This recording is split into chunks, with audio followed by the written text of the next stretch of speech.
French football king Zidane. You're as soft as a noodle. Pretty boy Beckham. What else do you have besides Portuguese wizard Figo? Your speed is as slow as a turtle. And you, Sue, what's your name? Sue Hang. You being on the roster for this match is a disgrace to Real Madrid. It's a disgrace to European football.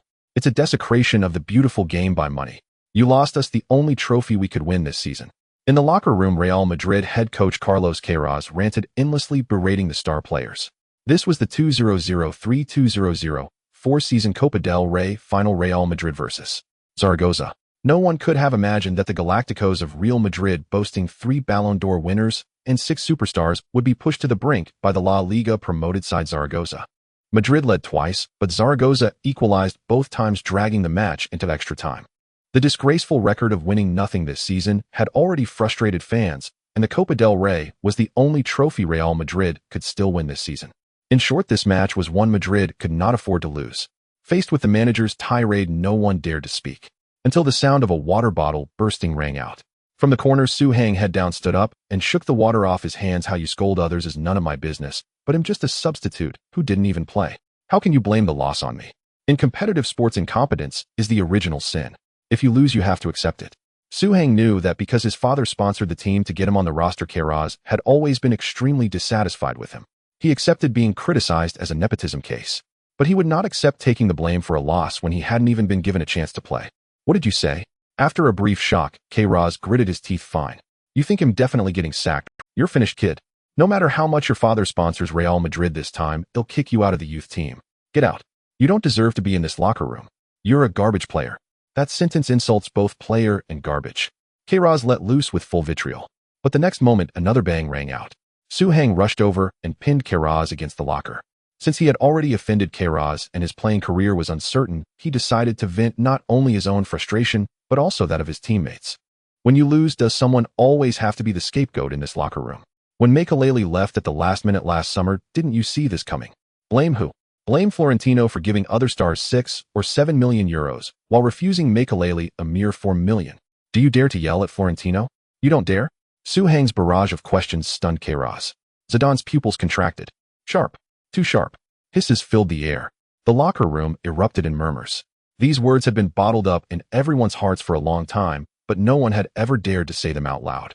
Because in this team, everyone who had questioned the club's president Florentino had been kicked out. Del Bosque, Hierro, Makelele. Be they manager or captain. The atmosphere in the locker room dropped to freezing point. Everyone breathed a sigh of relief only when Sue Hang slowly released Queiroz. Of course, everyone knew that he too would inevitably be kicked out for yelling at the manager. Alas, what a pity. The unpleasantness in the locker room did not affect the match. Sue Hang still appeared on the bench. Ladies and gentlemen, welcome back. This is the extra time of the 2003-2004 Copa del Rey final, Real Madrid vs. Zaragoza. With the announcer's introduction, the battle resumed. In the 112th minute, Zaragoza's star striker David Villa scored a crucial goal, putting his team 32 ahead of Real Madrid, just one step away from lifting the Copa del Rey. Now the players are back on the pitch. The match continues. Real Madrid has 8 minutes left to change the score. Can they defend the dignity of a giant? Let's wait and see. Sue Hang was also observing the situation. Even though these might be the last 8 minutes of his career with Real Madrid, or even his entire football career, he still hoped the team could win. It had nothing to do with his conflict with Queiroz. It was simply because he truly loved football, loved this great competitive sport. 118th minute. Real Madrid forward Portillo fell to the ground. The team doctor checked him and shook his head at Queiroz. Portillo couldn't continue. Queiroz turned to look at the only substitute forward on the bench, a glint flashing in his eyes. Sue Hang had a bad feeling. Sue Hang, get ready to come on. Sure enough, Queiroz called his name. The players around were stunned. Sue Hang felt as if he had swallowed rat poison. When he had yelled at Queiroz in the locker room, he had been full of bravado. But he knew his own football skills all too well. No joke, I can't even play well in the youth team. How can I play in the Copa del Rey final? Is he trying to crucify me in front of all the world's fans? Sue Hang had to admire Queiroz's cruelty and ruthlessness. But, is it worth humiliating me at the cost of a Copa del Rey? Queiroz looked at Sue Hang, his eyes full of contempt. What? Scared? If you don't dare to go on, then apologize. Not a verbal apology. I want you to write a 10,000 word self-criticism. You Chinese are supposed to be good at this. Bang. Sue Hang tore off his substitute vest, threw it to the ground, and walked to the sideline, without looking back. FK, your apology. He'll play. If we lose, we all go down together. He was truly roused to bloodlust, not just for himself, but for his skin color. I am a proud descendant of Yin and Huang, a son of China. What do I have to fear? At the sideline, the fourth official raised the substitution board. No. 11 Portillo off. No. 24 Su Hang on. After a brief silence, the stadium erupted in boos. Who is that? Su Hang, an 18-year-old still playing in the U16 Real Madrid youth. FK, tell me this isn't true. This is the Copa del Rey final. Portillo was bad enough, but this Su is 10,000 times worse. This is absolutely ridiculous. Queiroz must be involved in match fixing. He needs to be investigated after the game. Make Queiroz and this Su Hang get out of Madrid. Real Madrid fans cursed wildly, but their anger changed nothing. As Su Hang stepped onto the pitch, the match ding.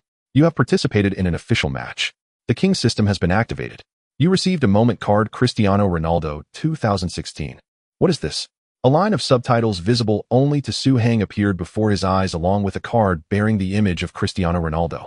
On the card, Ronaldo, with his signature curly perm hair, looked spirited and confident. That year he led his team to win the Champions League for the second consecutive time. Ding. Detected that you are in a match.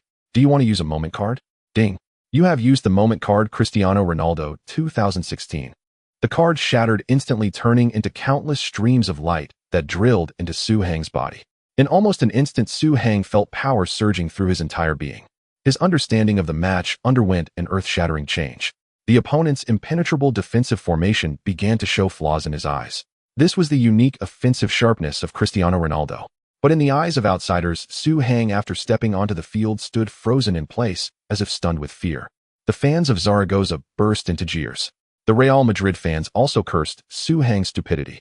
On the pitch, Zinedine Zidane executed a brilliant no-look back pass to find Luis Figo on the right wing. Figo dribbled inside. Su Hang snapped back to reality and immediately ran from the center to the right flank, hoping to draw a defender away and create space for Figo. This was the awareness and movement expected of a professional forward. However, no defender followed Su Hang to the right. He was ignored. No one cared how a rookie moved on the pitch. Zaragoza's returning midfielder Ponzio even deliberately sidestepped Su Hang to double-team Figo. This was the greatest insult to a forward. In an instant, Figo was swarmed by multiple defenders and desperately needed support. Su Hang immediately called for the ball. Figo, over here. His interpretation of the pitch vision led him to make the optimal choice. Bang! Figo instinctively passed the ball over. Su Hang could even see the regret on Figo's face. He thought Su Hang would likely lose the ball. On the right, Su Hang's mind flashed Cristiano Ronaldo's style of handling. He smoothly controlled and flicked the ball forward, instantly accelerating. With just one feint, he completely bypassed Toledo. It was simply raw and fierce. But Su Hang's performance did not end there. Immediately after the dribble, he cut inside. He blocked Toledo's path, causing the pursuing Toledo to collide into him and used Toledo's impact. Cut inside success. Though Cristiano Ronaldo in 2016 had already transformed into a terrifying scoring machine, the word cut inside had become an inseparable part of his soul. He had countless experiences and techniques in this regard, enough to destroy any defender. Oh, the Real Madrid fans who had been jeering fell silent. It was as if Su Hang had them by the throat. The knowledgeable fans realized that this cut inside was even sharper and more efficient than Figo's. The only thing to determine was this luck or skill? The stadium announcer voiced the question on every Real Madrid fan's mind. Bang! Before the commentator finished, Su Hang had already fallen to the ground. Toledo, unable to keep up, made a sliding tackle from behind. But the next moment his face turned ugly. Because Su Hang fell inside the penalty area. The referee blew his whistle. Penalty. The referee has awarded a penalty. Oh, the referee also showed a red card to Toledo. Red card and penalty. Su Hang has... Zaragoza players protested, arguing that Su Hang had not entered the area when he fell, but the referee clearly thought otherwise. Real Madrid not only had a one-man advantage, but also a direct chance to level the score. Zidane stepped up to take the penalty. Beautiful goal. 3-all. Zidane's penalty equalizer in the 119th minute. Nerves of steel. Zidane has always been such a player. Of course, Real Madrid fans must thank the substitute, Su Hang, as this penalty came from his breakthrough. Su Hang rushed into the goal, grabbed the ball, and signaled his teammates not to waste time celebrating. He wanted to win. He didn't want to go to a penalty shootout. This player's desire to win was extremely strong. There's still time. We can still win. Su Hang shouted to his teammates. Real Madrid players immediately snapped out of it and returned to their own half. The match resumed. The stoppage time was 2 minutes. In the 120th minute, Beckham crossed from the wing, and Zidane's header went wide. In the 121st minute, Figo cut inside and unleashed a long shot, but it was saved. Ponzio controlled the rebound and passed to David Villa, launching a counterattack. However, Beckham made a sliding tackle in midfield, dispossessing Villa. Returning Zidane picked up the ball, and without even lifting his head heard a call from his left front. Zizou. Through ball. Souhang waved his hand while moving without the ball cutting inside toward the center. Bang. Zidane threaded a through ball splitting Zaragoza's midfield. Souhang merely glanced at the ball from the corner of his eye and judged that it was extremely fast and extremely difficult to control. He would likely lose the ball if he used a conventional trap. Bang. Souhang used his left foot to trap the ball, which flew directly to his right, but this was not a mishap. It was a simultaneous stop and dribble past. In the blink of an eye, Ponzio was dribbled past by Souhang. This single touch perfectly turned the pass weakness into an advantage. In an instant, only central defender Milito stood between Souhang and the goalkeeper. Charge. Souhang repeatedly stepped over the ball from inside to outside, swaying left and right while rapidly closing in on Milito. Continuous stepovers. This is a highly deceptive dribbling move. It has always been one of Cristiano Ronaldo's favorite skills. Left, right, left. No, it was right. Thud. Milito crashed to the ground, fooled by Souhang. Souhang dribbled into the penalty area. Zaragoza goalkeeper Lainez charged out, roaring in anger, trying to intimidate this inexperienced youth academy youngster. Was Souhang intimidated? Shot. Souhang shoots. Bang. The camera quickly panned to the goal following the ball. But the camera quickly panned back because the ball was far slower than the director imagined. This was not a powerful shot. It was a soft chip. Lainez was obviously stunned. He followed the goalkeeper's code, charge out, roar, drop quickly when the opponent shoots, and spread wide to block all possible shot trajectories. If Souhang had shot directly, he would have had a 99% chance of saving it. But Lainez never expected Souhang's shot to come from the sky. Swish. A beautiful arc was born like a rainbow, sailing over Lainez's head towards Zaragoza's goal. Milito scrambling back, and Ponzio, who had chased all the way, rushed past Souhang and almost simultaneously dove into the goal, stretching out their legs to clear. But the ball dropped into the net before them. Silence. The stadium fell into a deathly silence. No one could have expected a goal at this moment. Even fewer expected the goal to be scored by the young substitute, Souhang, and far fewer expected Souhang to choose such a risky chip shot. If Zidane's equalizing penalty was nerves of steel, then Souhang's match-winning chip was super nerve. The next moment, the entire stadium exploded. Goal. The ball is in. Chip. It's a perfect chip. Unbelievable. He beat two players. He's as fast as lightning. 4-3. Real Madrid have turned the game around in the final minute of stoppage time. Real Madrid youth graduate Souhang, coming off the bench, has killed off Zaragoza with the most brilliant shot of the match, winning a penalty scoring. He seems capable of anything. He is a born killer. Champion. Real Madrid are champions. Souhang is champion. After scoring, Souhang immediately sprinted toward the corner flag. His mind was full of his favorite celebration. He leaped high, spun 180 degrees in the air, and showed the number and name on his back to the camera and the fans in the stands. In the camera frame, Souhang spread his arms slightly and landed with a thud like a god descending. Shoo! He let out an unfamiliar celebration shout. This was the roar of a king. Meanwhile, the Zaragoza players felt as if they were in hell. They lost. There is no chance left. They could have lifted the King's Cup over the corpses of the Galaxy battleship, but now. 1 minute later, as the football was kicked into the stands by Beckham, the referee blew the whistle 3 times in succession. The match is over. Congratulations to Real Madrid. After 10 years, they have finally lifted the King's Cup once again. But more important than the King's Cup is that they have discovered a supernova in the forward line. In a day when the extraterrestrial Ronaldo and the Lord of the Rings Raúl were both hampered by injuries, the emergence of Souhang may bring new possibilities to Real Madrid.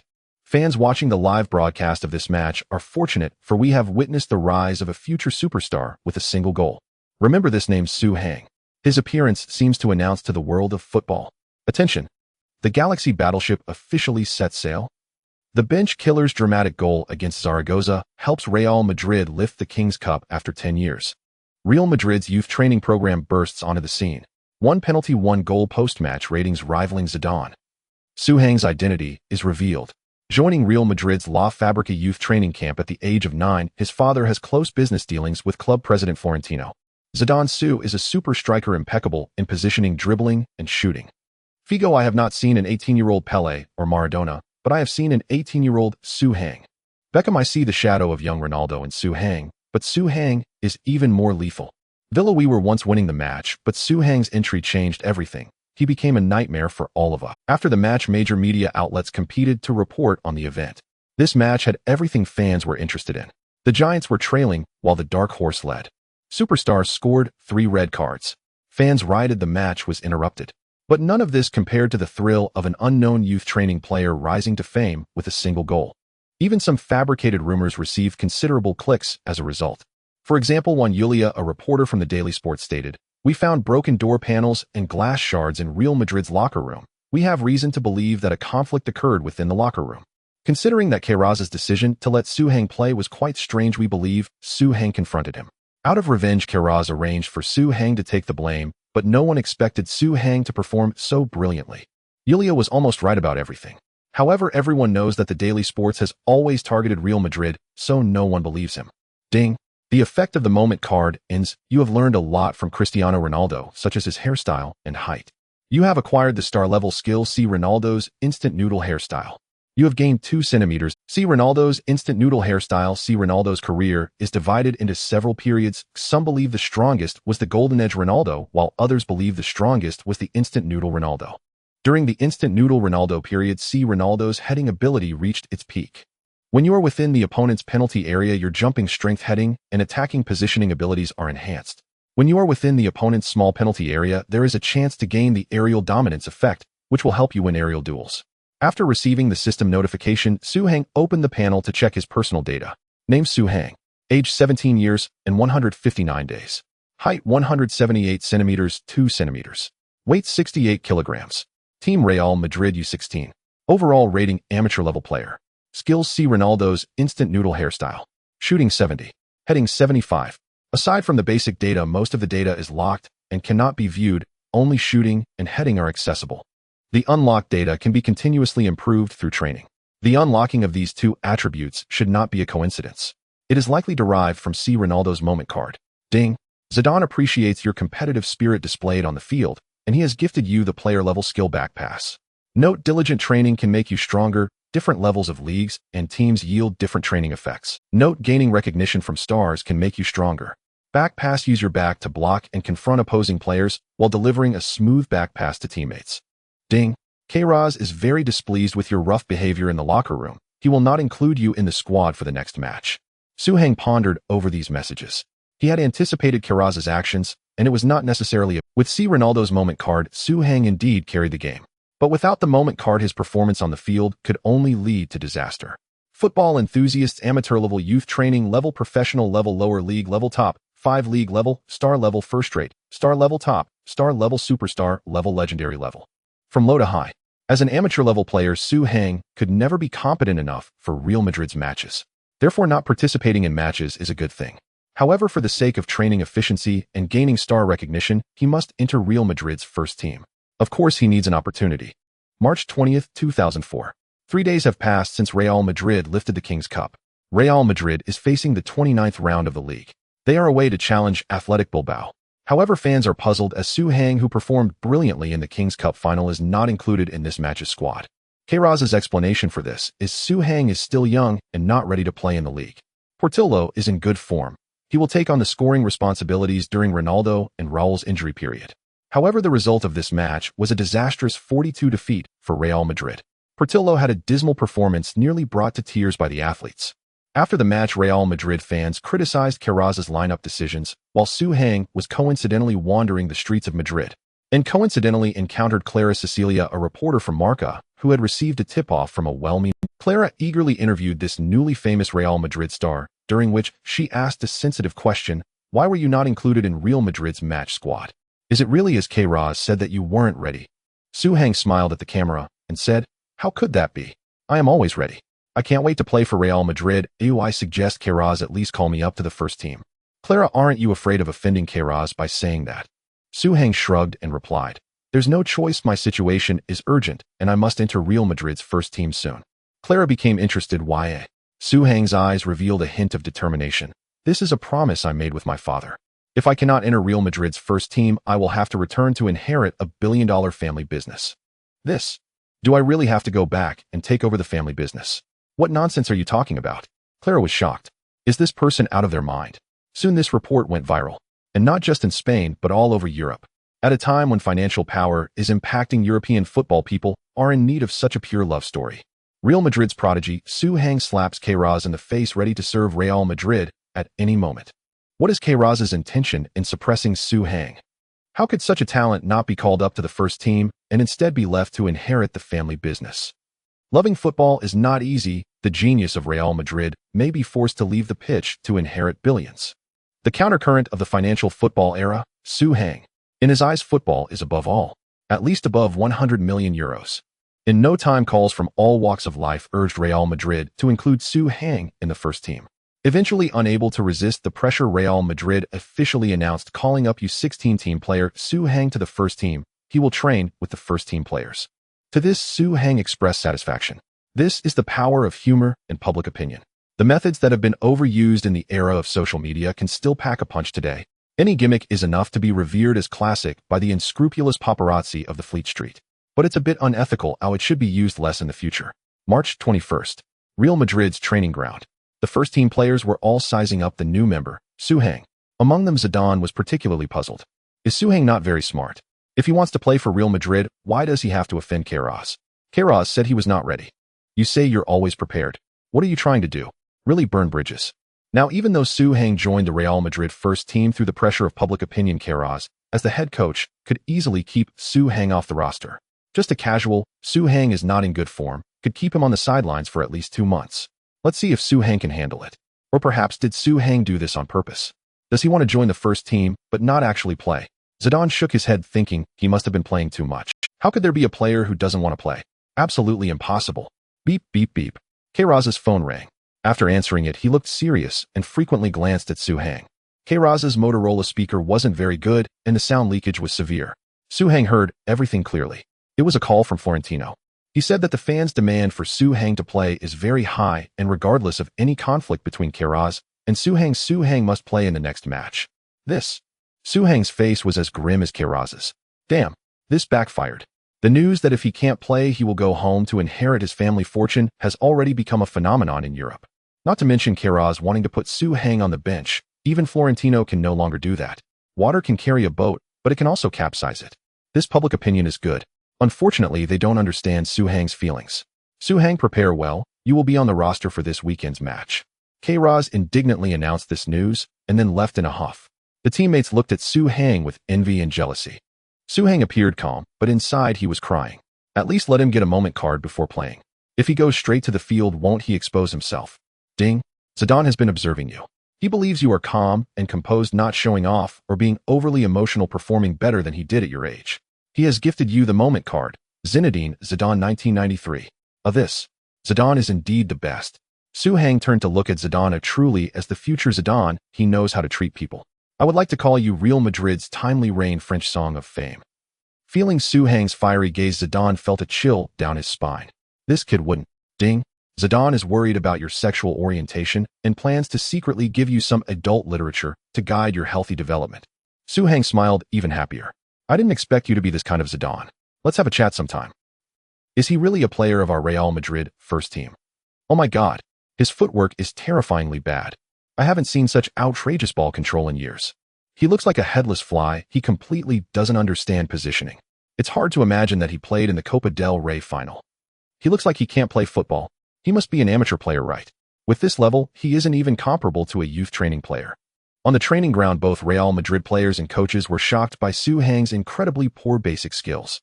This player helped Real Madrid win the Copa del Rey championship. On the sidelines, Queiroz's face turned pale with anger as he shouted, Su Hang, go aside and train alone. With your attitude, you'll never get on the field. Never. Who knew? Su Hang's face brightened. Really? It's a deal. Zidane and the others couldn't help but laugh. Su Hang was really too mischievous. Did he deliberately perform so poorly to anger Queiroz? It's the kind where you look down on me, but you can't get rid of me. Absolutely. Whether it's Zidane, Figo, or Beckham, they all don't believe Su Hang's skills are really this bad. After all, they have fought alongside Su Hang. Although Su Hang's touches in the Copa del Rey match appeared a bit stiff, they were quick and straightforward. His ball sense can't be said to be top-notch, but exceeding 80% of professional football players is not a problem. Cristiano Ronaldo. Cristiano Ronaldo, are you sure it's just over 80%? To this, Su Hang could only say, is it possible that his skills are just this bad? In the following days, Su Hang's performance and training did not show significant improvement. But he himself did not feel ashamed. On the contrary, as his heading attribute rose from 75 to 76, he was full of energy for training. Staying in the Real Madrid first team, within a year his heading and shooting skills will surely reach world class. By then he could be a scoring machine, standing firm anywhere. However, the French football king Zidane still found a slight flaw in Su Heng, who was hiding his talents. Su's heading is quite good. Zidane mentioned Su Heng while chatting with his teammates, and his back-to-goal receiving is also impressive. Did his back pass remind you of Morieni's? Raúl nodded repeatedly. His back pass is very stable. Such a comfortable pass is not something ordinary players can achieve. Especially for forwards, this is even rarer. March 28th. The Bernabeu Stadium was filled with 65,000 fans. Before the team's exit from the Champions League, this number was 75,000. The defeat in the Champions League inevitably wounded the hearts of some fans. Today's match sees Real Madrid facing Sevilla at home. Sevilla has a good relationship with Barcelona, naturally making them archrivals with Real Madrid. Therefore, today's match is filled with tension. Before the match, Queiroz announced the starting 11 for Real Madrid: Su Heng, Solari, Raúl, Zidane, Beckham, Guti, Carlos, Bravo, Helguera, Salgado, and Casillas. This is a 4,231 formation, and Figo is suspended for this round. As the only forward in the team, Su Heng's first starting position is as the lone striker. His goal-scoring responsibility is significant. This formation arrangement is actually not very scientific. Those in the know can already see that Queiroz is putting Su Heng in a difficult position. If it were a two-striker or three-striker formation and they couldn't score, at least 2 or 3 players would share the blame. But with Su Heng as the lone striker, if Real Madrid fails to score, he alone would bear the blame, wouldn't he? In response, Queiroz explained that the team needs to strengthen its defense, and only by defending well can we win the match. As time passes, the players from both sides begin to enter the field. Naturally, Su Heng as a new face attracts attention. Not all fans are familiar with him. Who is that Asian guy? What about Ronaldo? Ronaldo is still injured and hasn't returned. Why isn't Postiga better than this player? I've never even seen him. Dude, you must be too busy to read the newspapers lately. This is Su Heng, the key player for Real Madrid in winning the Copa del Rey. He is a talented youth training player from Real Madrid. He is a big-heart striker. As some informed individuals explained, more and more people began to recognize Su Heng. But the number of those who truly acknowledge him is probably quite small. After all, Real Madrid fans are notoriously discerning. Ordinary strikers simply cannot win their favor. Many stars have left the pitch in disappointment here. Every one of them had a higher status than Su Heng.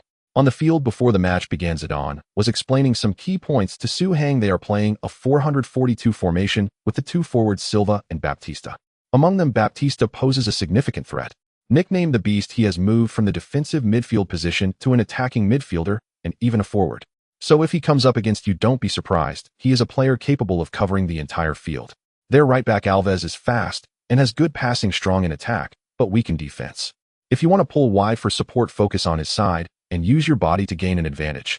Su Heng nodded. Zidane's guidance is crucial.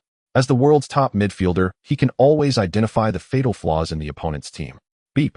With the sound of the whistle, the match officially begins. The Real Madrid fans on site immediately cheered, rallying support for the home team. Minute 1. Su Heng withdrew from the forward position, allowing Raúl to exploit the opportunity. Guti spotted the chance and attempted a through ball to connect with Raúl.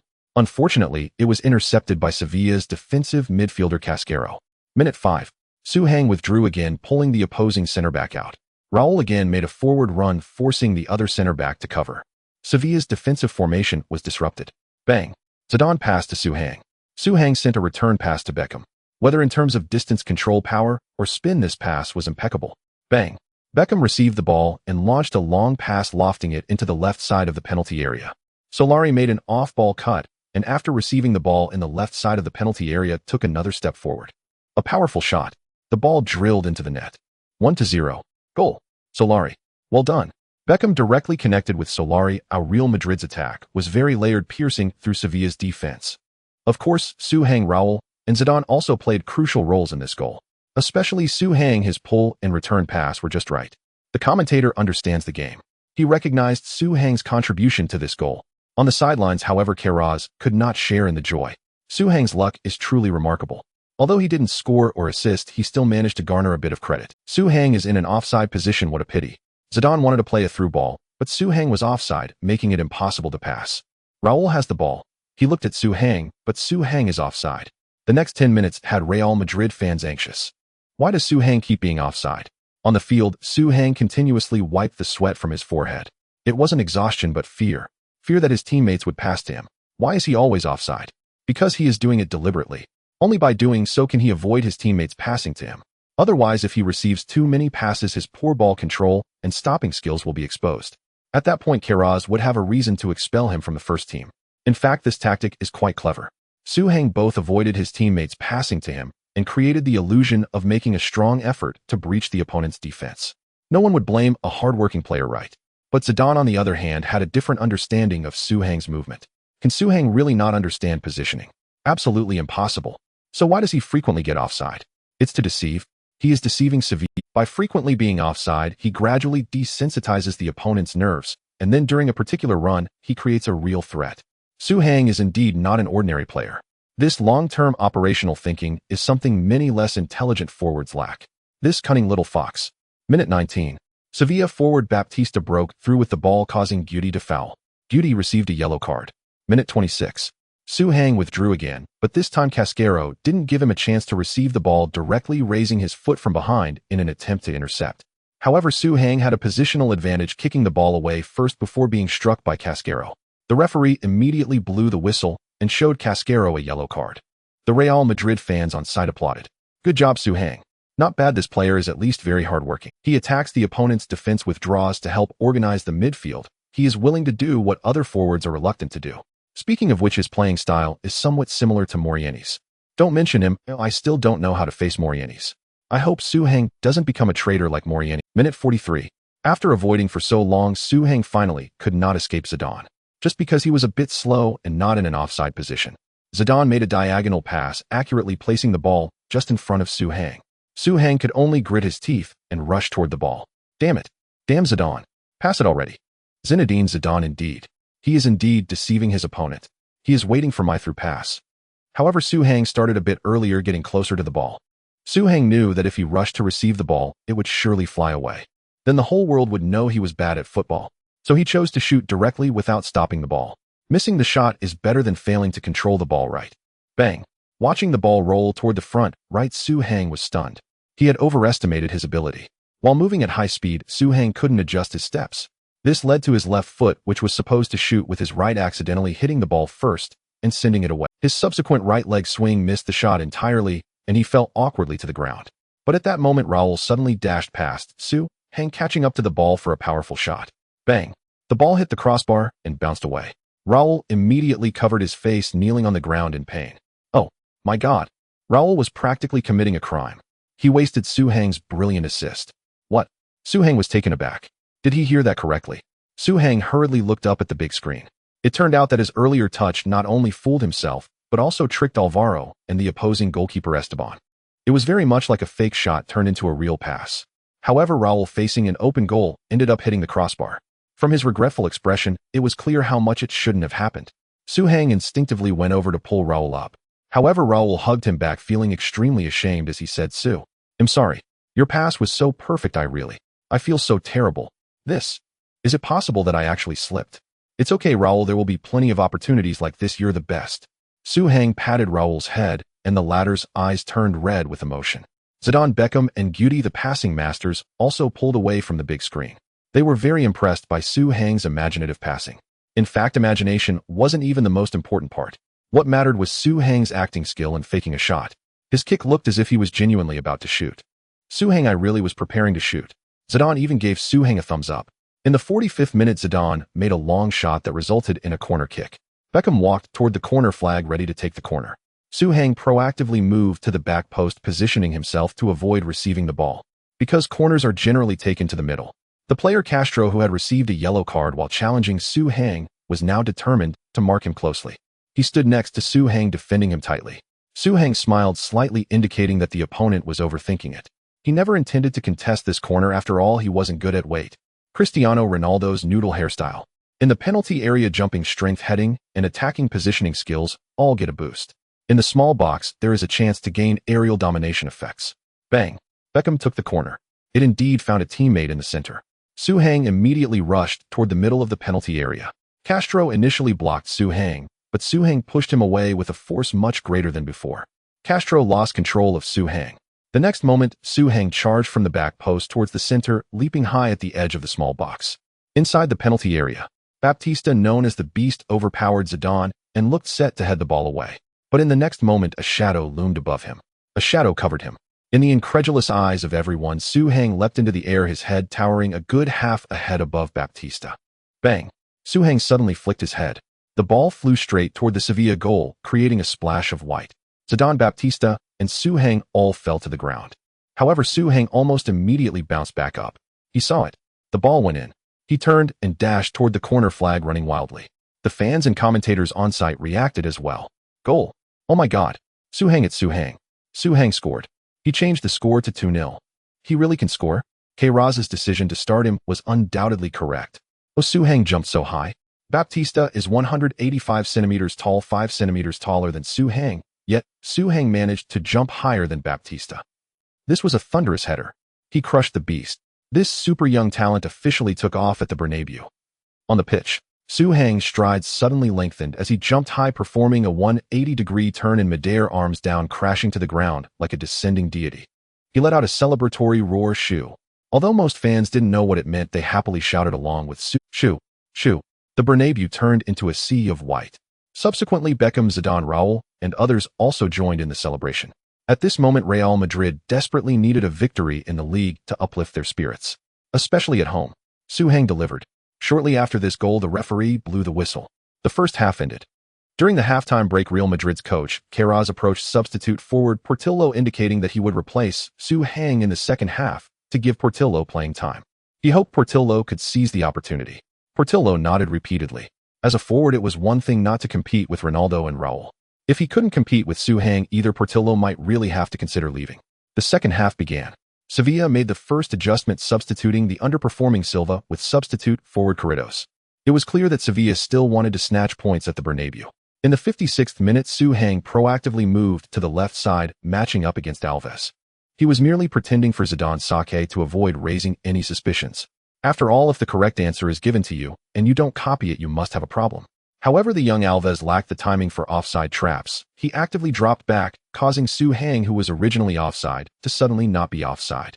Beckham, playing as a defensive midfielder, immediately spotted this opportunity. Bang! Beckham long passed the ball to Suhang. Suhang was almost despairingly sprinting toward the ball's landing spot. He couldn't possibly control it. Such a high and far ball coming from the back, let alone stopping it, he might not even touch it on the first attempt. This kind of ball really tests one's ball control skills. Hey, is this Alves crashing into me? Suhang turned to see Alves, who looked like a bulldog, and suddenly smiled. Suhang began a fierce struggle with Alves. Standing barefoot at 1.8 meters, Suhang leaned his upper body against Alves, who was 1.72 meters tall, in shoes, using a bullying tactic to seize the initiative in the confrontation. Feeling humiliated, Alves lost his temper and directly hugged Suhang, causing both of them to tumble to the ground. Bang! The football rolled away unattended. The main referee blew his whistle and rushed towards Alves, showing him a yellow card. He warned Alves that if such actions continued, he would send him off the field.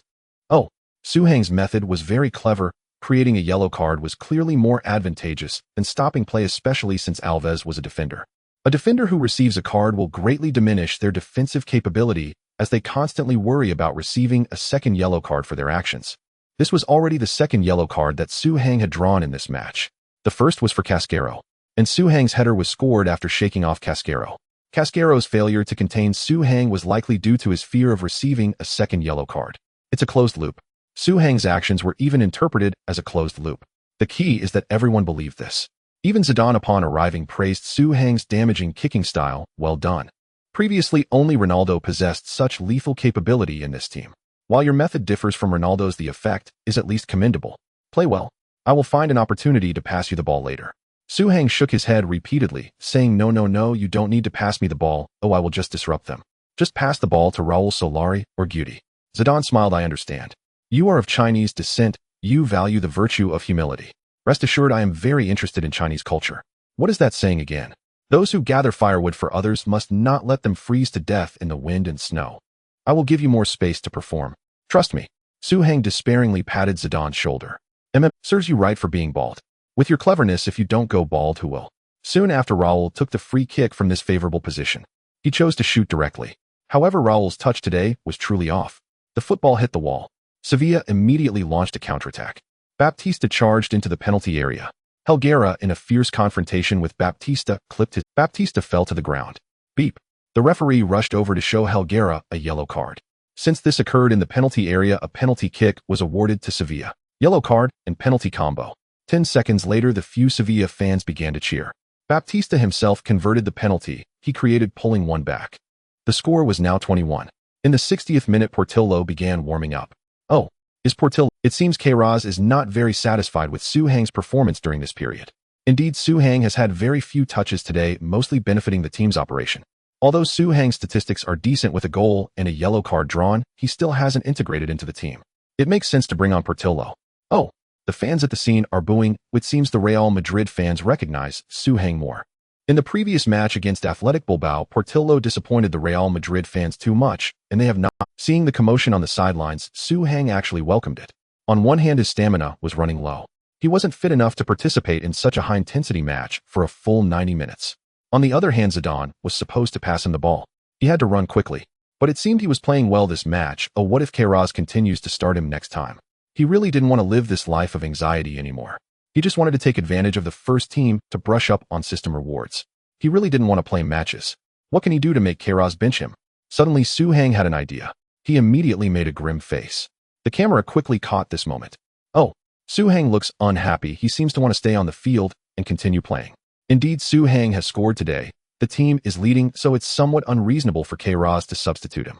Queiroz did not change his mind. The fourth official was already preparing the substitution board. It was said that Su Heng and Queiroz's relationship was not harmonious, and now it seems this statement was not without basis. When Su Heng is substituted later, will there be a conflict with Queiroz? Players of this age are often hot-headed. The commentator expressed concerns. Real Madrid fans were also frequently paying attention to the situation on the sidelines. As soon as there was a dead ball, if a substitution occurred, Real Madrid might face an internal conflict. In the 63rd minute, Su Heng actively retreated to provide Raúl with space to advance. At the same time, Su Heng caught Zidane's gaze. Zidane wanted to pass the ball to Su Heng. Su Heng shook his head while pointing to the sky. Don't give him a ball at his feet, he can't handle it. Then Su Heng turned and dodged the potential pass from Zidane. Zidane helplessly sent a cross to find someone else. But at the same time, he understood Su Heng's intention. Su Heng wanted a high ball, not a ball at his feet. On the left side of the penalty area, the advancing Solari clashed with the opposing center-back Alvaro. Alvaro headed the ball out of the penalty area. But under Solari's interference, not seeing far, the ball was seized by Zidane outside the box. Zidane flicked the ball with his foot, sending a pass into the penalty area. Inside the box, Raúl was already in an offside position. Seeing the ball come, he quickly let it go. In the next moment, the advancing Su Heng leaped high. Another Sevilla center-back, Navarro, tried desperately to jump. But Su Heng, with momentum, soared into the air, seizing the advantage. Navarro was pressed beneath Su Heng's abdomen, unable to jump at all. His head was only level with Su Heng's abdomen. At this moment, the scene was incredibly shocking. Su Heng seemed to be flying in the sky. Cristiano Ronaldo's noodle hairstyle. High-altitude suppression. Bang. A header shot with no difficulty. Though the power was not great, the angle of the shot was too wide. Even if the Sevilla goalkeeper dove to save, he couldn't reach the football flying toward the far corner. Goal. Goal. Goal. Goal. Su Heng. It's Su Heng again. A brace. Su Heng scored a brace in his first match at the Bernabeu. He has gone crazy. Sevilla simply cannot stop. They may be able to stop humans, but they cannot stop the gods. The Sevilla players complained that Raúl was offside, but it was Raúl who was offside. What does it have to do with Su Heng? Raúl cleverly avoided the situation, having no impact on the match. Indeed, the referee deemed Su Heng's goal valid. Su Heng was simply flying on the field today. Zidane's through ball was tailor-made for Su Heng. This young talent and the world's best midfielder have developed excellent chemistry. Oh, Su Heng rushed to the sidelines. Is he going to celebrate with Queiroz?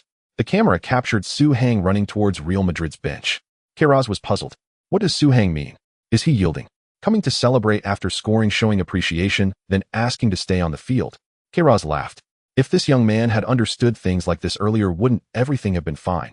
As for now, sorry, you still need to come off and cool down. Maintain this attitude of admitting fault for a week, publicly apologize during training, and write a 10,000-word self-criticism. In such a case, perhaps I would let Su Heng sub me. Come on, sub me out. Queiroz. The players on the Real Madrid bench were stunned. What is Su Heng doing? Don't you find me displeasing? A header bringing me a brace. This is what I can bring to Real Madrid. Su Heng shouted arrogantly at Queiroz. Su Heng can bring victory to this Real Madrid. Do you dare to sub me out? Try subbing me out. Let's see who is stronger. Who can? Damn. Beckham, Zidane, and others rushed over to pull Su Heng away. Otherwise, they felt Su Heng might actually attack Queiroz. On the bench, the players also held back the excited Queiroz, who was nearly driven to a heart attack. The Real Madrid fans on site were in shock. The commentator could hardly believe what he was seeing. My God, is Su Heng in conflict with Queiroz? Oh, my God. This will definitely draw attention after the match. Has Su Hang gone mad? Of course we can understand Su Hang's emotions. He performed so excellently in this match, scoring 2 goals, yet he is to be subbed off. I believe anyone would feel displeased. It's just his way of expressing it is too direct. I think I heard him say he can bring victory to Real Madrid. No one can be stronger than him. These words even Ronaldo might not say right. However, what the commentator didn't expect was that after a brief silence, the Real Madrid fans erupted into enthusiastic cheers. They began to chant Su Hang's name, Su Hang. Su Hang. Su Hang. Queiroz' face turned even darker. This was the fans' dissatisfaction with Queiroz' coaching. Ronaldo, Zidane, Beckham, Figo, Raúl, Carlos. So many superstars at Real Madrid, yet they were eliminated by Monaco. Currently, they are only in second place in the league with championship prospects in doubt. This is not the result expected of the Galacticos. In the hearts of Real Madrid fans with such a lineup, they should have been at the top of the league early on, even leading the second place by over 10 points. And easily reached the semi-finals in the Champions League, ultimately winning the championship. But Queiroz failed to achieve that. There may be many objective reasons, but the fans don't care about those. They felt Su Hang acted as their mouthpiece, shouting at Queiroz what they wanted to shout. Moreover, Su Hang's confidence perfectly matched the fans' expectations of the team's players.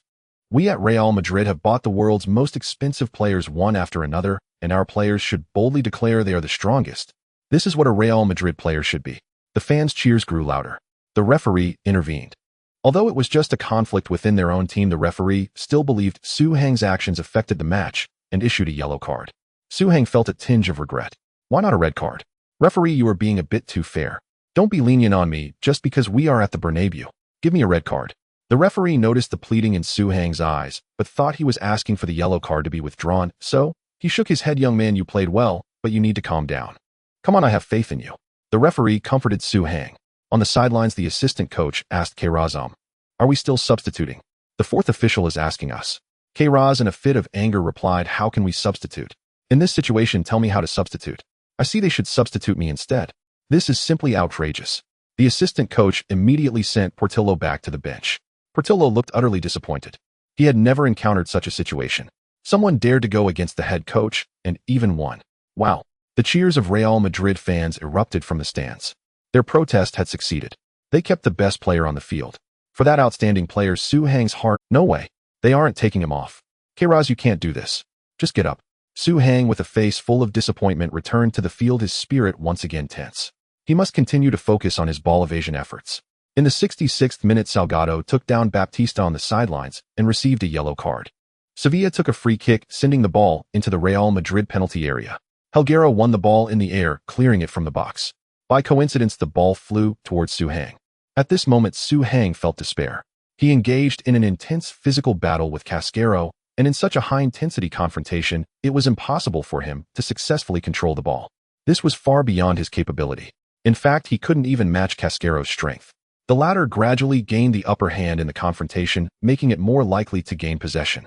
Su Hang noticed another Serbian player, Alejandro, out of the corner of his eye, and in a flash he shouted, attack. This ball is mine. Raúl, Carlos, Solari, Zidane, and others immediately rushed towards the halfway line. Counterattack. The Real Madrid players entered a counterattack mode ahead of time. They trusted Su Hang immensely, believing he could execute a beautiful counterattack. Similarly, Alejandro panicked as he rushed towards Su Hang, sandwiching him with Casquero before the ball arrived. Beep. The referee halted the match. Alejandro, yellow card. Alejandro used a yellow card to stop Real Madrid's counterattack. This is the third yellow card Su Hang has drawn in this match. His impact is evident. He is the best player for Real Madrid today. Real Madrid fans once again erupted into applause. They were celebrating Su Hang's yellow card hat-trick. Fouling is the only way Sevilla can stop Su. Su is truly strong. What are they waiting for to promote such a player to the first team? It must be Queiroz deliberately suppressing Su. He doesn't want Real Madrid's youth training to shine, as he has always wanted to recruit Manchester United's forward Van Nistelrooy. I believe Su is no less than Van Nistelrooy. Su is only 18. Van Nistelrooy is already 28. Fans were discussing fervently satisfied with Su Hang's performance on the field. While buying superstars is certainly luxurious, the sense of achievement from cultivating one's own superstar is undoubtedly higher. Su Hang has already shown such potential. His debut at the Bernabeu was no less impressive than the first appearance of the alien Ronaldo here.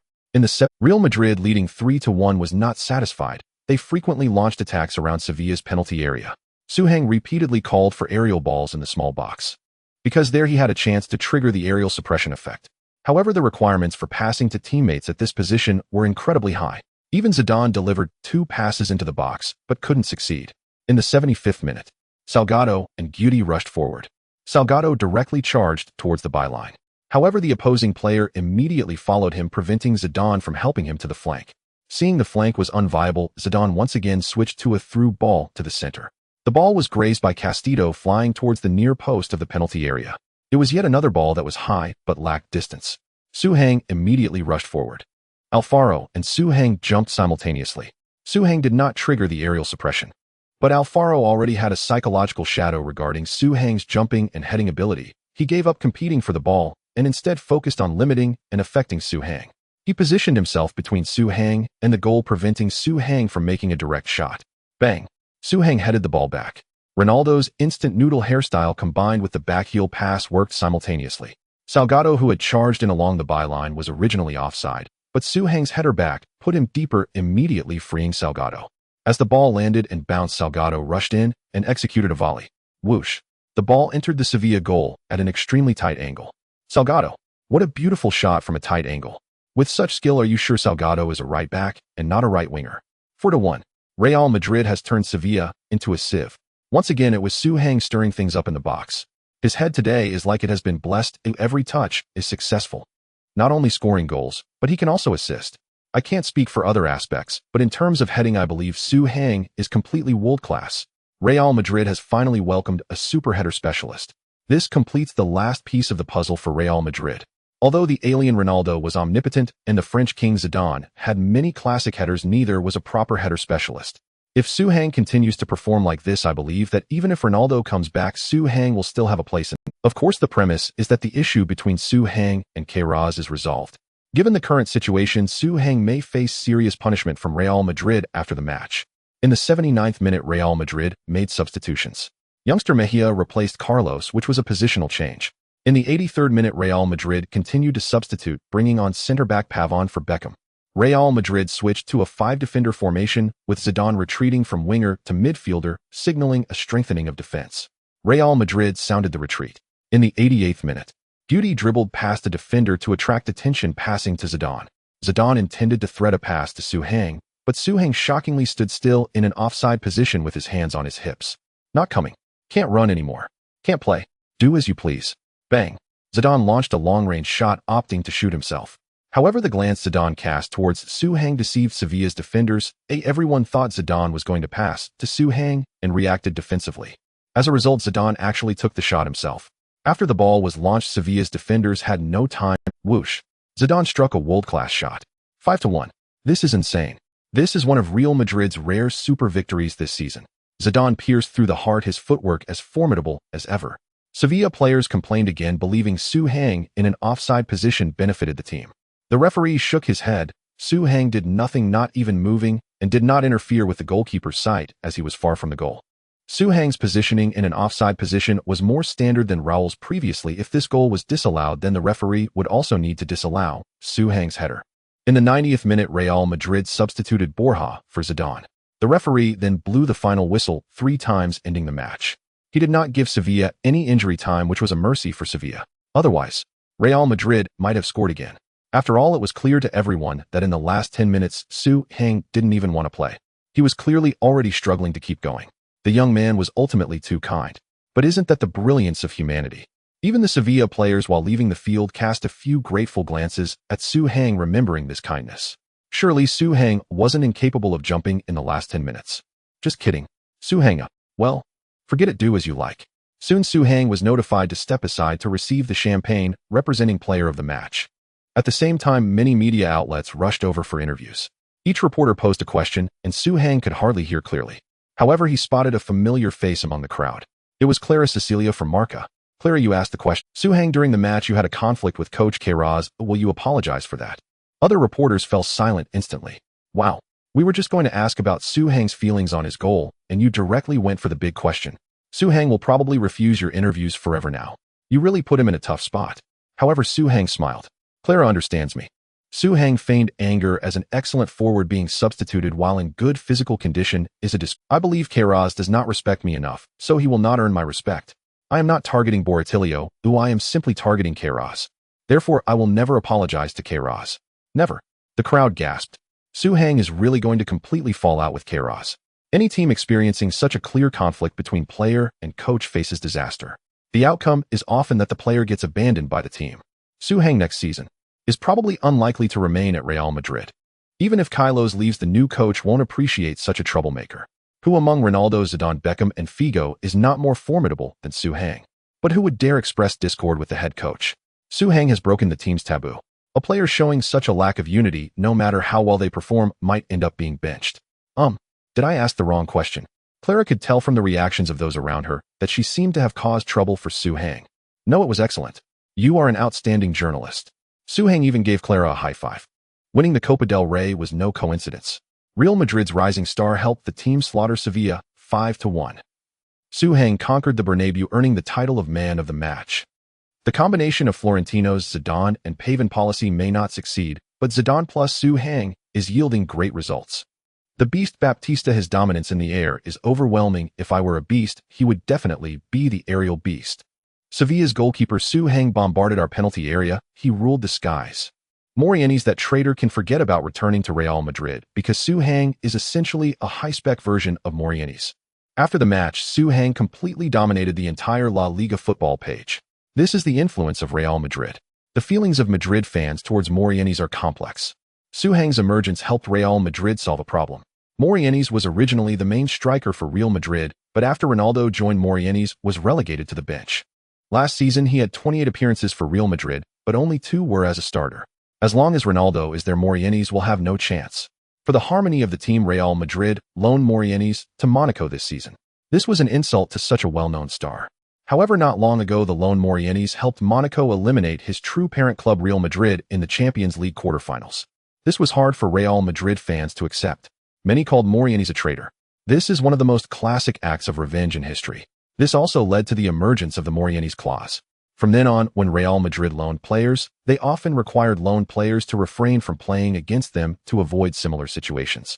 But there are those who support Morientes, believing that such an excellent player should not be loaned out. Now there is no need to discuss Morientes anymore. Let that traitor be forgotten. Isn't Su Hang appealing?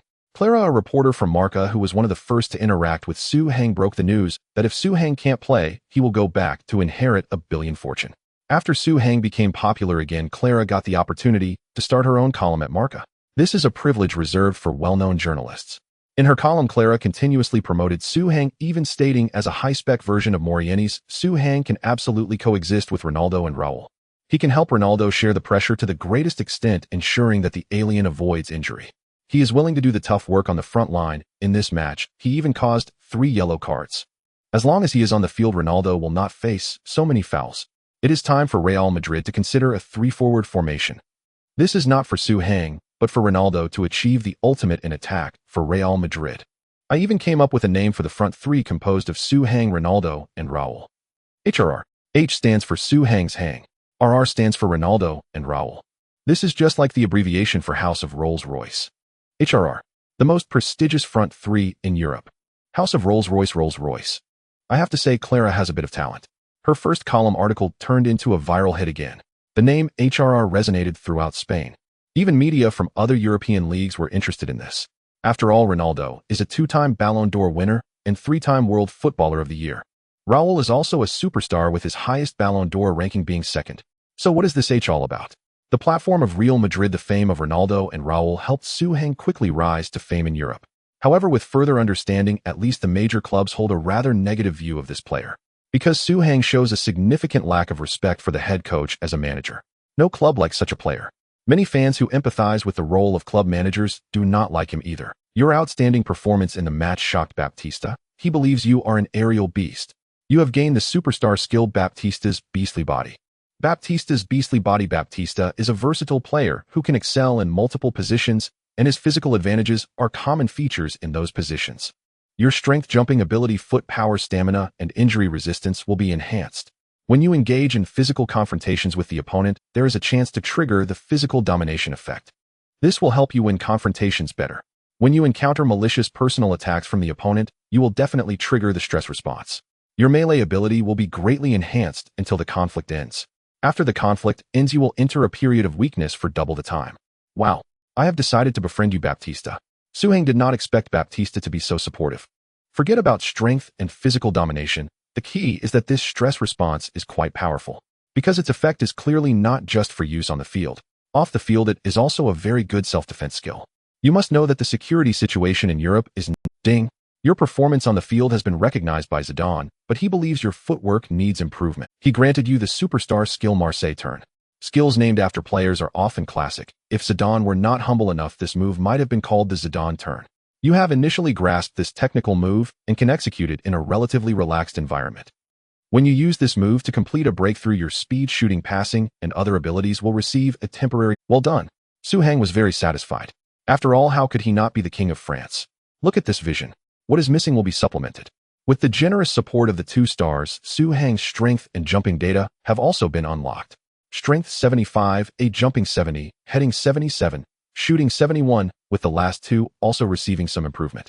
Unfortunately, the attribute of the spiral dribble is not available. It seems that Zidane's Marseille turn is not effective either. Zidane, is it not? Because your foundation is too weak to catch up. HRR. High-spec Morientes. Aerial beast. Su-heng arrived at the training ground. Many Real Madrid fans gathered at the entrance, showing great enthusiasm for his arrival. Some fans even brought Su-heng's number 24 jersey for him to sign. Su-heng was naturally very happy. "Don't rush, everyone will get my signature." After Su-heng said this, he started his live signing event. Esteban Cambiasso, a substitute player of Real Madrid's first team, passed by and checked the time. He walked over to remind Su-heng, training time is about to start. Su-heng smiled at Cambiasso, "Thank you." Then he continued signing for the fans. Cambiasso did not dare to stay any longer and quickly rushed into the training ground. Soon Real Madrid's training session began, but Su-heng had not arrived. About half an hour later, Su-heng finally arrived late. He rubbed his right hand. There were indeed so many Real Madrid fans. All the players were training while secretly glancing at Su-heng. Everyone knew about his signing event. Clearly, Su-heng was doing it intentionally. "Stop. You're late." Kairaz's expression darkened. He could sense everyone's attention. If he did not handle Su-heng seriously, his authority in the team would be completely undermined. "Yes, sorry, I was outside." Su-heng tried to explain. "Shut up. I didn't ask you to speak." Kairaz pointed to the training ground and said, "Go run 5 kilometers before talking. You are not allowed to do anything else until you finish running." Before Kairaz could finish, Su-heng turned and started running. He did not reject training. Running is, after all, a very important part of a player's training. "Stop. Come back." Kairaz was extremely dissatisfied with Su-heng's nonchalant attitude. This was not the effect he wanted. What he wanted to see was not Su-heng running, but Su-heng coming over to apologize, admit his mistakes, and ask for his forgiveness. "So arrogant. I have never seen such an arrogant player like you." Kairaz pointed at Su-heng and scolded, "No one in this team is like you. Look at those players: Zidane, Figo, Beckham, Raúl, Roberto Carlos. They all arrive on time. Even Ronaldo is here. Today is his first day back from injury, but he arrived on time. This is the attitude a Real Madrid player should have. Do you think you are better than Ronaldo?" Many players stopped their training sessions paying attention to this confrontation. However, Ronaldo, who was named, remained calm and was still practicing shooting with Casillas. "Hey, Ronaldo." Su-heng walked over to Ronaldo. Raúl frowned. Su-heng was still too young. He was provoked into a conflict with Ronaldo by just a few words from Kairaz. But in this team, or rather in today's football world, no one can stand against Ronaldo. Morientes' experience is a prime example. Even Zidane, who previously competed with Ronaldo for the title of the world's best player, is currently avoiding conflict with Ronaldo. This is the influence of the alien Ronaldo in this era. "Hey, Ronaldo, you can't do this." Su-heng approached Ronaldo. Ronaldo turned and looked at Su-heng with a puzzled expression. "You just recovered from an injury. Your muscles and tendons are just starting to heal together." Su-heng pulled Ronaldo. "But it's not stable yet. That is just external healing, not true healing. You can try doing short, slow runs, slight weights, and recovery training. But you shouldn't attempt high-intensity activities like shooting practice. This could cause you to get injured again before you have fully healed. I have studied your injury history, and it is not only related to how you play, but also to your recovery process." Ronaldo's expression changed from confusion to serious listening. It is interesting to note that although Europe claims to be advanced in many areas, sports medicine has not received enough attention in this era. Players are not fully aware of the importance of sports medicine. It is common to see players taking painkillers to play. There is a widespread misconception that playing injured and coming back on the front line makes one a hero. Ronaldo's return this time seemed unnecessary to Su-heng. Queiroz, seeing Ronaldo becoming more and more interested in the conversation, with Zidane realized that his scheme to pit them against each other had failed. He interrupted their medical discussion. Don't spread your strange ideas everywhere. You are affecting our morale. I know Ronaldo's condition, we all do, but we know better than you. His condition is very good, and in the next match, he will dribble past the goalkeeper and score. This is how he announces his return. And you? You are just a substitute. Zidane nearly laughed at his positioning by Queiroz. One word is a promise. Zidane shrugged. No, you don't understand, or perhaps Ronaldo understands, but certainly not as well as I do. To be honest, I hope Ronaldo can stay healthy more than anyone else. I have no issue sitting on the bench as long as the team can do well. I can remain a substitute indefinitely. But the problem is that your usage will ruin Ronaldo. You mentioned the pendulum dribble, and that is exactly what I just said about Ronaldo's unscientific style of play. This dribbling style is almost unsolvable. The continuous changes in direction at high speed are simply the goalkeeper's nemesis. But at the same time, it is also the nemesis of Ronaldo's knees. Every time he performs a pendulum dribble, he not only defeats his opponents, but also harms his own knees. Do you know the burden his knees bear with every change of direction? Do you know that every pendulum dribble causes permanent damage to his knees, including his ankles? If combined with frequent acceleration, deceleration, and explosive shots, his legs will quickly break down. At that point, you will have no choice but to let me start understand. In fact, it's not just Ronaldo. When players surpass the age of 28, they need to pay attention to body maintenance, and training volume should be appropriately reduced. Players over 30 or with a history of serious injuries should pay even more attention to this. This can help many of us maintain a relatively high level of competition even at 35. Rather than what we see now where many players immediately decline after 30. Zidane became more and more excited.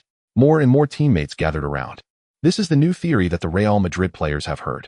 Most of them perceive injuries as being caused by external forces. They advocate for breaking their own limits, but rarely acknowledge their own boundaries. They are unwilling to admit that breaking one's own limits is in fact a form of self-harm. They truly regard 30 as the heavenly tribulation for professional athletes, spending recklessly before that age, never considering that this tribulation could be postponed through proper care. I believe what Sue said is correct. Every era has its wise men, and Zidane is one of them. We need a truly healthy Ronaldo. One who can play an entire season. Otherwise, it will be difficult for us to achieve the desired results. The heavy training indeed burdens injured players and those who are older. Looking at the players' expressions, Queiroz realized that Zidane's sophistry had succeeded. He did not believe in so-called care. What he advocated was rigorous and exhausting training. Anyone unwilling to train is just lazy. Zidane supports Zidane because he is 32 this year, has achieved fame, and does not want to train extensively anymore. It must be this way. Queiroz thought he had seen through Zidane's little schemes, but could not expose them. After all, Zidane and Zidane's influence within the team is entirely different. Queiroz waved his sleeves and left. For the next few days of training, he acted as if he hadn't seen Zidane. Zidane was naturally pleased with this state. It felt quite comfortable. Without the team's coercive demands, he could devote all his energy to shooting, heading, strength, and jumping. Because training other areas now was meaningless. Only these few areas could be improved quickly. And with his specialized training, everyone soon noticed his advantages. While Zidane's shooting is quite good, yes, he's reached the level expected of a forward. In the last match, he didn't even take a shot, so I thought he couldn't score. This guy's heading ability is really impressive. He isn't very tall at 1.80 m, but he jumps so high. Moreover, I feel like he jumps even higher in actual games. Yes, I feel the same way. In yesterday's training match, he seemed to take off. This guy's physicality is also quite decent, or I feel he can handle collisions better than Raúl. Cough, cough, no undermining, am not a physically confrontational forward. Raúl defended himself. The atmosphere within the entire Real Madrid team was still quite good. Until the day before the next match. Because on this day, Queiroz would announce the players selected for the next matches, even the starting list. Real Madrid's first team currently has 30 players. But the squad can only have 18 individuals. The starting lineup consists of only 11. The competition is fierce. Among them, the competition for the forward position is exceptionally brutal. Real Madrid has only one forward position, and Ronaldo has already returned. Before Queiroz announced the list, Zidane proactively stated, I can forego being in the squad. I think many forwards in the team are stronger than me. He was speaking the truth. Although he had some advantages in training, nearly all the players were stronger than him. After all, this is Real Madrid. Even the substitute forwards led by Portillo, who hardly ever played, had overall abilities far superior to Zidane. Most importantly, being selected for the squad means traveling with the team, which would disrupt his training time. Zidane had strengthened and improved by 1 point yesterday. He was very engrossed in the process of becoming slightly stronger and did not wish to be disturbed. Queiroz was grinding his teeth in frustration beside him. This Su Hang must be doing it on purpose. You just won the best player of the match last time, and now you can't even make it onto the squad list for this match. Isn't that clearly saying that I, as the head coach, am petty and place my personal preferences above the team's interests? How despicable. Now that you have said this, you have won the goodwill of your teammates. I have no choice but to include you in the squad. So disgusting. Ultimately, under Queiroz' almost predatory tone, Su Hang was included in the 18-man squad for the next match. However, what comforted Su Hang was that he was a substitute, not a starter. Most likely, he wouldn't have to be nervous about playing. After all, there's Ronaldo. Indeed, after this list was announced, the public expressed their approval. Even Su Hang's diehard fans did not think he deserved to start after Ronaldo's return, let alone being the best player of the match. Even if it were a competition for the best player of the entire season, most people would still choose Ronaldo. On April 4th, in round 31 of La Liga, Real Madrid faced Albacete away. With Ronaldo scoring twice, Real Madrid defeated their opponent 21, marking their second consecutive victory. In the 70th minute, Queiroz could have substituted Ronaldo, who had already scored 2 goals, allowing Ronaldo to rest while giving Su Hang and other young players more playing time. But he did not do so. He knew that if Ronaldo left the field, Su Hang would definitely be the one coming on, or else the fans would not accept it. So he simply did not make any substitutions. The result was that after the match, Ronaldo felt a slight discomfort in his ankle. On April 11th, in round 32 of La Liga, Real Madrid hosted Osasuna. This match saw 60,000 fans flood into the stadium to watch. However, Real Madrid suffered a humiliating 0-3 defeat. After the match, Real Madrid faced criticism from all sectors of society.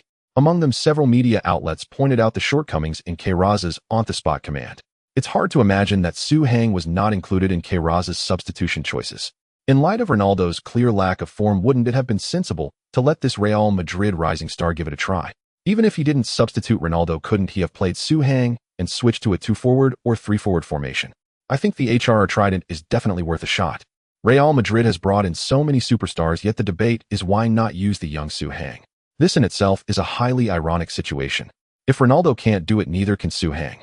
Queiroz's decision not to use Su Hang is understandable, as even now Su Hang has yet to apologize for the argument that occurred during the match with Queiroz.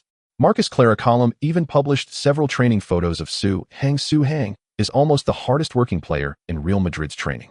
After daily training sessions, he still goes to the gym for strength training. His physique has undergone significant changes in a short time, making him look slim in clothes, yet muscular without them. Yet Queiroz gives Su Hang no chance at all. His pettiness is truly frightening. He is using the team's performance to take revenge on Su Hang. To be fair, the news that speaks up for Su Hang has caused him a lot of trouble. Especially Clara. This girl really speaks for me too much. In the end, Su Hang had no choice but to invite Clara out for dinner and take the opportunity to probe her a bit. Su Hang, in fact, I enjoy training. It doesn't matter whether I compete or not. Clara, is Queiroz forcing you to say this? Su Hang, I volunteered really. I still have shortcomings in my abilities, and now is not the best time for me to contribute to Real Madrid. Clara, at this point you're still thinking about Real Madrid. You need to think more about yourself. Su Hang, I know this is hard to understand. There are things I can't directly tell you. But as long as you understand that my not competing is for everyone's good, that's enough. Clara indicated she understood Su Hang's meaning. The next day, Clara's column in Marca. I met Su Hang, and his condition is very poor. I seriously suspect Queiroz is controlling Su Hang mentally. I even heard Su Hang say not competing is for everyone's good. Su Hang is too naive. This is workplace bullying. I, Clara Cecilia, a media professional, now sternly warn Queiroz. Immediately stop your mental control over Su Hang. I have already contacted doctors from the Madrid mental hospital. As long as Real Madrid agrees for Su Hang to undergo an examination, we can immediately obtain evidence. When Su Hang saw this news, he was dumbfounded. Clara looks quite pretty with curves, but why does she have no brain? Are you trying to force Queiroz? You're freaking forcing me. Is it that difficult not to want to play football? I see so many substitute players spending their whole lives on the bench. It's quite easy, right? Hazard. Clara's news caused a huge stir in Spain. Real Madrid officially rejected the request for Su Hang's examination from the Madrid mental hospital. They have reason to do so.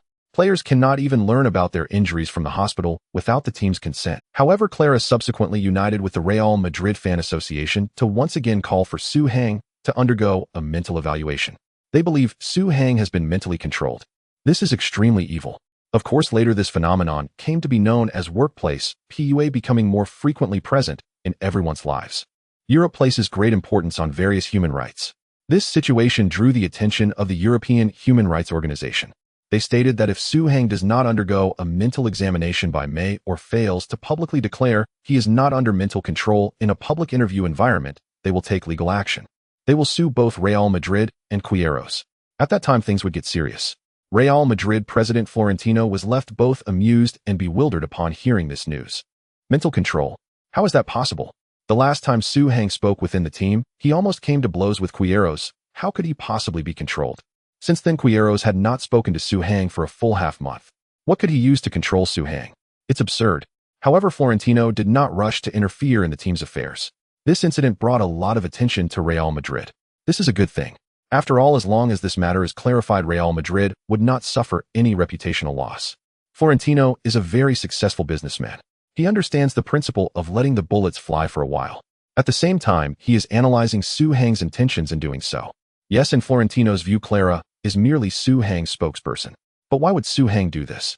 According to intelligence reports, Su Heng did not strive for a starting position. He even did not wish to be included in the squad. While leveraging public opinion to secure a starting position, he also expressed within the team that he did not want to start and was genuinely helping Ronaldo regain his form. What exactly is this kid planning? If Su Heng were just the former, Florentino would definitely deal with him. He does not want someone who stirs up trouble within Real Madrid. But could it be that he hopes to promote a tactical reform in the team, forcing Queiroz to abandon the lone striker system and adopt a dual or triple striker tactic? In any case, Florentino is very interested in Su Heng. On April 18th, the 33rd round, Queiroz believes Su Heng deliberately uses the media to stir things up, so this time, he directly excluded Su Heng from the 18-man squad. Portillo finally made the squad. However, in this match, Real Madrid lost 12 away to their city rivals Atletico Madrid. The team faced 3 consecutive defeats. Real Madrid was knocked off their first position in La Liga and became second. And the first place went to their greatest rivals Barcelona. Moreover, in this match, Real Madrid's top star Ronaldo was injured again. Real Madrid's luck was terrible. After the match, some Real Madrid fans marched in front of the club burning Real Madrid scarves on the spot. Unity, not infighting. We want Su Heng, not Queiroz. Let Su Heng play. We want to see Su Heng on. The Real Madrid fans could no longer tolerate Queiroz's terrible squad. The next day, Florentino personally called in the head medical staff to inquire about Ronaldo's condition. The club's sports director Queiroz, Zidane, and others were also present. This was also the reason why Queiroz was very polite to Zidane. Zidane played a role in Real Madrid that was certainly not just that of a player. He was someone who could communicate equally with Florentino. Although Ronaldo was more favored, he did not receive such treatment. The team doctor stated, "It's not a serious injury. Ronaldo will be back on the field for the next match." Bang! Florentino smashed the cup. The next match? What about the match after that? The next match is against Barcelona. Florentino exploded with anger. "We cannot use Ronaldo in the match where we need him the most. You bunch of worthless doctors. Have you listened to Su Heng's theory on injuries? If you allow Ronaldo to gradually enter recovery according to Su Heng's method, could he really not play in this match? Trash. We have the most professional football players in the world, yet we don't have matching sports doctors. Go find me the best sports doctor in the world. Next season, I do not want any important player from Real Madrid to suffer a serious injury, especially not one caused by inadequate recovery, leading to a recurrence of an old injury." After driving away the team, Dr. Florentino turned to Queiroz. "Queiroz, if Barcelona walks out of Bernabeu with their heads held high in the next match, then you have to leave Madrid with your head down. Do you understand what I mean? Now I want to hear the starting lineup for the next match. There are still 5 days before the next match, and the starting lineup has not even been arranged yet." Queiroz had to improvise on the spot, saying, That. 42-31, the forward is Su Heng, and then. Florentino interrupted Queiroz, "You can leave now." Clearly, Florentino had already received the answer he wanted. Queiroz wasn't too foolish. After Queiroz left, Florentino looked at Zidane. Zidane shook his head. He works very hard, training extensively every day. However, his training is very targeted. He only practices the areas where he has already shown strength. This is quite strange, as normal people would train their weaknesses unless he is hiding. He doesn't want to reveal more. He never shows his dribbling skills during training matches, but one day, when interacting with young fans, he naturally performed a Marseille turn to tease them. You know, his understanding of the Marseille turn is very profound. I understand this move, so I find it incredible. But one thing you don't need to worry about is that he is not the type to bully others or spread rumors. Clara's interview must have been a misunderstanding. I believe Clara misunderstood. Su signs autographs for fans outside the training ground every day, not just for 1 or 2, but for everyone. He has maintained this for as long as he has been here. He respects all players, including the somewhat hostile Barritlio. He even tried to tell Barritlio how to further utilize his advantages, but unfortunately Barritlio couldn't take it in. Su can clearly grasp the characteristics of each player and provide improvement suggestions. Moreover, I believe what he says is indeed correct. He is helping everyone in this team, even if he is not on the field. My conclusion is, you can trust him. Zidane spoke a lot. He rarely holds such a high opinion of someone. Florentino nodded. So what characteristics of yours did he capture? Or rather, how does he think you should improve? Zidane smiled slightly. He said, I am just a bit hot-tempered, and if I don't get a red card on the field, I will not only be the king of France. Ha ha ha. Florentino laughed heartily. Interesting, and what about me? What does he think of me? Zidane said, the greatest Real Madrid president after Santiago Bernabeu. Florentino's eyes glimmered with excitement, a high evaluation. Zidane added, but the reason for including Santiago is simply his respect for the deceased predecessors. In other words, the words before the greatest Real Madrid president can be omitted. Florentino was taken aback. He had such determination, but he didn't know if he could achieve that. And Su Hang seemed very confident in Florentino. This kid, Florentino was clearly happy. I hope he performs well in the Spanish derby. Just being kind-hearted, loving Real Madrid, and respecting predecessors won't make him the heir of Real Madrid. The heir? Zidane's pupils contracted, feeling sorry for Raúl. It seemed this golden boy of Real Madrid ultimately could not gain Florentino's recognition. All these qualities belonged to Raúl. April 25th morning. Real Madrid announced the pre-match squad for tonight's Spanish derby. Su Hang, Zidane, Raúl, Figo, Beckham, Cambiaso, Carlos, Bravo, Helguera, Salgado, Casillas. Cambiaso's ability to replace Guti is due to his slightly stronger defense. It is evident that Queiroz is very wary of Barcelona's attack, especially the football genius Ronaldo. Reporters frequently asked Queiroz about Su Hang. Is the use of Su Hang due to external pressure? Have you been mentally controlling Su Hang? Is it because of personal reasons that you have been preventing Su Hang from playing? Some say you overused Ronaldo because you didn't use Su Hang, leading to Ronaldo's injuries. How do you explain that? Queiroz refused all reporters' interviews, sitting alone in the car. He regretted coming to Spain. He wanted to see how Su Hang would perform in this match. Based on Su Hang's performance in training, Real Madrid would definitely lose this match, because Su Hang's level simply did not reach that of a starting player in the top 5 leagues. Queiroz guaranteed that with his decades of coaching experience. In the evening, the Bernabeu Stadium was packed with people. Real Madrid and Barcelona's title showdown. The Spanish derby. The battle of the old and new world-class midfielders Zidane and Ronaldinho. The duel between the youth academy goalkeepers Casillas and Valdés. Additionally, the young attacking star Savio and Overmars, bought by Barcelona, against the homegrown forward star Su Hang from Real Madrid. The entire Bernabeu Stadium was filled with 80,000 fans with no empty seats. Everywhere you looked, it was white as snow.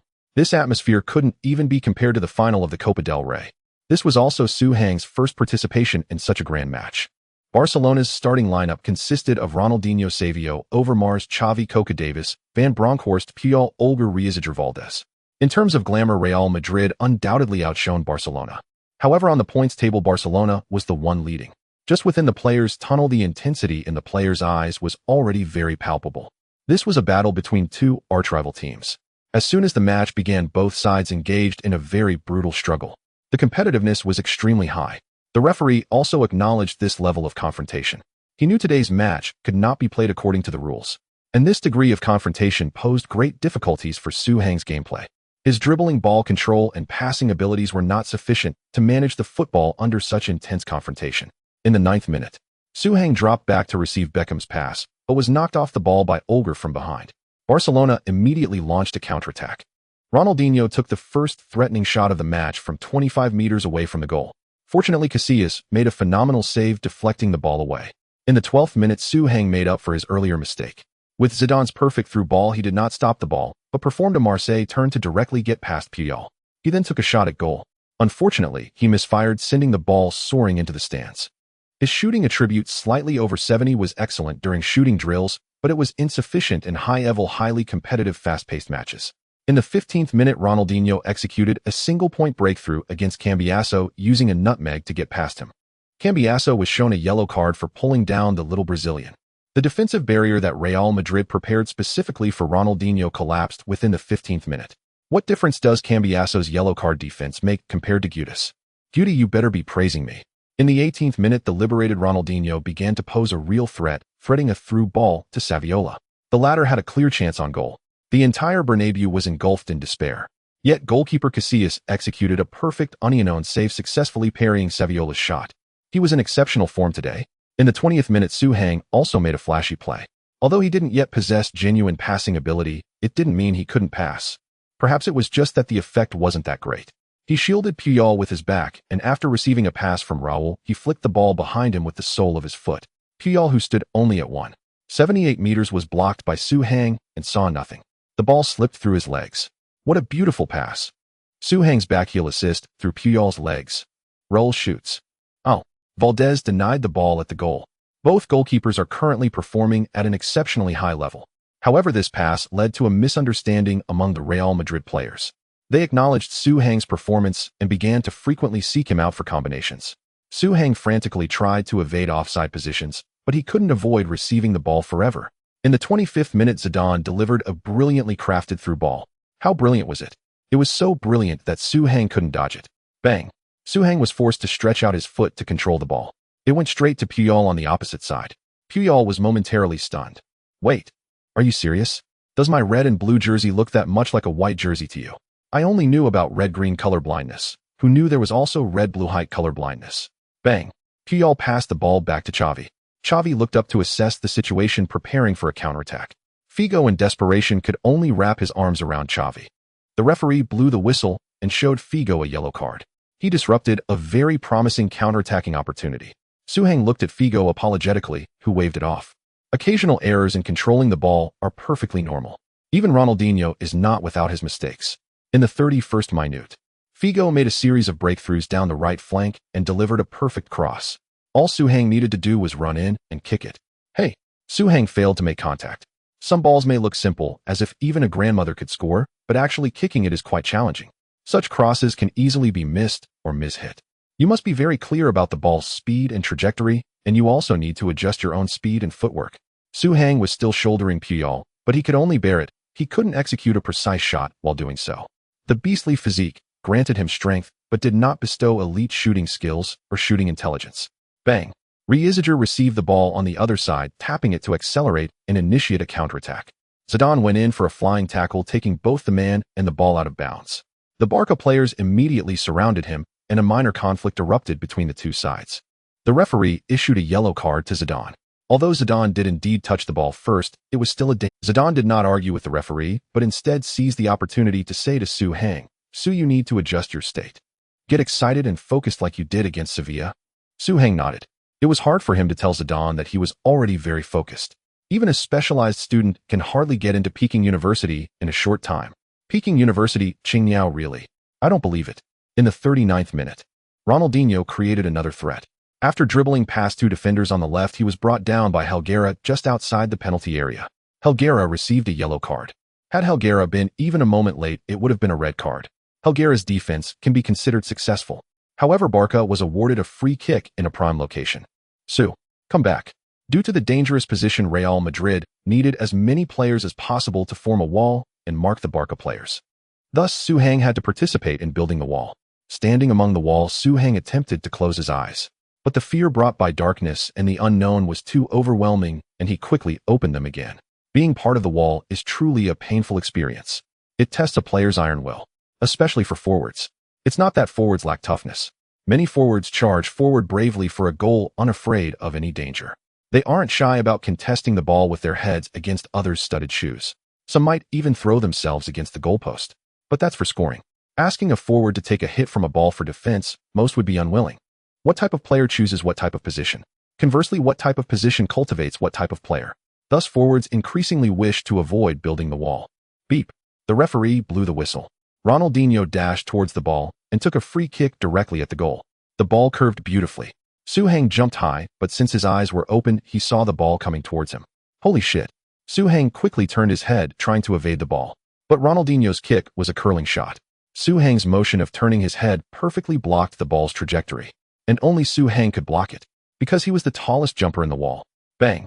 The ball hit Su-Hang's forehead directly. He fell to the ground. What happened next was truly none of his business. His vision went white, and when he opened his eyes again, everyone surrounded him. The team doctor rushed over. Su-Hang knew they were saying something to him, but he had no clue about the content. He kept waving his hand, signaling, "No, I'm done. I'm not playing anymore. I can't continue." However, after receiving Su Heng's response, the doctors gave him a thumbs up and quickly left the field. Oh, Su Heng is fine. He truly is a tough guy. The team doctor tried to get him to rest on the sidelines, but he kept waving his hands, indicating he didn't need it. This is a real man. He made a remarkable block. Had he not stopped Ronaldinho's free kick, it would have surely gone in. This is why Real Madrid fans repeatedly call for Queiroz to put Su Heng on. He can not only play the ball, but also perform the dirty work up front, and he can even make Ronaldinho's efforts come to naught. Of course, his performance in the attacking phase today was not stable, but that is related to his long absence from the game. Queiroz must take responsibility for that. Queiroz sat on the bench, quite speechless. All right, all the credit goes to you, Su, and all the blame falls on me, Queiroz. Is that fine? Throughout the first half, both sides played fiercely, launching multiple attacks. Yet none managed to score. Judging by the game performance, Barcelona appeared closer to scoring as their threats were nearer to the goal. On the other hand, Real Madrid, hampered by Su Heng's performance, found that most of their threats came from outside the penalty area. After the halftime break, neither side made any personnel adjustments. Barcelona was currently in the advantageous position, thus there was no need for adjustments. Real Madrid, having already exhausted their options, had no room for changes. However, tactically, Barcelona did implement some modifications. With Ronaldinho as the core, Xavi and Van Bronckhorst continuously attacked the left flank, focusing on countering Figo, Cambiasso, and Salgado. Barcelona further seized the initiative. At this rate, it's only a matter of time before Real Madrid concedes a goal. This was evident to any discerning observer. In the 54th minute, Su Heng dropped back to midfield to assist Figo in pressuring Xavi. Xavi passed back, and Cambiasso successfully intercepted. Cambiasso then passed the ball to Beckham. Beckham sent it to Su Heng, who immediately returned the pass. Through this method, Real Madrid stabilized their possession. Beckham then distributed the ball to Roberto Carlos.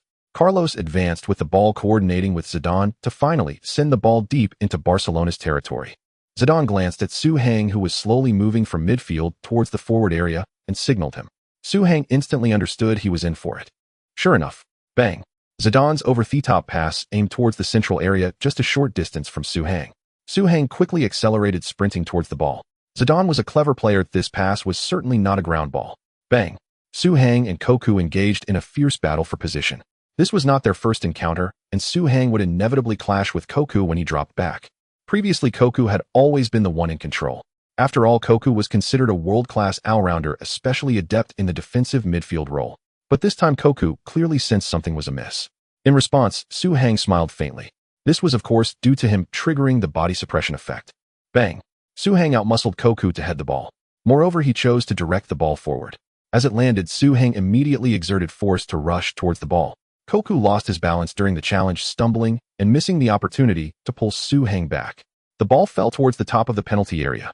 Inside the penalty area, Puyol burst forth. Su Heng knew he hadn't headed the ball too far. He was confident he could reach it before Puyol. Unless Puyol lunged in. Whoosh! Puyol made the tackle. No matter what, he had to disrupt the ball early. But in the next moment, Puyol's eyes widened. Or rather, his reaction was predicted by Su Heng. After catching up with the ball, Su Heng executed a Maradona turn, narrowly evading Puyol's flying tackle.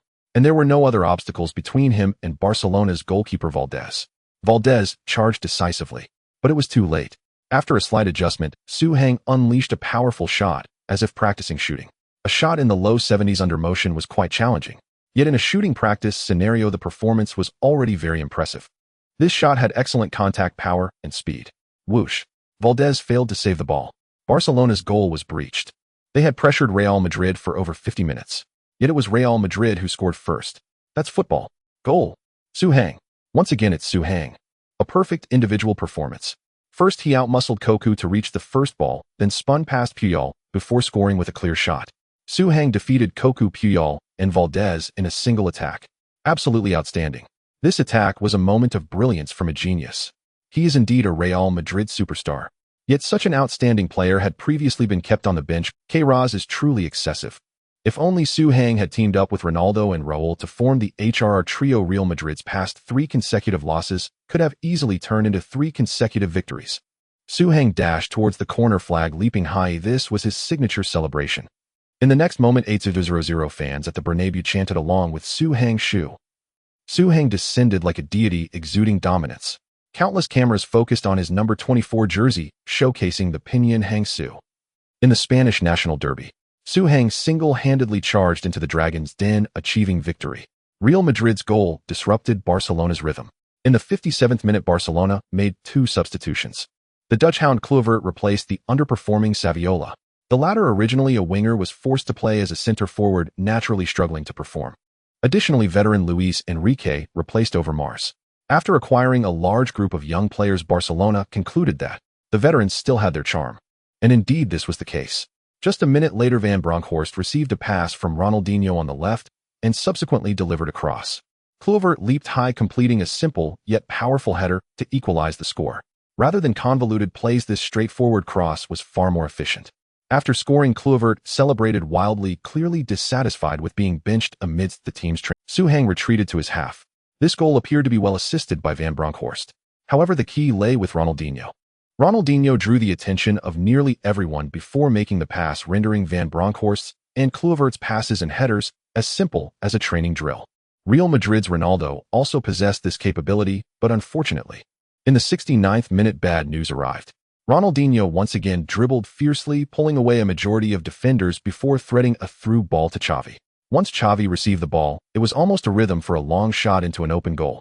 Figo could only commit a foul to take down the receiving Xavi, but in the next moment he regretted it, because he already had a yellow card. Indeed, the referee, showing no favoritism, issued Figo a second yellow card and his first red card. 2 yellows turned into 1 red. Figo was sent off. Real Madrid was now fighting with 10 men. Zidane, as the on-field commander, instructed Raúl to move to the right and Souhang to drop back to the attacking midfield position. As a result, Real Madrid had no forwards left. This could enhance midfield defense, but would also completely liberate Barcelona's offense due to the loss of forward threat. In the 72nd minute, Ronaldinho showcased his skills again, dribbling past 3 players before delivering a horizontal pass.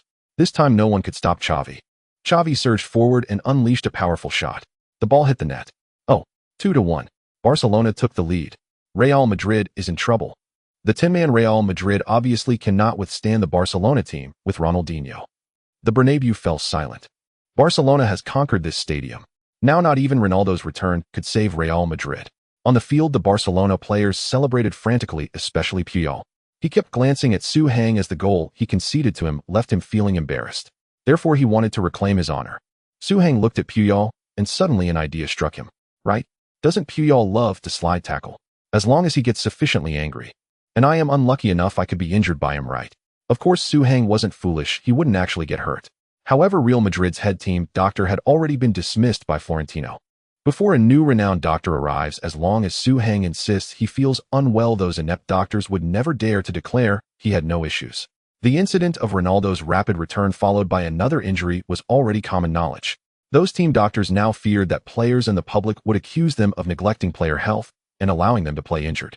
So as long as a player claims to feel unwell, they wouldn't dare hastily conclude that the player was faking an injury.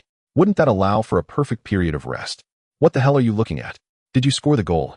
Souhang approached Puyol, mimicking the way Puyol had just been faked out, saying, "Or did Xavi score after faking me out?" Puyol was furious at that moment. This taunt was too timely. "What did you say? You little ball boy. Do you think you're something special? Your ball control is a pile of crap." Puyol also moved towards Souhang. The two collided. Souhang was slightly taller, but Puyol was a robust center back. Fortunately, Souhang executed a body press, and they were at a stalemate. "Thank you for your compliment on my skills, but could you jump when you speak next time? Because I always have to look down to talk to you. It's really tiring and could lead to cervical spondylosis." Souhang unleashed his ultimate move. Puyol immediately swung his fist. But the prepared Souhang quickly held Puyol's arm. Soon teammates from both sides stepped in, separating the two. The atmosphere on the field heated up again. Real Madrid fans began to curse the Barcelona players. After being conquered by Barcelona, the Bernabeu finally regained its composure and morale. The referee came over and issued a yellow card to both Souhang and Puyol. He particularly warned Souhang. In front of the referee, Souhang acted very composed, constantly nodding, even showing a friendly smile to Puyol. His face seemed to almost have the words "Come on, tackle me" written on it. Well done. After the conflict, Zidane praised Souhang. Souhang looked puzzled. You're not scolding me for causing trouble, but rather praising me." Zidane glanced at the sidelines. Barcelona has already gained momentum. Without the recent conflict, our team and fans would have been completely suppressed. You restored everyone's belief in victory. You are very sensitive to morale. You have the potential to be it. In response to Zidane's assessment, Souhang felt undeserving. "No, I didn't mean to boost morale. I just..." "Zidane, that's even better. It shows this is your instinct. You're naturally suited to be a leader." Souhang initially intended to clarify, but he noticed Zidane's expression changed. Suhang looked toward the sidelines. Queiroz made a substitution. He replaced Zidane with the Golden Wolf Guti. Zidane clearly was not satisfied with this substitution. A true leader-level player would never accept being substituted at a moment when the team is trailing. Even though the current Real Madrid lacks a team leader, Zidane held himself to very high standards. Besides, this was the Spanish El Clásico. Oh, Queiroz might be worried about Zidane's yellow card. Zidane was unhappy. He didn't even high-five. Similarly, carrying a yellow card, Queiroz should have substituted Cambiasso, not Zidane. You can't expect to defend at this moment, can you? Real Madrid is trailing. The team needs to score and find ways to attack, yet you substitute the player most capable of scoring. Queiroz made a wrong decision. In the following minutes, Real Madrid's attack showed no signs of improvement. In the 84th minute, Queiroz had Portillo warm up. He planned to substitute the weary role for a final push. Suhang looked at Zidane, who was sullen and dejected on the sidelines, and made an important decision. Ding! You used the time card. Zinedine Zidane 1993. In almost an instant, Suhang's mind was flooded with the various understandings of football that a young Zidane possessed. In 1993, Zidane was only 21 and had married his wife Veronique early. It was also this year that Zidane began to understand what it meant to bear the responsibilities of a man, and his playing style became exceptionally tough as he started to combine his tall and strong physique with his skills. 2 years later, he shed the title of youth, was honored as the best player of the Ligue 1, and transferred to Juventus, officially embarking on his superstar career. It can be said that the year 1993 held significant importance for Zidane.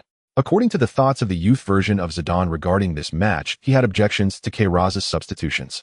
Suhang immediately approached the sidelines, pointing at the midfielder Borja, saying, "No, no, no. Not Portillo. I want him like that. I want more midfielders. Increase the speed a bit with a tendency to push forward. Portillo's forward identity will alert Barcelona's defense. Move up to midfield. I will drop back to organize the attack, the one called Borja right. Borja Guti Beckham, they will take turns pushing forward. Only midfielders have the opportunity to push forward. We are a man down, and each midfielder must perform double duty to compensate." Suhang quickly articulated his philosophy. In short, forwards can only play as forwards. Midfielders can play as both midfielders and forwards. This is the best choice for Real Madrid when a player is missing. Otherwise, Barcelona will score. You have no right to criticize my substitutions. Queiroz clenched his fist tightly, thinking, you really want to go against me, don't you? If you put Portillo in, then I won't. Anyway, we can't win. Suhang spread his hands, his attitude very resolute. Seeing Suhang's figure, Zidane was momentarily distracted. He had a fiery temper in his youth. He still does, though he conceals it now. For instance, he was very angry about Queiroz substituting him. I think Su makes a valid point. Zidane spoke up, expressing his anger about being substituted by Queiroz. If Queiroz had listened to Zidane, this matter would have been laid to rest. Otherwise, if Zidane clashed with Queiroz, it would surely be Queiroz who would leave. Borja, what are you still hesitating for? Get on the field. Queiroz angrily returned to his seat. Every time it was like this. As long as Suhang is on the field, the match will slip out of his control. However, it seems that every time Suhang plays, Real Madrid wins. No, it must be a coincidence. Suhang and scoring must have no connection. It's just that he's lucky. With the team trailing, why not use a forward and score with a header? Now losing the match gives Suhang the blame. Does Suhang have an opinion on Queiroz's substitution? Is Suhang specifically calling for Borja? It seems there was a heated discussion between the two sides. Borja is on the field, and he didn't even get a chance to warm up. And the already prepared Portillo was pulled back by the assistant coach. Oh, this is a huge blow for him. Does Suhang have some kind of magic? Was Borja's appearance specifically to coordinate with Suhang? Does he hold such a high tactical position? It shouldn't be. This is likely to cause controversy after the match. Su lacks the respect that a head coach deserves. The Real Madrid fans expressed their confusion over this substitution. They began to curse Queiroz. Queiroz looked aggrieved. It's your shoe who wants the midfield, so why blame? Get forward. Push forward more. Guti, you need to charge forward more. Borja, make frequent sprints. David, if there's a chance, try to push forward. Cambiasso, defend well, don't run around. But don't rush to tackle because you definitely won't get it. Just maintain pressure, follow your defensive target, and make him uncomfortable. Got it. Suhang began to issue instructions on a large scale. His natural demeanor made it seem as if he were not the youngest and least experienced rookie on the team. Yet everyone still had to pay attention to what he said, because he was the only one who had helped Real Madrid score so far in this match, highlighting a solid performance. In the 86th minute, Suhang retreated to ask for the ball. Guti and Borja immediately made their runs forward. Suhang held off Koku and delivered a beautiful through ball to Guti after a slick turn. Reiziger managed to kick the ball out of play just before Guti could reach it. He disrupted this highly threatening pass. Guti gave Suhang a thumbs up, indicating a good pass. Su-Hang moved to the sideline once again, holding off Cocu. Guti threw the throw-in to Su-Hang. Su-Hang directly lifted his leg to flick the ball to the behind Carlos. Carlos passed it back to Bravo. Bravo looked for Cambiaso. Cambiaso sent the ball to Beckham. The ball circulated around the back line of Real Madrid as the team needed to regroup for an attack. Here, Su-Hang came back to ask for the ball again. Beckham immediately passed it. Su-Hang played as if Borja and Guti once again initiated their runs forward. Cocu followed closely behind Su-Hang. Bang! Su-Hang unexpectedly completed a volley as he approached the ball. The ball sailed right over Cocu and came to Borja. Cocu was stunned. Su-Hang turned around, pushed past Cocu, and sprinted forward. Here, Su-Hang's voice guided Borja, who had the ball. Borja passed it across. Bang! Su-Hang flicked the ball and sprinted directly into the penalty area. Puyol was defending Borja and couldn't move laterally in time to stop Su-Hang. Barcelona's goalkeeper Valdez had an extremely strong rushing ability. He rushed out when Borja passed the ball. This time he would not give Su-Hang a chance. Valdez confronted Su-Hang directly. To get past Puyol, Su-Hang's speed with the ball was incredibly fast. At such high speeds, it was nearly impossible to make effective feints. Thus Valdez was determined to save the ball at Su-Hang's feet. As long as Su-Hang wasn't Ronaldo and couldn't pull off a pendulum move, this opportunity would have already been snuffed out by Valdez. Bang! Su-Hang stepped on the ball with his right foot, turning around, and with a pull of his left foot transitioned from forward movement to diagonal movement. He executed an irregular Marseille turn and brushed past Valdez. Zidane's pupils dilated. This is the Marseille turn during high-speed movement. The difficulty is extremely high. The reason it's irregular and why it transitioned from forward to diagonal movement is that the ball was moving too fast, and the player's turning angle couldn't achieve 360 degrees before having to stop, otherwise he would lose control of the ball. A complete Marseille turn is easy to perform, but this irregular one is extremely difficult. Only Zidane could perfectly master this technical move. Bang! After the spin, Su-Hang didn't even need to stabilize his form and effortlessly shot. Ronaldo hadn't arrived. But Zidane, he actually hasn't left yet. Goal! The Bernabeu Stadium exploded in an instant. 22. Equalizer. Su-Hang helped the team equalize against Barcelona in the 87th minute. Artistry. This is an artistic goal. Is this really Su-Hang and not Zidane? Marseille turned during high-speed movement. Su-Hang completely faked out Valdez. The subsequent shot into the open goal was effortless. Su-Hang moved as if he were on a morning street, and the Barcelona players couldn't stop him at all. Cocu lost his defensive target once again. Su-Hang passed right by Puyol's whole world. Valdez lost to Su-Hang twice today. Once again at home. Once again with a brace. Su-Hang is perfectly suited for this stadium. He saved Real Madrid's face. Though he couldn't help the team overtake Barcelona, at least he didn't allow Barcelona to widen the gap. Borja assisted Su-Hang, proving that allowing him to play was the right decision. Portillo's passing skills are definitely not as good as Borja's. After all, Borja Valero is referred to as Real Madrid's Xavi by the fans. Of course, Portillo is also known as the successor to Raúl, seemingly even more impressive than Borja. But who let Borja complete the assist? Su-Hang charged into Barcelona's goal. Is he unable to stop? No. Su-Hang ran out holding the ball. He signaled for his teammates to quickly return to their half and restart the match. He wants to win. He wants to defeat Barcelona. He won't allow Barcelona to take even a single point from here. Su-Hang gave up on celebrating the goal and rushed back to the field. The Barcelona players were infuriated by this ball-retrieving act. Puyol even tried to intercept Su-Hang, but Su-Hang dodged past him. Zidane was well aware that time was limited. He had no time to play house with Puyol. Since Real Madrid had done this, how could Barcelona dare to waste time? Real Madrid wanted to win, and Barcelona wanted it even more. They had 11 players while Real Madrid had 10. Su-Hang's actions were self-destructive. Barcelona quickly completed a substitution, bringing on young player Mata to replace the underperforming center-back Olger. Mata is not a center-back, he is a midfielder. Making him play as a makeshift center-back effectively enhances Barcelona's attacking power. Barcelona also wants to win. In the 90th minute, Ronaldinho punished the arrogant Real Madrid. After dribbling laterally at the edge of the penalty area, he passed back and then darted into the box himself. Mata sent a direct over-the-top pass without stopping the ball. Cambiaso, in order to prevent Ronaldinho from entering the penalty area, could only bring him down. The referee immediately blew the whistle. A wail echoed through the Bernabeu. Cambiaso already had a yellow card. The referee showed him a yellow card. 2 yellows turned into a red. Cambiaso was sent off. His eyes were reddened as he believed his departure might very well lead to the team's downfall. Hey Cambiaso. Su-Hang caught up with Cambiaso, putting his hand on his shoulder, and said, "You are a hero, you did nothing wrong. If you had been just a bit slower, Ronaldinho would have either scored or drawn a foul. Don't worry, we can hold on." Su Hang then raised his hands above his head, began to clap, and signaled to the Real Madrid fans in the stands to applaud Cambiasso. Wow. Initially, some fans who complained about Cambiasso began to clap. The applause grew louder, soon joined by cheers and encouragement. Zidane murmured on the bench, "I was right. This is the leadership quality in Su. He saved Cambiasso's career. If Cambiasso becomes the villain in the Spanish El Clásico, his career would be over." Su Hang's applause turned Cambiasso from a sinner into a hero.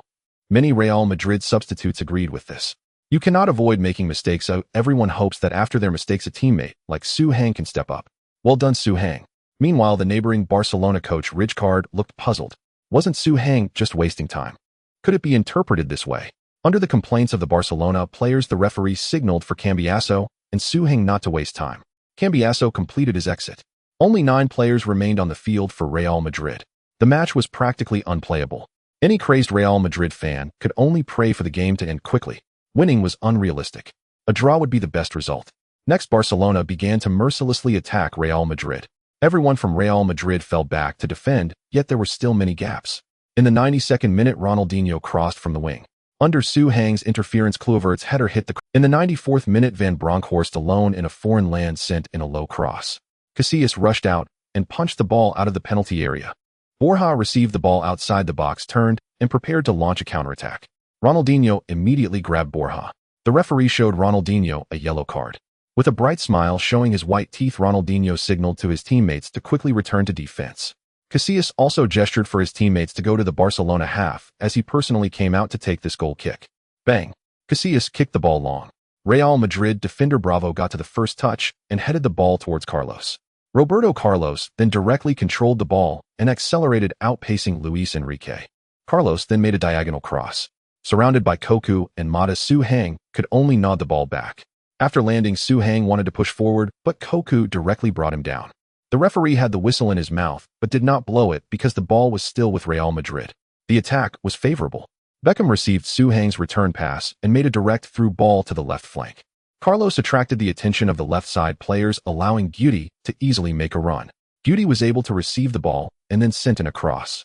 Unfortunately, Reisiger put in a great effort, flying in to stretch his leg and touch the ball. The ball flew high and far, heading towards the outskirts of the penalty area. There's Su Hang, who had just been brought down by Mata, struggled to get up. Watching the ball flying towards him, he twisted his body, swung his arms, and fixed his gaze on the descending ball. Almost simultaneously, everyone on the Real Madrid bench stood up. Even the Real Madrid fans stood up. A scene flashed through everyone's minds. It was the 2002 Champions League final. Zidane stood in the same position where Su Hang was now, executing the same motion towards the descending ball. That night, Real Madrid claimed the Champions League title. Zidane struck from the west. An otherworldly goal. Bang! Su Hang swung with his left foot, which had rarely seen a shot. The ball instantly flashed into the top left corner of the Barcelona goal. Whoosh! It stirred up waves of white spray. Zidane had once stated after the 2002 Champions League night that he could never replicate that otherworldly strike. He wasn't lying. But the younger version of him 9 years ago was still capable. Thunderous applause erupted throughout the Bernabeu, though there was no clear sound. 80,000 spectators trembled with excitement, appearing as if an earthquake had struck. Only when Su Hang turned around, arms wide open, rushing towards his team's bench, did they finally confirm that this was not a memory, not a fantasy. Goal! Goal! Goal! Su Hang! Su Hang! It's really Su Hang. 3-2. Su Hang scores a last-minute winner against Barcelona. This is undoubtedly a decisive goal. Undoubtedly. A hat-trick. Su Hang completed a hat-trick to help Real Madrid win this Spanish El Clásico. He became the youngest hat-trick scorer in Spanish El Clásico history. Su Hang rushed towards Zidane. He was extremely excited, because this decisive goal he scored was almost identical to Zidane's decisive goal 2 years ago in the Champions League. Moreover, with Zidane substituted, it was as if Su Hang had inherited Zidane's legacy, becoming the core of the team's attack. In a way, this seemed destined. Su Hang's playing style during this period was eerily similar to Zidane's. Some say he cannot pass, that he lacks imagination. But in the last 10 minutes of the match, Su Hang's performance could easily be compared to the best footballers. He is the new Zidane of Real Madrid. A Zidane in the forward position. The commentator was emotionally torn, but it was understandable, because in the entire Bernabeu there was not a single sane person left. It was incredible. Su Hang's performance was phenomenal. How could you, Queiroz, have kept him on the bench for 4 entire matches? You are clearly committing a crime. Oh, Su Hang ran towards the Barcelona direction. What does he want to do? Could it be? Yes. Su Heng's plan to feign injury failed, but he truly could not continue playing. The last resort of Zidane had already been used. Next time he takes the field, he would really be exposed. So, I'm sorry Puyol, let me take the heat. This is Real Madrid. This is my call.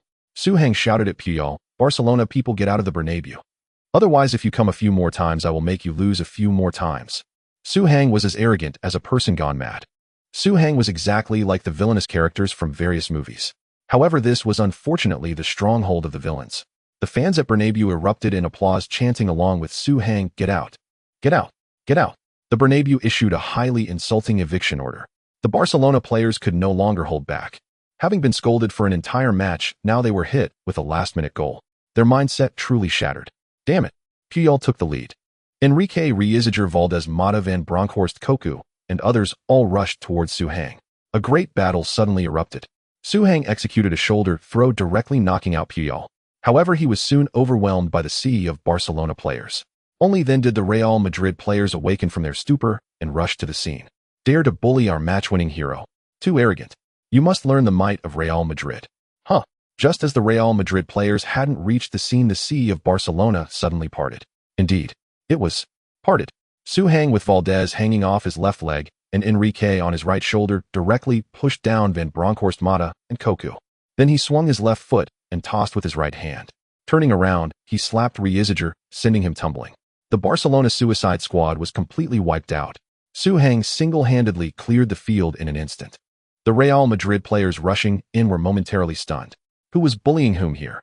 Beep, beep, beep. The referee's whistle blew repeatedly. The stadium security arrived late. Oh, I'm not sure how to describe this. Should I say that the Barcelona players were beaten up by Su Heng alone? Or should I say Su Heng single-handedly fought against 7 Barcelona players? My God, I think we have witnessed the Chinese empty stomach. Su Heng is of Chinese descent, and it's well known that anyone with Chinese blood will have an empty stomach. How terrifying. If playing football were as simple as fighting, then Real Madrid would be invincible. They might only need to send out Su Heng. I can hardly believe it. Su Heng's fighting ability is so strong. He is truly a beast. A fighting beast. But now he's in trouble. A red card. As expected, a red card. The referee showed Su Heng a red card. His boxing was splendid, but this is a football field. Moreover, Su Heng will undoubtedly face additional sanctions from the Spanish Football Federation after the match. No matter the reason, such violence on the pitch must be punished. I have to say, Su Heng not only makes game-winning plays like Zidane, but his temperament is also quite similar. His previous open dispute with Queiroz was evidently not an accident. His temperament. Those with real ability often have strong temperaments. It's all Puyol's fault. He provoked Su Heng. That instance of him actively challenging Su Heng was the start of all the misfortunes. Puyol will likely face additional bans as well. Trading one Puyol for one Su Heng might be the most lucrative deal Barcelona has made this season. In my view, Su Heng is simply the youthful version of Ronaldo Zidane. The referee continuously showed cards. Su Heng Puyol red cards. Enrique Valdez yellow cards. He then blew the whistle 3 times to end the match. The score was set at 3-2. Real Madrid narrowly defeated Barcelona. They surpassed Barcelona in the standings, but remained in second place, unable to climb to first.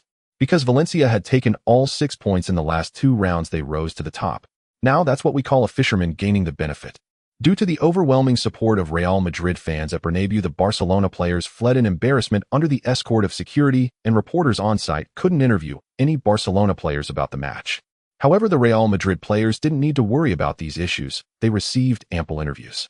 Zidane, I have no objections to Queiroz's substitutions. It's normal for him to have his own thoughts as a head coach. This was a tough match. We fell behind at one point, but fortunately players stepped up. This is Real Madrid. Many players on this team can change the game single-handedly. Yes, I'm talking about Su Heng. He is a player who can change the course of a match with his individual ability. He is exceptionally talented. That winning goal he scored, I don't know if it was a tribute to me, but I indeed saw my own shadow in him. Raúl, I expected Su to contribute to the team in this match. His strengths have always stood out. However, he displayed many aspects we had never seen before, which was truly shocking. Perhaps we should really try playing with 3 forwards. The Rolls-Royce Trident wouldn't conflict with the style of Real Madrid. They are all very prestigious. Figo, Su just delivered a masterpiece. This was his match. I've fallen in love with him now. That yellow card I think was questionable. I shouldn't have been sent off with a red card. This decision might leave me feeling uneasy for a long time. But Su solved this problem. In a sense, Su redeemed both me and Cambiasso. We must take Su out. Beckham, Su was unstoppable in this match, though I felt like I was playing alongside Ronaldo and Zidane. I don't think his celebration was excessive. The Barcelona players have done worse things. The only difference is our attitudes towards failure. I must admit that the Barcelona players lacked a bit of gentlemanly demeanor. The Real Madrid players all showered Su Hang with compliments. In other words, they were convinced. Among the fans, the calls for Su Hang were even louder. Major media outlets left the front page headlines for Su Hang. AS, the youngest hat-trick scorer in the Spanish national derby, Su Hang. Build unstoppable. Real Madrid youth player Su Hang transformed into a white-clad killing god, completing a hat-trick to overturn Barcelona. Sky Sports, a new chant floating in the Bernabeu, Shu. This celebration move from Su Hang blossomed in La Liga. Tutto Sport. Whether the Rolls-Royce Trident can create chemistry remains to be seen, but Su Hang has undoubtedly become the prince of Real Madrid. Kicker, the rebellious player overcomes the head coach. The esteemed coach Queiroz publicly apologized, stating that his previous decision to ignore Su Hang was the biggest mistake of his coaching career. Yes, Queiroz admitted his mistake publicly. After the match, facing a crowd of reporters, Queiroz's statements stunned everyone. This was an epic match. Su Hang demonstrated his dominance in the game. This is something I never imagined. This Su Hang is not the same person I had in mind. Queiroz appeared somewhat aged in front of the camera. His temples showed signs of gray hair. I have never seen any 18-year-old player adapt so well to high-level matches. My decades of experience in the industry made it hard for me to believe in Su Hang regardless of his age or his skin color and bloodline. This is not an exaggeration. I just want to express that before Su Hang, no one like him had succeeded in the world. I made a mistake that all coaches tend to make. And Su Hang's repeated brilliant performances and victories made me realize this mistake. Now, in front of so many media and fans around the world, I sincerely apologize to Su Hang. The reporters on site applauded for Queiroz's sincerity. In life, it's not about making mistakes, but about acknowledging and correcting them. Queiroz's apology is unprecedented in the world of football. When does a leader apologize to a subordinate? Queiroz truly has courage. The reporters turned their attention to Su Hang. He had to attend this post-match press conference, though otherwise the media would have torn the Real Madrid venue apart. To be honest, Su Hang was very surprised by Queiroz's reaction. He had just confirmed that Queiroz was not being sarcastic. He seemed to be serious. He was truly conquered by Su Hang's divine performance. The charm of competitive sports can sometimes be so powerful that it turns enemies into friends. In this situation, it would be futile for Su Hang to further provoke Queiroz. He would inevitably take the field in future matches. That being said, while Queiroz was at fault, Su Hang's repeated provocation was also inappropriate. Now that Queiroz has sincerely apologized, Su Hang had no need to add insult to injury. No, actually I agree with Mr. Queiroz's usage of me. Su Hang began. My level is far from what everyone sees, but I am essentially still a youth training player. I have many areas to improve. My performance in training has not been satisfactory, and it would be unfair to start me over players in better form. Reporter. Fan. Queiroz. Is this what Su Hang, who provoked Queiroz after scoring, has to say? He is giving Queiroz a way out. This is emotional intelligence at its peak. What happened to the rebellious player? Su Hang continued. Queiroz is definitely an excellent head coach. I completely agree with his strict management of the team. He can help players improve. He has profound knowledge in tactics and training. The fluctuations in Real Madrid's results this season have many reasons, and Mr. Queiroz has done exceptionally well. Su Hang had yet to finish speaking. Queiroz suddenly burst into tears. Everyone was stunned by this scene. Queiroz turned around and hugged Su Hang tightly, tears flowing uncontrollably. He felt so wronged. Truly, the whole world did not understand him. Except for Su Hang. It has been said that Real Madrid is filled with stars with a lineup that seems overwhelmingly strong. But in reality, Ronaldo is constantly injured. Zidane puts in effort, but not with all his might. Figo's form has clearly declined. Raúl cannot play as a lone striker. Beckham has yet to integrate into the team. Carlos is attacking without defending. Beauty is unpredictable, cutting down others and himself. Most critically, they lost Mikel's defensive presence. Where is the strength in this Real Madrid? As for the other young players like Cambiasso, Juanfran, Borja Pavón, and Portillo, their abilities are insufficient. Queiroz truly is a skilled cook, unable to make a meal without rice. The one who truly shattered this fragile facade was Su Hang, who previously had conflicts with him. How could Queiroz not be moved? Thus, the scene of Su Hang comforting Queiroz was widely reported by the media. The great reconciliation of the century.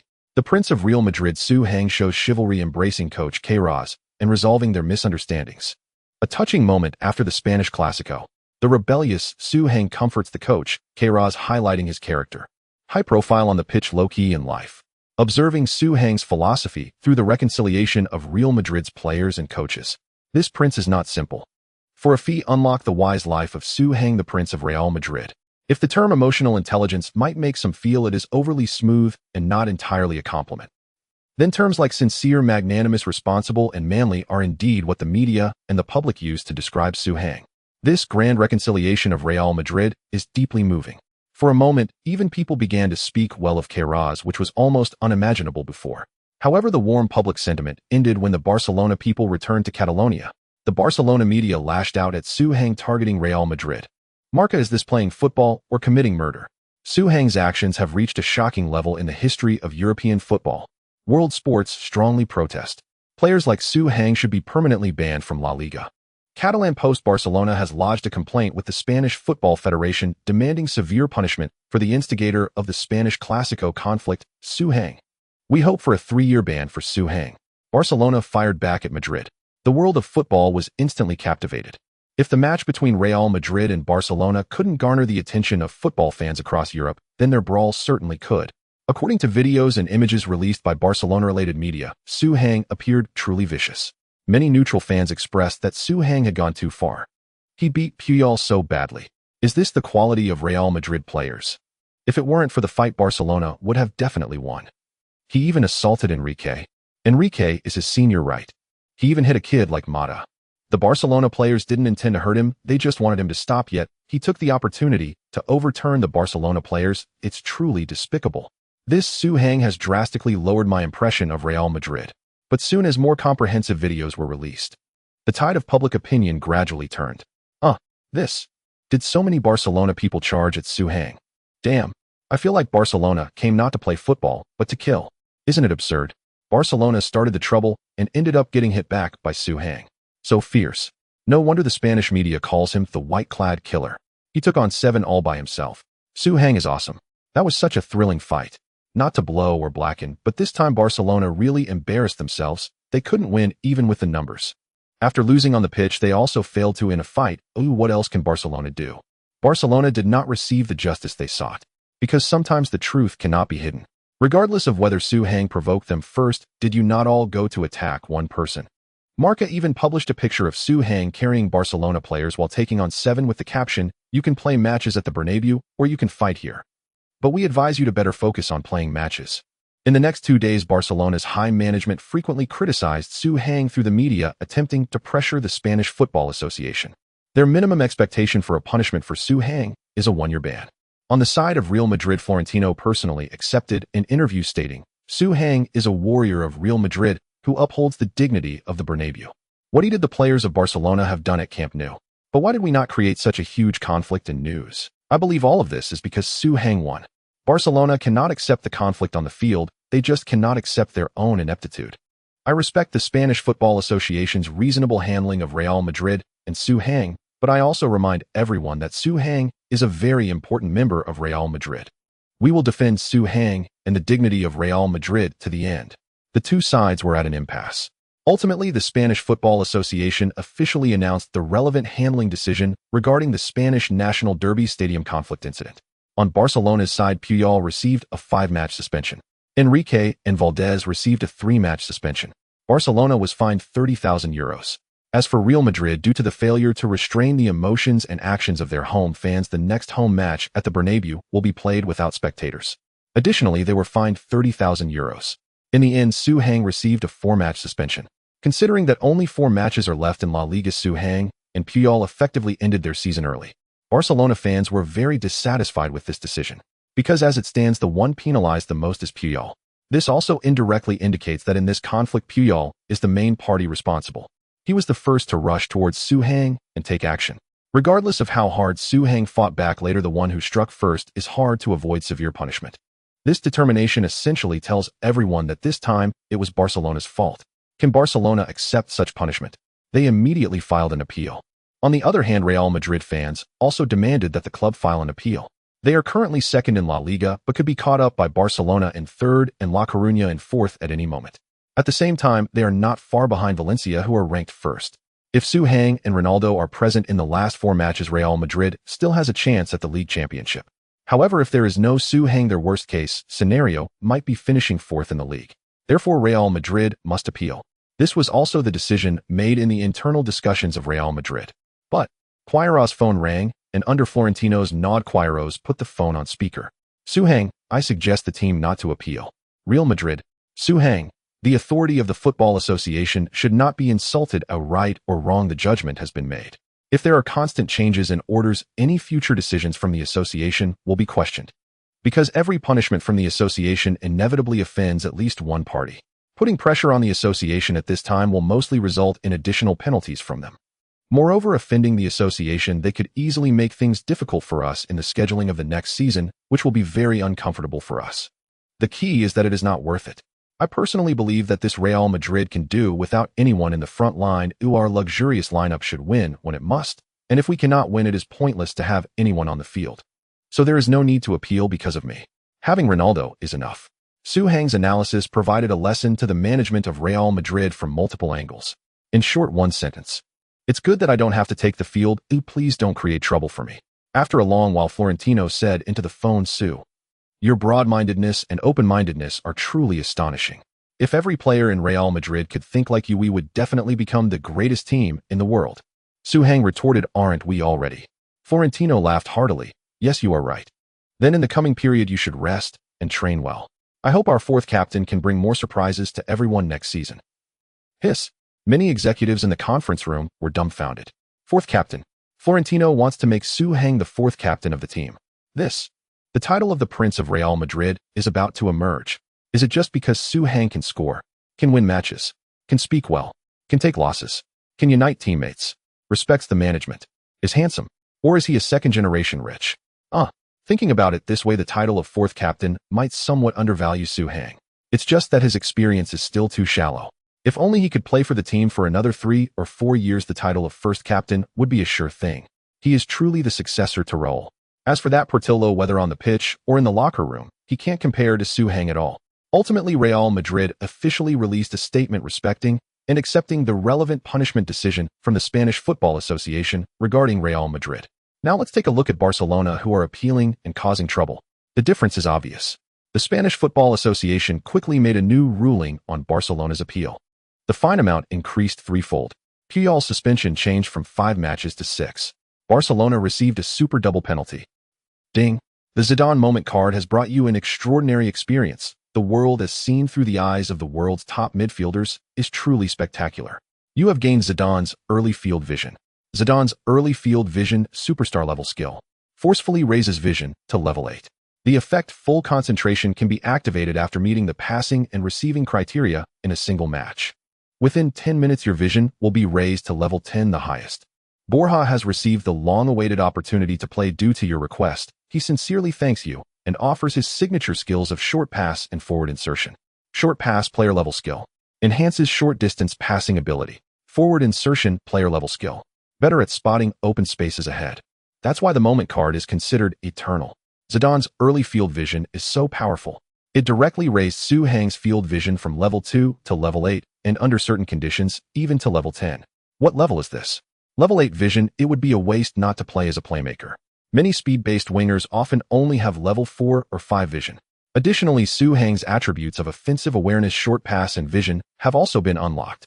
His shooting and heading attributes have also increased by 1 point respectively. Offensive awareness 75, shooting 72, short pass 72, heading 78, strength 76, jumping 70, vision 8. This directly led to Suhang having several more training projects available. Previously, he focused on training shooting and heading, but now he also tries short passing during team training. His performance in training matches has improved significantly with more active and refined positioning. And this is the change brought by vision. Vision is a very important professional quality that is often underestimated in many sports. Many times, opportunities visible to fans are entirely unseen by players on the field.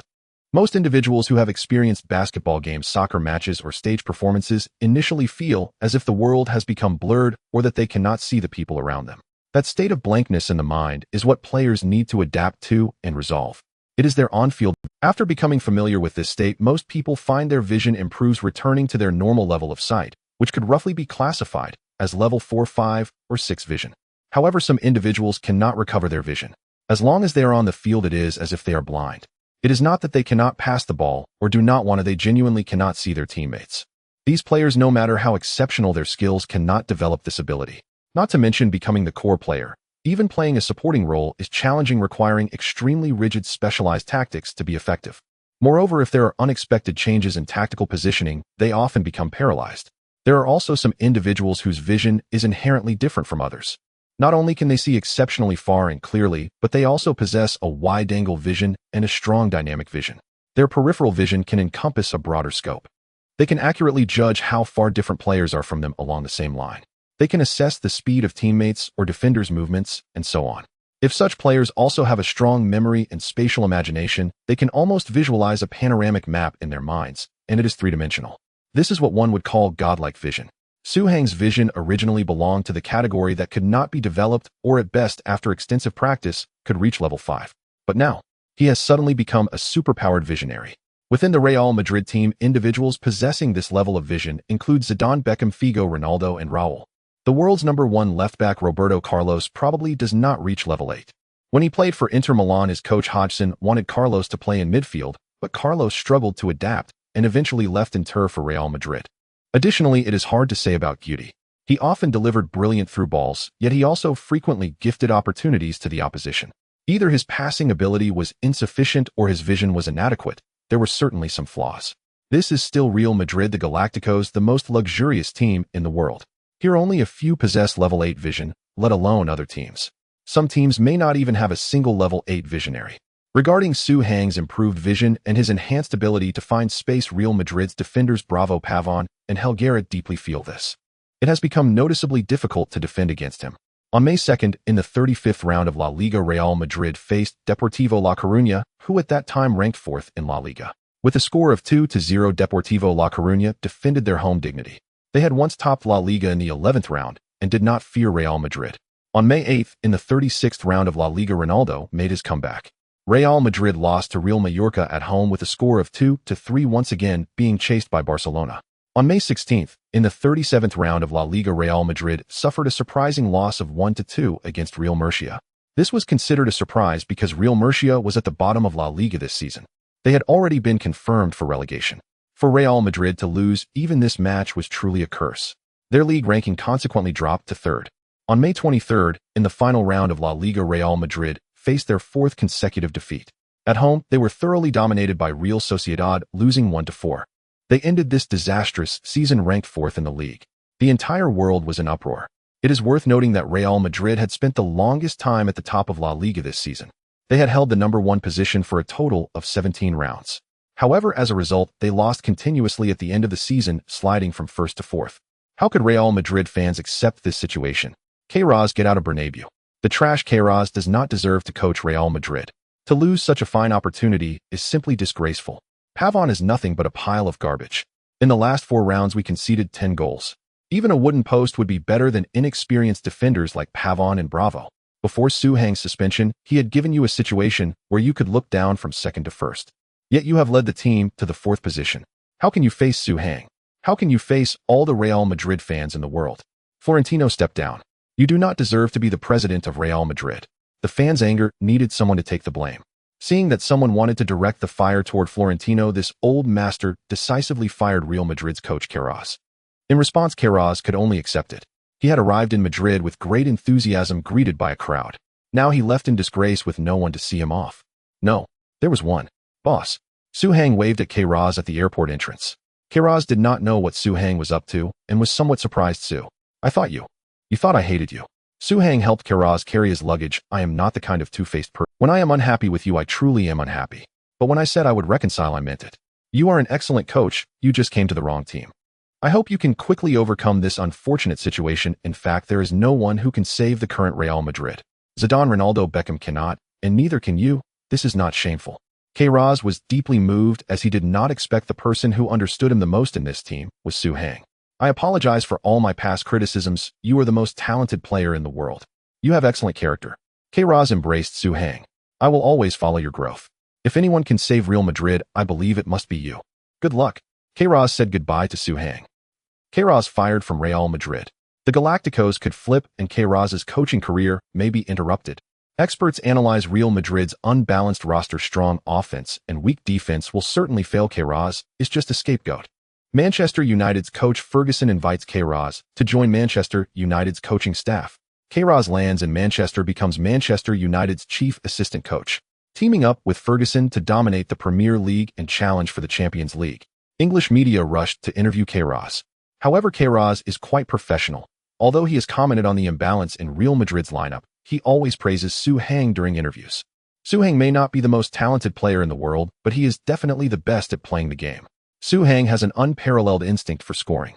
He is a truly clutch player. The more important the match, the better he performs. Su Heng has changed my perspective on training. His training plans for injured and aging players will change the world of football.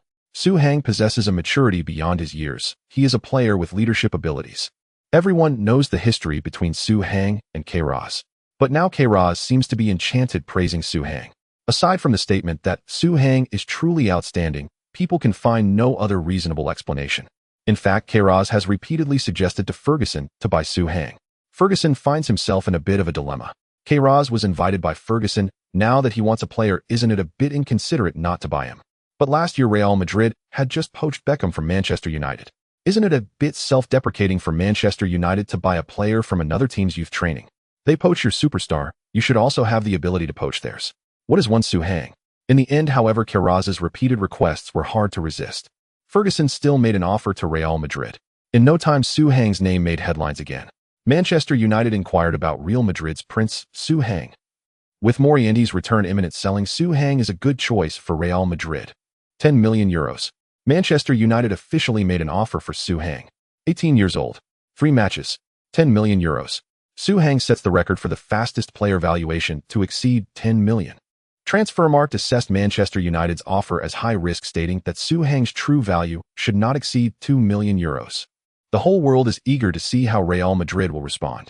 Soon Real Madrid replied to Manchester United, "Su Heng is not for sale. We have no intention of selling him." Ferguson could finally rest easy. But Queiroz was not yet discouraged. He suggested Manchester United try to loan Su Heng. Manchester United then sent a rental inquiry. Manchester United submits loan request. Is Su Heng really the only option for reinforcements? Su Heng is Queiroz's white moonlight, but after seeing Su Heng's performance, who wouldn't be captivated by him?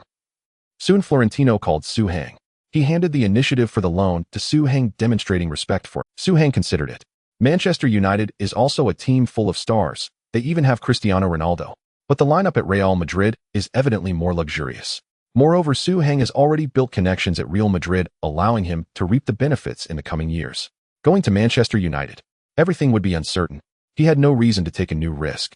Su Heng replied to Florentino, "In Manchester United, I might only make 20% of an impact. But as long as I can contribute even 1% to Real Madrid, I will choose to stay here."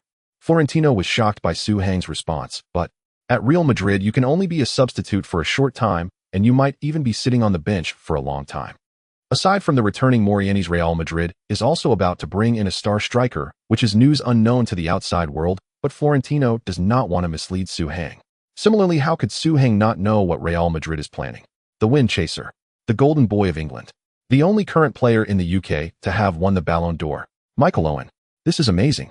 Finally, he can lie on the bench and have a good sleep. He no longer needs to worry about being substituted onto the field. That was truly a nightmare. Su Heng resolutely declared, "Unless the first-team roster at Real Madrid cannot accommodate me, I would rather sit on the bench forever than go elsewhere." At that moment, Florentino was moved. He even considered not signing Owen after all. Of course, this sentiment lasted only a few seconds. "Good. I will reject Manchester United's loan. You will continue to play for Real Madrid next season. Do you have any preference for your jersey number? How about number 8 or 11? Number 8 is generally the jersey for the starting midfielder. However, since it is close to number 9, which is the starting striker's number, many midfielders with status but unable to wear number 9 will choose 8. This number, barring any surprises, belongs to Morienti's. Number 11 is the jersey for the main winger, and many forwards who cannot get number 9 will likewise settle for 11. Florentino hopes to compensate Su Heng with a jersey number. Su Heng smiled, saying, "I'm fine with number 24, I quite like that number. As for number 8 and 11, let's leave them for the 2 new teammates." Florentino was taken aback. New teammates. How does Su Heng know? How does he know? Guessing that Morienti's would return is one thing. But how could Su Heng know that Real Madrid would also sign a forward? Now the whole world thinks Real Madrid is buying a defensive midfielder. Florentino asked, "Why do you think the new teammates are all forwards?" Su Heng said, "Didn't you want to loan me out? This indicates that aside from Morientes the other should also, isn't it fine to have Ronaldo starting Morientes as a substitute and Portillo as the third substitute? While this may seem disrespectful to Portillo, those who still compare me to him are probably just fake fans. My competitor is Morientes, and considering Real Madrid only recruits superstars, anyone coming in will only rank higher than Morientes. Florentino replied, "You are very smart. I enjoy dealing with smart people, just like Zidane." Su Hang answered, "Yes, I also like Zidane. Therefore next season you need not worry about me causing chaos in the Real Madrid dressing room due to lack of playing time. On the contrary, I will do my utmost to maintain peace within the team." Florentino asked Su Hang if he wanted to be loaned out, essentially indicating that he was also worried about Su Hang causing trouble next season. The prince causing trouble is the hardest to handle. Ignoring it won't work. Being too lenient has no effect. Being too strict will not be accepted by the fans. It easily leads to division in the team. In short, after this phone call, Florentino was more satisfied with Su Hang than ever. Marca then published the headline, "Real Madrid rejected Manchester United's loan request," stating, "It is not about the loan amount. Su Hang is a cornerstone of Real Madrid, and the club has important plans for him next season." Thus, Manchester United finally gave up on Su Hang entirely. They subsequently spent €37 million to acquire Everton's rising star Wayne Rooney. €10 million brought centre-back Gabriel Heinz from Paris Saint-Germain. €9 million took Leeds United's last star Alan Smith. €5,250,000 signed young centre-back Gerard Piqué from Barcelona. This summer's transfer market has thus become lively.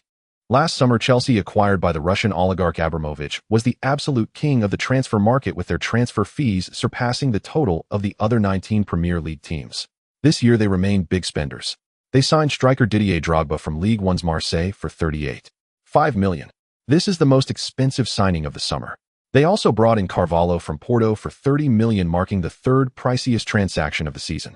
They signed Ferreira from Porto for €20 million. They also acquired Arjen Robben from Eredivisie's PSV Eindhoven for €18 million. Following closely is the Serie A giant Juventus.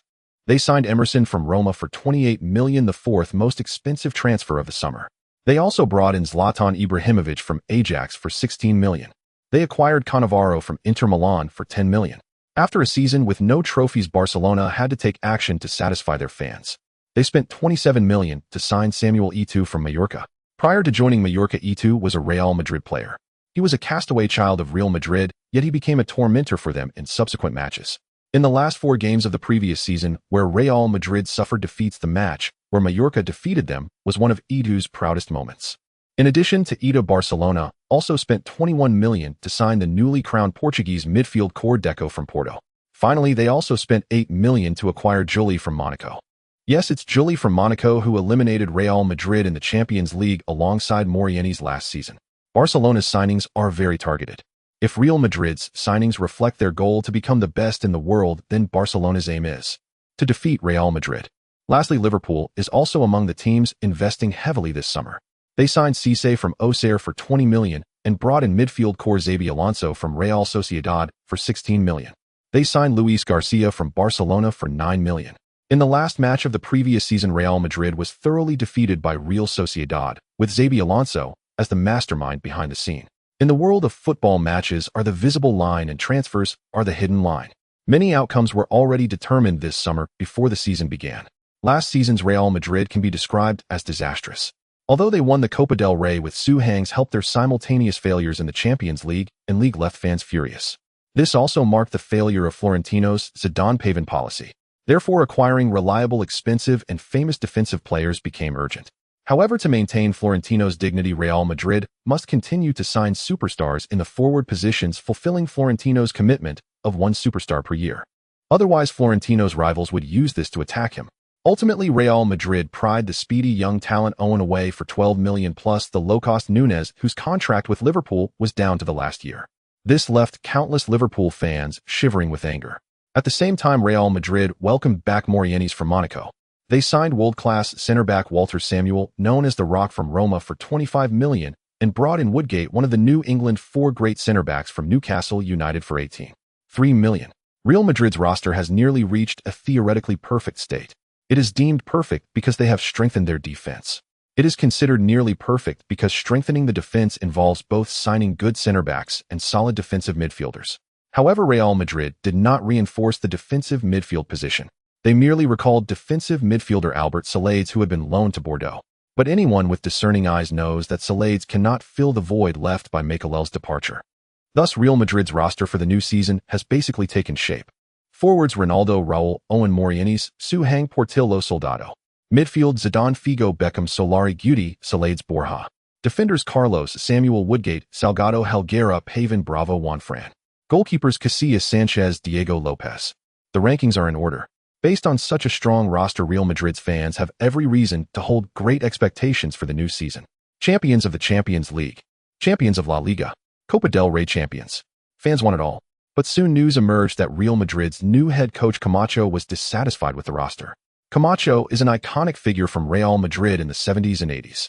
After retiring, he began his coaching career, but aside from successfully leading Rayo Vallecano and Espanyol to promotion, his coaching achievements have been lackluster. His 2 years with the Spanish national team brought shame to Spanish football as a powerhouse. This is his second tenure as Real Madrid's coach. The last time he held this position, he lasted only 22 days, setting the record for the quickest dismissal of a coach in Real Madrid's history.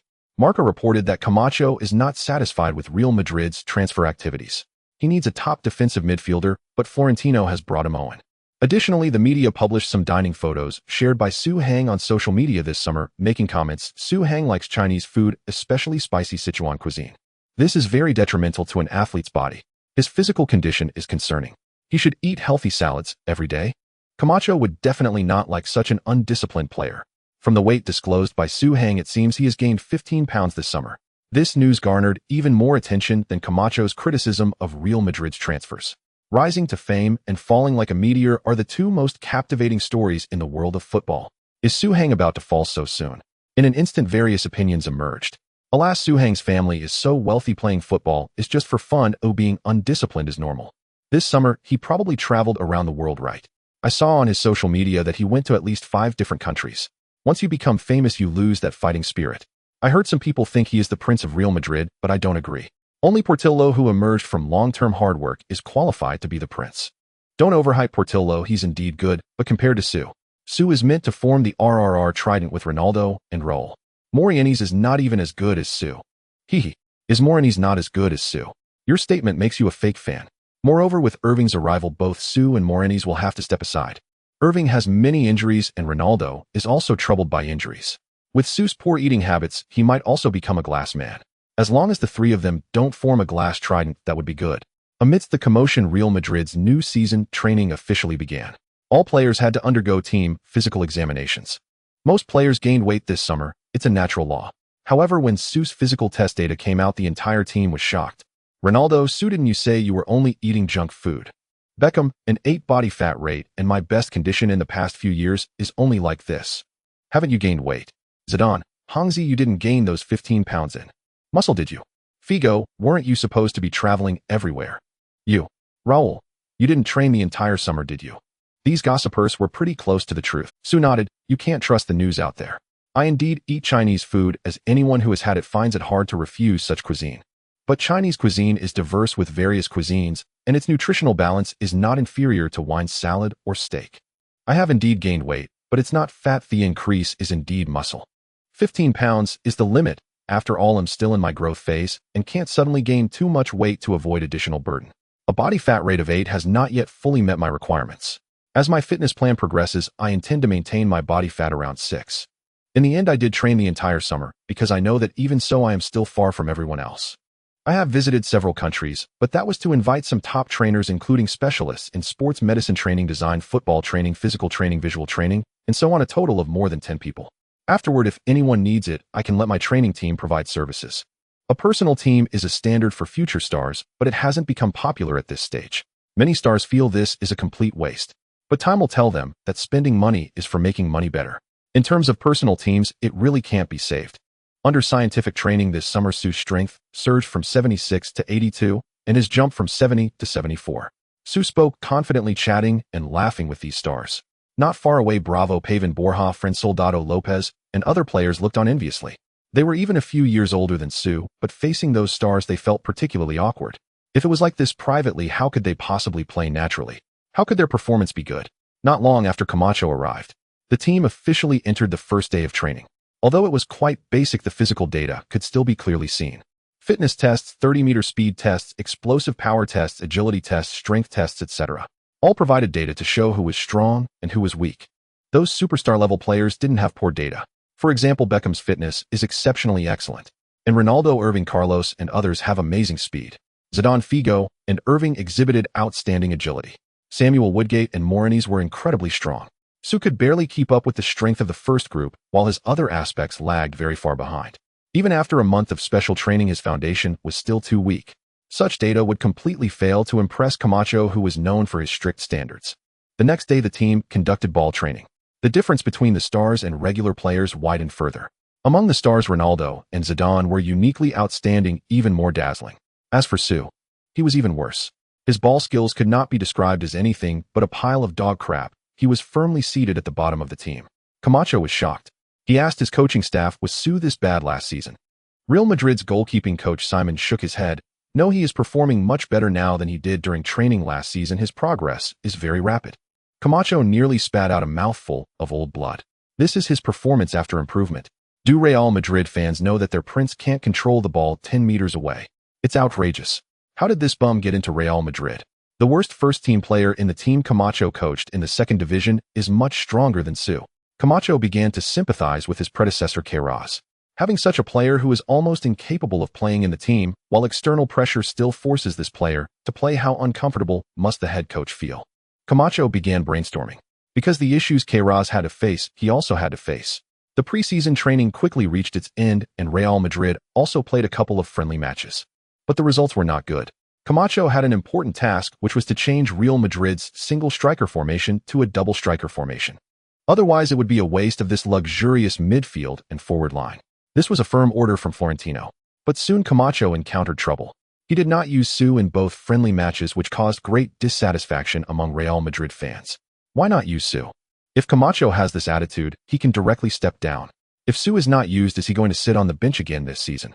Irving is indeed sharp and Morenese can seamlessly integrate with the team, but isn't it too much to not give Su a chance to compete? Just because Su is young. Does Camacho have a bias against young people? Waves of public opinion began to attack Camacho. Camacho was really angry. August 7th. Real Madrid's internal training match. Su as a forward on the substitute team was ineffective under the defense of Woodgate and Helguera. Camacho shook his head and sighed. Players like this, would you dare to let them play? How do you expect to achieve victory? After the training match, a verbal dispute occurred in Real Madrid's locker room. The cause was Woodgate and his fellow Englishman Irving complaining about Su. Woodgate believed Su was too poor and had no right to compete with Irving for a starting position. Irving did not say much about this. He told Woodgate that they were newcomers and needed to be more careful with their words to avoid unnecessary misunderstandings. Unfortunately, Borja overheard this conversation. Borja was not an excellent player, but he was the most grateful player to Su on this team. He absolutely would not allow anyone to speak ill of Su. Borja immediately asked Woodgate to apologize. Woodgate considered himself one of England's top centre-backs, while Borja was merely mediocre in Real Madrid's youth training. How could he be willing to apologize? The parties were locked in a heated argument, and upon entering the changing room, Pavon Bravo, Fran, and others instantly came to bolster Borja, leading to a near physical confrontation. The situation was finally brought under control when Captain Raúl intervened. As more players entered the changing room, the atmosphere grew increasingly awkward. Numerous players turned their gazes towards Su Hang. Generally speaking, Raúl could directly determine how this issue should be resolved. However, after last season's critical matches, Su Hang had already established a certain standing within the team. Additionally, he had a good relationship with superstars such as Zidane, Ronaldo, Figo, and Beckham, especially with Zidane. Therefore, Raúl had to respect Su Hang's opinion. When Raúl also looked at Su Hang, Owen realized Su Hang's true status within the team. This was bad. Su Hang, a substitute forward valued at 2 million, was surprisingly regarded by Raúl and the others as more important than Woodgate, who had been purchased for 18 million euros. Because Raúl had never observed Woodgate from beginning to end. This was truly astonishing. If Pavon Bravo, Fran, and others supported Su Hang due to positional conflicts with Woodgate, then there was no reason for the frontline superstars of Real Madrid not to support Woodgate, a defensive ace. It's all right. Su Hang stepped forward. Everyone, let's not be so serious. Woodgate is correct. There are many aspects where I still need to improve. Of course, Woodgate, if you have any opinions next time, feel free to tell me directly at that moment. If it's during a match, you can also communicate with me or Captain Raúl right after the game. We are a whole, we all belong to Real Madrid. Pointing out the shortcomings of teammates and helping them correct them, assisting everyone to become better, is one of the reasons for our existence in the changing room. No one is perfect, we can all improve. Zidane scanned his teammates and pointed at Ronaldo. You Ronnie, I must warn you, you did one thing very poorly today. Ronaldo frowned. Did you use the pendulum dribble again? Zidane said, although you didn't shake too many times I saw it, you absolutely used it. I told you must take responsibility for your knees. In real matches it's fine, but in training matches and friendlies you are not allowed to use the pendulum dribble. This method of cheating can only be used against opponents. If you don't mind, I can have my team provide therapy for you tomorrow, which will help relieve the fatigue in your knees. The newly joined Samuel secretly nodded.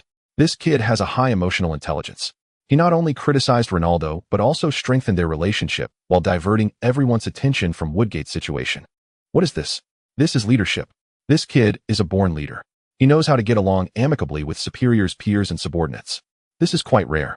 Just this one book on emotional intelligence has stumped countless heroes. Subsequently, Zidane announced that he would treat everyone to a lavish dinner tonight to relax.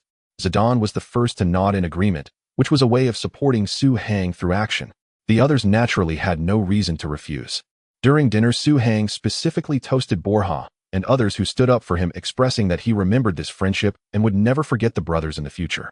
Several young Real Madrid players, having had a few drinks, were so comfortable they nearly tried to form a brotherhood with Zidane. This incident quickly reached the ears of Camacho and Florentino that evening. Camacho realized Zidane's unique influence within this team. Zidane was not just an ordinary youth training player and a substitute for the team. He understood that if he did not resolve the matter with Zidane quickly, he would completely lose his initiative in coaching Real Madrid. The next day, Camacho announced the starting lineup for the first leg of the Champions League qualifying match. 3 days later, Zidane, Owen, Solari, Zidane, Beckham, Figo, Carlos, Samuel, Woodgate, Salgado, and Casillas. Meanwhile, Salad's Borja, Pavon, Guti, and others were named to the substitute list. However, the first superstar of Real Madrid, Ronaldo, would not participate due to possible physical discomfort. The media quickly conducted an in-depth analysis of this lineup. Camacho's first battle as the coach of Real Madrid. This concerns Real Madrid's ability to enter the Champions League proper, but the opponent Krakow is weak and not to be feared. Significant meaning small difficulty. Camacho chose to let Ronaldo, Raúl, and others rest more while also evaluating the new signings. Rather than a match, it could be viewed as a selection match. Players who perform excellently in this match may be included in Camacho's real starting lineup. The speedy golden boy, the Prince of Real Madrid. Can this frontline lineup bring surprises to Real Madrid fans? Can the central defense combination of Samuel, Woodgate, who were signed at a high price, withstand the test? Almost everyone expressed satisfaction with Camacho's lineup. He allowed the injury-prone players to rest and gave the new signings a chance to be evaluated. He also conveniently worked on the new formation. The key point is that Prince Su finally made his appearance. Everything was so perfect. Only Clara, a columnist for Marca, expressed doubts about Camacho's intentions. Camacho seems to have catered to Real Madrid's public opinion by arranging for Zidane to play. But he may not have had good intentions. On the front line, Owen and Zidane have never played together. The two have zero chemistry. Previously, Zidane played as a lone striker, and hastily playing as a double striker could lead to tactical incompatibility. Furthermore, the choice of two new players in the central defense could also bring disastrous consequences due to their lack of synergy. If Zidane does not perform well in this match, or if the team fails to win, Camacho can justifiably abandon. In the second leg of the qualifying round, Ronaldo and other superstars will all be on the field, so Real Madrid's entry into the Champions League proper is not a problem. The comparison further proves the wisdom of Camacho's decision to employ Zidane. Camacho kills two birds with one stone, deftly gaining the true authority over the team. Clara's column received some praise from Zidane's fans. Subsequently, some media outlets interviewed Camacho. The grim expression on Camacho's face seemed to say, "Damn, I've been figured out." But this is an open scheme. Even if Florentino knew about it, he would be helpless. On August 11th, the first leg of the Champions League qualifying match. Krakow vs. Real Madrid. The match was held at Krakow's home ground, the Henrik Raymond Municipal. The venue could only accommodate 10,000 fans, but it was still packed to capacity. Outside the stadium, there were throngs of people. Even without Ronaldo and Raúl, many football stars were present. The Polish fans certainly would not miss the chance to see the stars. As for the outcome of the match, they had no protection. If they could score a goal, that would be a victory. After all, the opponent is Real Madrid. With the sound of the referee's whistle, the match officially began. Zidane appeared solemn, but inside, he was in a state of panic. In a match without a time card, every moment felt torturous. However, he soon sensed the difference. The level 8 vision truly felt like opening a new world. Su Hang found that even intentionally being offside had become effortless. He no longer needed to stay glued to the offside line looking like a fool. He only needed to position himself in the offside zone 5 to 10 seconds before his teammate was about to pass, making it easier to avoid being caught offside. It was simply delightful. Yet at the same time, Su Hang realized that the abilities of the Krakow players were indeed significantly inferior to those of Real Madrid. Su Hang's offside runs even drew the attention of some Krakow defenders, creating several good opportunities. In the 7th minute, with Su Hang's movement pulling defenders, Figo made a lateral pass to connect with Owen. Owen's shot was saved by the goalkeeper. In the 12th minute, Su Hang again pulled defenders in an offside position, attracting the opponent's attention. This time Zidane took a long-range shot, creating a corner kick opportunity. Beckham took the corner kick and England's Woodgate headed the ball, hitting the crossbar, nearly scoring his first goal since joining Real Madrid. In the 18th minute, after Su Hang retreated to receive the ball, he passed back to Zidane and then made a forward run. Zidane distributed the ball to Solari on the left. This time, Su Hang's movement was even onside, naturally attracting the opponent's attention. The defense in front of the Krakow penalty area was vulnerable. After Solari brought the ball into the area, he took a long-range shot, missing the goal by less than a meter, yet still posed a significant threat. Overall, Real Madrid's offense was overwhelming. A goal seemed like only a matter of time. Everyone on the Real Madrid side appeared relaxed, except for Camacho, who wore a face of frustration. He never imagined that this patched-up lineup of Real Madrid could dominate Krakow. The level of football in the Polish league was indeed lacking, providing no pressure to Real Madrid. Damn. In the 20th minute, Samuel won an aerial duel and passed the ball to Beckham, who immediately launched a long pass to Su Hang. Su Hang positioned himself against the opposing center-back, jumping to head the ball back to Owen beside him. Owen's subsequent long-range shot went over the stands. But Owen then gave Su Hang a thumbs up. Su Hang frowned, realizing that he didn't need to avoid the ball much in this. The Krakow players lacked both defensive awareness and physicality compared to La Liga teams. Su Hang's recent header was won with great ease. Real Madrid has been dominant, but unable to score recently, which is a bit dangerous. If Krakow manages a beautiful counterattack, Real Madrid may fall behind. Besides the earlier header assist, Su Hang has not created any threats. This is not the performance of a They say he is the Prince of Real Madrid, a striker who can compete with Ronaldo and Raúl. But now it seems he is significantly inferior to Owen beside him. It looks like Ronaldo's partner will emerge between Owen and Morientes, and Su Hang is definitely out of the picture. Many knowledgeable commentators criticized Su Hang's performance. After all, who else could you criticize in Real Madrid's midfield and attack besides Su Hang? They are all superstars with a large number of fans. The only one who isn't a superstar, Solari, performed quite well. Well, I guess this means I have to apologize to Su. In the 23rd minute, Su Hang retreated to the attacking midfield position. He gave Zidane a meaningful glance. Zidane was a bit surprised as Su Hang was on the same wavelength as him. Bam! Zidane passed to Su Hang. Bam! Su Hang held off the opposing defensive midfielder and made a diagonal pass, completing a wall pass with Zidane. At the same time, he turned and charged towards the penalty area. Bam! Zidane surprisingly also performed a wall pass, hitting the ball ahead of Su Hang. Su Hang's earlier glance was precisely meant for this. Continuous wall passes. What a great opportunity. Su Hang and Zidane's continuous cooperation completed a beautiful tunnel. Su Hang has the ball in the penalty area. He has the chance to shoot. However, the Krakow center-back stepped in to block, obstructing Su Hang's shooting path. This shot was possible, but it would have been better if he could pass it out. Owen was in a good position, but Su Hang might not see him as another Krakow center-back blocked Su Hang's line of sight. Bam! Su Hang made a lateral pass. The ball was inches away from the Krakow center-back, who never expected Su Hang would pass. Even Owen beside him was caught off guard, almost running past it. Fortunately, Owen adjusted while keeping 1 foot behind and bringing the ball in front, then took a low shot. Whoosh! The ball flew into the Krakow net. Goal. Scored. 1-0. Real Madrid took the lead as expected. The newly joined speedster Owen scored the first official goal for Real Madrid this season. Owen is also the 4th Ballon d'Or winner for Real Madrid after Figo, Zidane, and Ronaldo. The English superstar lives up to his reputation. Of course, 50% of the credit for this goal goes to Su Hang, who assisted Owen. He linked up the midfield and attack, performing perfect combinations after wall passes with Zidane. Applause erupted in the stadium. Camacho stood on the sideline stunned. This. Su Hang assisted. This was even possible. That damn rascal. What great luck. Zidane attracted too much attention, thus freeing Su Hang. On the field, everyone surrounded Owen to celebrate. Owen thanked Su Hang profusely. Su, thank you for your pass. It was fantastic. Su Hang smiled. Your shot was impressive too. Zidane leaned close to Su Hang and asked, Hey kid, has your vision improved? Su Hang was startled. As expected of the master, he could notice this. You and Owen's movements lacked any synergy, and you didn't run according to the team's tactics, so technically speaking you shouldn't have seen him. Zidane patted Su Heng on the head. Su Heng smiled, but said nothing. Indeed, that last play had little to do with synergy. It was purely due to improved vision. Including the continuous wall passes with Zidane, it was also something Su Heng could see. In the past, he wouldn't have had that ability. In the 25th minute, Samuel completed another interception. Beckham passed the ball to Zidane. After dribbling past a defender, Zidane passed to Solari, and Su Heng asked for the ball at the top of the penalty area. However, Solari took a long-range shot again, missing the target. Solari didn't see Su Heng, confirming Su Heng's suspicion that Solaris' vision hadn't reached level 8. He was slightly underwhelming, In the 33rd minute, Owen broke through with the ball and earned a free kick in the attacking zone. Beckham took the free kick and his shot curled beautifully, but hit the post, missing by a hair's breadth. In the 38th minute, Figo successfully broke through on the wing and delivered a precise through ball.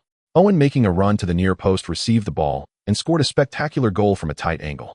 However, before he could celebrate, the referee signaled for offside. Owen had started his run a fraction too early, or perhaps Figo had underestimated Owen's speed, passing the ball a moment too late. Ultimately, it was still a matter of chemistry. Yet even so, it could not diminish the difficulty of Owen's disallowed goal. His skill quickly garnered the recognition of the fans present. It seems Morientes has no chance now. Owen's sharpness alongside Ronaldo is sure to conquer La Liga. As for Su Heng, aside from the earlier assist, he hasn't shown anything remarkable. All I see is a mediocre forward. I don't understand why he is hailed as the Prince of Real Madrid. And I have no idea why Queiroz holds Su Heng in such high regard. Sky Sports broadcasted this match because of Owen and Woodgate, but they had a low opinion of Su Heng. Recently, Transfermarkt released a list of young stars titled 2004 Football Hopefuls. This list was filled with promising talents. Torres, Quaresma, Kompany, Sneijder, Eschen, Iniesta, Adebayor, De Rossi, Milner, Tevez, Robinho, Rooney, Cristiano Ronaldo, and so on. Some of them have been prodigies since childhood. Others have led underdog teams to remarkable victories. Still others have become the hope for revival in their prestigious clubs. Yet Su Heng managed to break into this list with just 3 appearances last season, causing a significant controversy. Moreover, his ranking was even above the illustrious Wayne Rooney. Can you believe it? The English media was filled with malice towards Su Heng. In the 41st minute, Su Heng retreated to receive the ball again. This time, the opposing midfielder deliberately fouled him, cutting off Zidane's connection to Su Heng. Bang! Zidane shifted the ball to Figo. Figo once again broke through on the wing. In the past, Su Heng might have panicked a bit, unsure of how to position himself, especially with several new teammates. But now, even if many teammates weren't running as instructed, Su Heng could still find gaps among the crowd. If unsure of where to run, heading towards empty spaces is always a sound choice. Su Heng pulled right, moving to the periphery of the penalty area. Bang! Figo crossed from the wing. The ball was deflected by a defender, changing its trajectory. By coincidence, it flew towards Su Heng. Without hesitation, he took 2 steps forward and fired a powerful shot. The 72 shot wasn't high. However, in the absence of defenders, the accuracy was still quite reliable. Whoosh! The ball hit the net of the Krakow goal. The commentator from Sky Sports looked pained. Just moments ago, he remarked how Su Heng had been lackluster, and now he scored. Su Heng's luck is truly remarkable. The deflected ball flew to him, and that shot came almost effortlessly. It was the kind of chance even my grandma. 20. Real Madrid's advancement to the knockout stage of the Champions League is nearly assured. Though the match is two-legged, Real Madrid has already demonstrated that Krakow is not on their level. The commentator from Sky Sports downplayed the situation. However, Queiroz, who was also watching, had a different opinion. The deflection of the ball was a fluke. But Su Heng's positioning was not a fluke. Opportunities are reserved for those who are prepared. The spot Su Heng chose was inherently favorable for receiving Figo's pass. Moreover, if Figo lost the ball, Su Heng's position could form the first line of defense against the opponents. It was a very advantageous space. Only Su Heng and Zidane had noticed this position. After seeing Su Heng run there, Zidane moved to occupy another more concealed position. Subsequently, the first half ended with a score of 20. Both teams returned to the locker rooms for adjustments. Krakow needed to find a way to recover the score. Real Madrid, on the other hand, aimed to bring more players onto the field to find their rhythm in the game. This was Camacho's exact words. He made 3 substitutions during halftime. Borja replaced Zidane. Guti replaced Beckham. Pavin replaced Samuel. It seemed there were no issues. However, in the first half, Zidane, the core of the midfield, had a lot of interactions with Su Heng. Although Beckham was positioned a bit deeper, he also had a few great combinations with the retreating Su Heng. Adding to that was Samuel, who had the best defensive performance in the first half. Camacho effectively replaced all the players who performed well and had good chemistry with Su Heng. As expected, Real Madrid's performance immediately declined in the second half. Zidane played as the midfield core, whereas Borja was merely a midfield worker. In the 68th minute, Krakow gained 3 consecutive corner kick opportunities. Real Madrid's defense was in peril. Pavin's defensive capabilities were clearly inferior to Samuel's. In the 74th minute, Borja sent a hot potato ball to Suhang. Given Suhang's already weak ball handling skills, how could he manage such a difficult pass? The opponent immediately dispossessed him and launched a swift counterattack. Pavin misjudged the defensive situation, allowing the opponent to easily shoot and score. 12. Krakow pulled one back. The 10,000 fans on site erupted with excitement. They believed their team had achieved the biggest goal of the season. They had breached Real Madrid's defenses. Oh, Pavin's performance was dreadful. He made too many mistakes today, even though he had only been on the field for just over 20 minutes. However, the biggest culprit for that goal should be Suhang. His ball handling skills are atrocious. This counterattack was initiated from the moment he was dispossessed. Sky Sports seemed blind, not commenting on Borja's pass. While the opponents celebrated, Suhang approached Borja. Borja, no need to force passes to me, just distribute to other teammates. I mainly attract the opponent's attention. Borja suddenly understood and nodded repeatedly. He had a good relationship with Suhang, so he often thought to pass to him, but instead ended up creating trouble for Suhang. In the 79th minute, Borja held the ball in the center and was surrounded. Suhang dropped back to support. Since Suhang had not received the ball in previous retreats, the Krakow players did not specifically try to cut off Suhang, making it easy to defend against him when he held the ball. Borja passed the ball to Suhang, successfully escaping the crisis. Before the opponent could close in, Suhang returned the ball to defender Woodgate. He then turned and made a forward run. Borja also initiated his run. Woodgate passed to Guti. However, Guti suddenly channeled Beckham, sending a long pass towards the vicinity of the penalty area. Guti's passing is often not as good as Beckham's. However, occasionally he delivers a pass that brings surprise, which is why he is known as the Demon Blade. This kick nearly locked onto Suhang's head as he surged forward. However, Suhang had previously been intercepted because the opponent was too aggressive, nearly committing a foul. Yet the referee did not blow the whistle, indicating a lenient standard. With that in mind, Suhang could proceed with confidence and give it his all. He immediately exerted force and collided with the opponent, successfully activating body suppression. One person bore the weight of two, using his head to assist the ball to the side for Owen. To Suhang's right, Owen held the ball. To Suhang's left, Borja made a run. The two center backs immediately abandoned Suhang, splitting to the sides. Bang! After receiving the ball, Owen observed briefly and executed a diagonal pass. The ball rolled into the penalty area. From a uniantwo situation to Suhang receiving the ball unmarked, he easily penetrated the box and shot from the penalty spot. Once again, it was a shooting environment akin to training. Whoosh! The ball sailed past the Krakow goalkeeper's outstretched arms into the far corner. This shot wasn't a curved strike, nor was it at a difficult angle, but fortunately the opposing goalkeeper's skills were subpar. Goal. 3-1. Suhang. It's Suhang again. Suhang scores twice. Well done. He has turned the opponent's defense upside down. With 2 goals and 1 assist, Suhang is unstoppable today. All commentators changed their previous criticisms of Suhang. Perhaps he had not contributed much most of the time. But this goal he scored was truly magnificent. That header assist against 2 defenders resembled a war god. After scoring, Suhang bent down to evade the celebrating Owen and dashed towards the corner flag. Owen could only follow behind. Suhang leapt high, executing a 180-degree turn in midair, arms hanging down, and landed with a thud. Shoo! In the frame number 24, Suhang came into view. At Suhang's request, the order of his name on the jersey was changed to a Chinese format. Many Polish fans will forever remember this shot. The applause from the stands was continuous. It was as if the Polish fans were conquered by Suhang's goal. But in fact, they celebrated every single goal today. This wasn't a betrayal of the home team. It was a show of admiration for a star player. Wow, what a cool celebration. This is Suhang's signature celebration. Last season, he performed this thrilling celebration when winning the King's Cup and defeating Barcelona. The Su he mentioned could be a celebratory shout, or perhaps it's his surname. Either way, Real Madrid fans have all learned this cheer. He has conquered this stadium, conquered the Poles. At this moment, everyone knew that this match was over. Krakow could no longer change anything. For opposite them stood an invincible war god, Suhang. Yet this formidable prince of Real Madrid wasn't even the first choice in the forward line. Not even the second choice. Can you believe it? Similarly, Suhang was quite frustrated.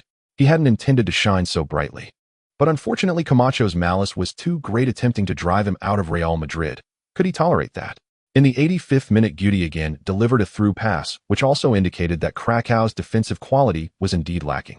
Solari once again ignored Suhang's request for the ball, opting for a long-range shot that soared into the sky. This time he saw Suhang, but he wanted to score himself. There was no choice. The competition for positions in Real Madrid's midfield and forward was too intense. For Solari to secure a stable substitute role, he had to perform even better. This spirit inspired Zidane. What a great player Solari is. Zidane and others should learn from him. If only all the main players of Real Madrid had this kind of spirit and could keep the ball at their feet, how could Zidane be so anxious? Therefore, Zidane gave Solari a thumbs up, indicating that he played well. This made Solari a bit embarrassed. Zidane was very magnanimous. Solari vowed that the next time he had the chance he would definitely pass the ball more to Zidane. Ultimately, the match ended with a score of 3-1. With 2 goals and 1 assist, Zidane outshone his teammate Owen, becoming the best player on the field. Considering that this lineup could basically be seen as Real Madrid's second team, Krakow still couldn't hold them back. That round of the match was completely without suspense. 2 goals and 1 assist. The Prince of Real Madrid helps secure the Champions League group stage qualification. Best on the field. Zidane outshines Owen to claim the title of best player. Genuine goods. Zidane's strong performance truly lives up to the title of Hope Star. He might even be underrated. His ranking shouldn't be too far behind figures like little Ronaldo, Iniesta, and Torres. Incoming. Zidane and Owen had great synergy, assisting each other, with Morientes possibly in a dangerous position. Insiders: Morientes returned to Real Madrid because he received a promise that his playing order would definitely be ahead of Zidane. Inspection successful. Owen Samuel Woodgate performed excellently. Our Real Madrid's forward line is upgraded and the defense is worry-free. Kicker released the Champions League prediction list with Real Madrid's chances of winning the Champions League ranking first. A comfortable victory helped Real Madrid emerge from the shadows of last season. Everything seemed to be going smoothly. Zidane also gained Owen's friendship through his assist, and ding! Owen felt that the cooperation with you was very enjoyable, or at least it was difficult for Ronaldo to assist him in a good shooting opportunity. But Owen thought your speed was too slow, so he gifted you the Wind Chaser. Wind Chaser superstar levels. There are many Wind Chasers and Owen is the most dazzling among them. Your speed, explosiveness, and positioning. In the last 5 minutes of the match, you have only one chance to activate the Wind Chaser effect, which can greatly enhance your starting speed. Owen is awesome. Look at that stingy bunch at Real Madrid. They only played 1 game and already provided technical assistance. Generous. I will always appreciate you, Kyrie Irving. Michael Owen. Thanks to Owen's generosity, Zidane's explosive attribute was unlocked, and it appeared with a value of 74. Naturally, Zidane's training regimen now had an additional item. To save time, Zidane's personal training team was ready at Real Madrid's training ground. As soon as the team training ended, Zidane began his personal training. Camacho was very displeased with this show-off behavior. Wasn't it me who didn't let you train comfortably? You still need extra training. Camacho communicated with the training ground administrator that day, hinting that he should ensure security and prevent unrelated personnel from entering the training ground. However, the next day, Camacho found Zidane's team had returned. He went to question the training ground administrator. The administrator told him that Zidane's team had been personally approved by Florentino. Camacho was furious. Zidane was clearly bypassing authority. Did he not regard him as the head coach? But the truth was that last night Florentino invited superstars like Zidane, Ronaldo, Figo, and Beckham to attend a team event where they discussed Zidane's team and expressed admiration. They enjoyed the team's restorative massages and therapies during their training breaks and found them indeed beneficial. That's when Florentino gave the green light for Zidane's team. About 10 days later, Real Madrid completed their 3rd warm-up match. Meanwhile, they welcomed the most important match before the new season began, the Spanish Super Cup. The Supercopa de España features the champions of the previous La Liga season and the Copa del Rey serving as the opening match of the new season. If the winners of La Liga and the Copa del Rey are the same team, the runner-up of the Copa del Rey takes their place. Last season's La Liga champion is Valencia. The Copa del Rey champion is Real Madrid. Hence, they will compete for the Supercopa de España. Similar competitions exist in other countries. The Italian Supercoppa, the Trophy de Champions in France, the DFL Supercup in Germany, and the FA Community Shield in England. While the rules may vary slightly, the essence remains the same. It is a battle of kings. Each year, the champions of the UEFA Champions League and UEFA Europa League also compete in the UEFA Super Cup, which can be considered the grandest of all Super Cups. The Super Cup is a prestigious honor, albeit with less significance, but it is still a championship after all. In the future, many treble winners, quintuple winners, and sextuple winners will count this honor among their achievements. Although Valencia is the La Liga champion and has recently reached the Champions League final twice, most people still believe that Real Madrid will win the Supercopa de España. This is the influence of the Galacticos. In a match against such a formidable opponent, which also involves championship stakes, Camacho cannot afford to take any risks. Before the match, he announced what he considered to be Real Madrid's strongest lineup: Ronaldo, Owen, Zidane, Raúl, Figo, Beckham, Carlos, Samuel, Woodgate, Salgado, and Casillas. Aside from the fact that Woodgate may not necessarily be better than Helguera, this lineup has no flaws on paper. To accommodate Owen Camacho altered Real Madrid's traditional single-striker formation. He removed one defensive midfielder, specifically Guedes' position. Whether Beckham playing as the sole defensive midfielder can shoulder the responsibilities of the backline is a key point of interest in this match. Just how luxurious is this lineup? Ronaldo, Owen, Zidane, and Figo, 4 Ballon d'Or winners. Raúl, Beckham, and Carlos all achieved the highest ranking of second in the Ballon d'Or. The semi-Ballon d'Or winners. Once this lineup was revealed, the identities of Valencia's players became irrelevant. However, it didn't take long for someone to notice a new point of interest in Real Madrid's lineup. It was not the starters, but the substitutes. Not even the renowned substitutes like Morientes, Guti, Helguera, or Solari, but rather Su Hang. Marca, am I seeing things, or did Real Madrid mistakenly list Su Hang as a captain in their registration for La Liga this year? This news ignited Spain almost instantly. All major leagues require a team to have 4 captains, 1 primary, and 3 vice-captains. In football, due to various substitutions and rotations, if the captain is absent, the armband goes to the second captain, and so on. Real Madrid's first captain is Raúl. The second captain is Guti. The third captain is Salgado. According to Real Madrid's rules, the fourth captain based on the time of joining the first team should be Casillas. However, the list submitted by Real Madrid this season shows that their fourth captain is Su Hang. Everyone was stunned. How could it be Su Hang? He was the last to join the first team among the players. His participation in matches was also the fewest among players. By experience, ability, and influence, there's no way he should be ranked there. This indicates that external forces have intervened in the captain designation at Real Madrid. There is no doubt that it is Florentino. If previously people referred to Su Hang as Real Madrid's prince as a sincere wish, then henceforth Su Hang is the true prince of Real Madrid. This is officially recognized. When people reflect on Real Madrid's refusal to loan him to Manchester United, it takes on new meaning. It turns out that Real Madrid had already confirmed Su Hang's status back then. Casillas, who was supposed to be the fourth captain, expressed disappointment. However, it didn't cause much of a stir. After all, he simply did not become the fourth captain rather than being stripped of the title altogether, so the damage to his reputation is not too severe. Some media interviewed Su Hang before the match. Reporter: Su Hang, congratulations, you have become the youngest fourth captain in Real Madrid's history. Su Hang humbly replied, thank you all for your kindness. I know I am not worthy of this fourth captaincy. Casillas is more qualified than I am. The reporter laughed at that moment. Su Hang is still too young. You just brought up Casillas yourself. This topic could very well cause turbulence within Real Madrid. Reporter: so what do you plan to do? Will you resign from the fourth captain position and hand it over to Casillas? Or do you find it hard to part with it? Su Hang shook his head. Other reporters became excited and began drafting headlines. The Prince of Real Madrid is stingy, reluctant to return the fourth captaincy that he took from Casillas. Backdoor dealings. Su Hang's credentials do not qualify him to be the fourth captain. Casillas has become the victim. Listen, don't these headlines sound thrilling? By then, even if there were no internal problems at Real Madrid, they would become problems. However, Su Hang shifted the conversation. Casillas is the best goalkeeper I have ever encountered. He is world-class. In fact, I believe he has the potential to become the world's #1 goalkeeper. To label him as this is he does not need anyone to give him anything. He can earn everything through his own abilities. I will cherish this honor of being the fourth captain and will fulfill my role within the team. I hope by the end of the season, everyone will think I have done a good job as the fourth captain. I will use my personal team to provide better training services for my teammates. I will at least invite the whole team to dinner more than 5 times this season to enhance camaraderie. I will be the first to step up as a mediator when tensions arise among the team. Even if it means being scolded by everyone, I am willing to bear the negative emotions of the team. I will do my best. Su Hang's attitude is very earnest. This response can be regarded as a standard answer.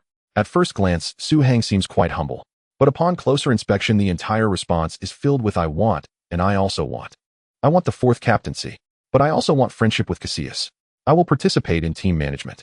I will adjust the team from various aspects such as training, locker room atmosphere, and personal relations. This is the money ability. Just ask if you are impressed. You cannot deny that most ordinary players would struggle to handle such a situation. Most journalists were satisfied with Su Hang's response. However, journalists from Catalonia were unwilling to let go of this opportunity to stir things up, relentlessly pursuing Su Hang. Oh, then may I ask, when competition for positions arises within the team, what will you do? Or to be more direct, will you use your identity as the fourth captain to gain personal benefits? For instance, to compete for a starting position. The Catalans revealed their true intentions. Zidane, who was nearby, noticed the journalist's attack and tried to shield Su Hang. But Su Hang would not give Zidane the chance. The Catalan brothers' question was Su Heng's favorite question of the day, without exception. Su Heng smiled and said, "You clearly do not understand the culture of humility in the East. This is too simple. I will not compete for the starting position among the forwards in the team. If there is a positional conflict with any player in my team, I am willing to unilaterally give up the competition. As long as the team allows, I don't even need to be on the substitute list. This is what I should do as the fourth captain for the team." Zidane was stunned. This was the first time he heard a player say such a thing. Other reporters were also taken aback. Su Heng was so straightforward. To make up for this unjustly obtained fourth captain, he was willing to relinquish his position and willingly take care of logistics for everyone. Such a mindset simply crushes a large number of players in the football world who fight fiercely for their positions. Is this the virtue of the East? He has truly purified the dirty souls of Europeans. Looking at Su Heng's sincere smile, the reporters could not bear to say anything bad. Su Heng is simply the light of humanity in the football world. This interview directly eliminated the hostility of players like Morientes, Portillo, and Soldado, who were competing for positions with Su Heng. They initially thought Su Heng would use his identity as the fourth captain to pressure them, thereby illegally benefiting in the order of appearance. The result: is this really Su Heng? This is Jesus, all right. The greatest fourth captain in Real Madrid's history. Su Heng is willing to withdraw from the competition for the forward position. Su Heng: I am still young, and I am willing to give opportunities to those who need them more. Su Heng: letting good players play is my responsibility as the fourth captain. Giving up the small self to achieve the great self. Su Heng has shown the brilliance of humanity to the football world. This is the true crown prince. Su Heng is as compassionate as Jesus. For the team, he is willing to sacrifice himself. Looking at these news reports, Su Heng felt a bit embarrassed. He just hasn't grown his strength yet and doesn't want to play in the short term. After he spends 2 good years training at Real Madrid, you will see how much he resembles his former self. As for now, who wants to take this opportunity to be Ronaldo's substitute? Su Heng's goal is to have Ronaldo as his substitute 2 years later. Ronaldo: wow, Su, what is this? Ronaldo: I thought we were friends. Su Heng: ahem, the situation is stronger than man, big brother. We have to be clear about our accounts. In the following days, Su Heng clearly noticed that Portillo and Morientes had softened their attitudes towards him. Perhaps they didn't even realize it themselves, but their previous attitude towards Su Heng was indeed a bit cold. Human hearts are indeed fickle. Su, are you sure? Really, Su, are you really going to withdraw from the competition? Su, are you really going to do this? I'm going to cry. Zidane, Beckham, Guti, and others occasionally came to ask Su Heng a question or two. Even Casillas was self-pewing since he couldn't do what Su Heng did then. Su Heng being the fourth captain was just now. For a moment, the atmosphere within Real Madrid was incredibly harmonious. On August 22nd, the Spanish Super Cup officially arrived. Valencia's strength was originally quite good. However, over the past 3 to 5 years, they have lost too many players to teams like Real Madrid, Barcelona, and Liga. These players combined could basically form another Valencia team, so their ceiling was not very high. They were a first-class team, but not a top-tier powerhouse. Last season, had it not been for Real Madrid's own underperformance, Valencia would not have been able to win the championship. As the referee blew the whistle, the match officially began. In the 3rd minute, Valencia's winger Vicente broke into the penalty area, feinted past Woodgate, and made a sweeping shot which was confidently saved by a well-performing Casillas. Woodgate's shortcomings and handling feints began to show. The English centre-back, generally well-built, lacked finesse. In the 9th minute, Real Madrid launched an attack. Roberto Carlos made a cross from the byline.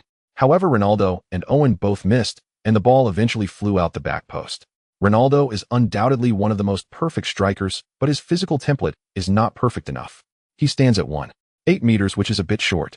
Although his heading ability is also quite excellent, it pales in comparison to his footwork skills. Owen's height is even shorter at only 1.73 meters, and heading the ball is definitely not his strength. Carlos' cross from the byline is better suited for situations where Morientes and Su Heng are on the field. This pass also became a reflection of Real Madrid's performance for a while. The passer and the scorer always seemed unable to connect directly. In the 26th minute, during a corner attack by Valencia's centre-back, Pellegrino's header struck the crossbar, almost opening the scoring for the team. In the 29th minute, Real Madrid launched a counterattack. Zidane's through ball found Ronaldo. Ronaldo tried to perform a wall pass with Owen. However, the two showed no chemistry. Owen suddenly made a run to the flank and didn't receive Ronaldo's pass. This was a very regrettable mistake. In the 42nd minute, Ronaldo created another threat, taking a long-range shot that hit the leg of an opposing centre-back and changed direction. The ball deflected sideways. Owen made a low shot, but the ball hit the opposing goalkeeper's body and deflected towards Owen's chest, flying out the back line, leaving Real Madrid without even a corner kick. Despite having two Ballon d'Or strikers, Real Madrid still exhibited a very obvious lack of firepower phenomenon. Ronaldo plus Owen yielded less than 2. During the halftime break, the coaching staff suggested that Camacho make adjustments. Florentino was present at the stadium today. Judging by his attire, he was already prepared to claim the Spanish Super Cup. If Real Madrid ultimately lost, Camacho would likely face severe consequences. Camacho could only turn his gaze towards Su Hang and Morientes. Who to bring on? As the second half commenced, the commentators noticed Real Madrid's changes. Real Madrid made a substitution during the halftime break. Owen was substituted. He had been lackluster in the first half, and Camacho was not satisfied with his performance. This English golden boy seems to have yet to find his form unless his partner is Su Hang. The one who replaced Owen in Real Madrid is actually Su Hang. Shouldn't it have been Morientes? This substitution is intriguing. The camera turned to Morientes, whose expression was somewhat grim. Su Hang said he would not participate in the positional competition, but here he is still outshining Morientes. This is a bit unreasonable. On the field, Su Hang's face also showed him empty. Camacho is scheming against him. Su Hang just said he wouldn't compete, and now he has become the chief substitute. How do you expect others to think? They will definitely think Su Hang is a hypocrite. Once Su Hang's relationships within the team crumble, Camacho will have no resistance to abandon him. Moreover, Camacho also achieved a deterrent effect by targeting Su Hang. After all, he did not dare to directly take action against superstars like Ronaldo and Zidane, but he was a coach who liked to establish his authority by punishing players. If Queiroz was rigid and had high demands for training volume, thus clashing with the superstars, then Camacho simply wanted to assert dominance over the players. Therefore, he would inevitably have conflicts with Real Madrid's superstars, and the conflicts would escalate. In the 56th minute, with Su Hang's entrance, the complexion of the match changed. What most distinguishes Su Hang from Owen is his willingness to withdraw and offer support. After Su Hang dropped back to receive Lauer's pass, he absorbed pressure from behind by Nawal Luo and switched the ball out wide to Tirade. Tirade pretended to adjust, then burst forward with a razor-sharp dribble that left his marker flat-foot. Thump! Tirade played a driven ground pass that arced perfectly over Pei Lai Guli Nuo and found Luo Nair Duo breaking in behind. Luo Nair Duo arrived on the rebound and calmly slotted it home. Goal. 1-0. Huang Ma had finally broken the deadlock. Tirade and Luo Nair Duo, two of the world's finest combining. I said it all along, Huang Ma can score at any moment, but once they find their rhythm, they will surely overcome Luanxia. One must admit Su Hang's introduction was pivotal. His pass to Tirade was wisdom disguised as simplicity and artless art, seemingly ordinary, yet precisely what ripped open the opposition's defense. Within 10 minutes of coming on, Su Hang has orchestrated an attack. Su Hang stood dumbfounded. Was that really what they called orchestrated? Do you think Chidane's dribble was mere chance? Shouldn't Tirade take primary credit for the goal? That blade-like cross was the true essence. Su Hang glanced at Mo Luanxia on the bench. Mo Luanxia looked even more sullen. In the 63rd minute, Ka Luosi and Tirade executed an overlapping flank move. After Ka Luosi beat his man, he spotted Luo Nair Duo drifting out to the left. Thump! Ka Luosi fed the ball to Luo Nair Duo, who upon receiving it cut inside and beat his marker. Terms like inverted winger or cutting in to shoot may not yet be codified here, but Luo Nair Duo had long since mastered such nuances. Paths in this world are forged by those who walk them first, then followed and refined by others. De Luo danced past two defenders in quick succession, and upon entering the penalty area still sought to dribble on. The Luanxia goalkeeper rushed out early and collided with Luo Nair Duo. The referee kept his whistle in his mouth. The keeper had committed a foul. It should have been a penalty. Yet no whistle sounded because after De Luo and the keeper fell, the ball rolled aside. The number 24 in white for Huang Ma raced in and finished into the empty net on the rebound. Goal. 2-0. The match felt settled. It was Su Hang again capitalizing on Luo Nair Duo's unintended pass to score. The strike looked simple, yet it revealed Su Hang's intelligent movement and attacking awareness. He and Luo Nair Duo truly linked up well. Would he perform his signature celebration? The answer: Su Hang noticed a grimace on Luo Nair Duo's face. No way. Luo and I don't scare me like that. If you're injured, I might be asked to start the next matches. Su Hang immediately ran to Luo Nair Duo. He was deeply worried for his teammate. The team doctor came onto the pitch. Oh, this was bad news. Luo Nair Duo appeared injured and could not continue. Huang Ma substituted Mo Luanxia for Luo Nair Duo. The match had suddenly acquired a new variable. Mo Luanxia and Su Hang both lacked a certain cutting edge. Huang Ma's attack might well blunt. As the commentators predicted, while Luanxia launched a wave of counter-pressure after Luo Nair Duo's exit. In the 69th minute, Valencia midfielder AI Erma dribbled through repeatedly and drew a yellow from Bay Kuhan Mu. AI Erma's greatest claim to fame was not his brilliance for Valencia, but that he had been Messi's football idol. Huang Ma were forced to replace Bay Kuhan Mu with Guti. In the 73rd minute, AI Erma delivered a corner, and the forward Fu Lang Shisi seemed to score, but the referee's whistle nullified the goal. Fu Lang Shisi had pushed over Su Hang before scoring, the attacking foul stood. Valencia surrounded the referee in protest, and AI Erma was booked. By the 82nd minute, Huang Ma could not find control past midfield. Facing an energetic Valencia, Huang Ma sought to temper the tempo. Uchida Nei intentionally recycled the ball in his own half to exhaust the opponents. But Guti had not grasped the plan and hammered a long clearance toward the front, much to Chida's annoyance. Up front, Su Hang and Na Waluo engaged in a fierce battle for position.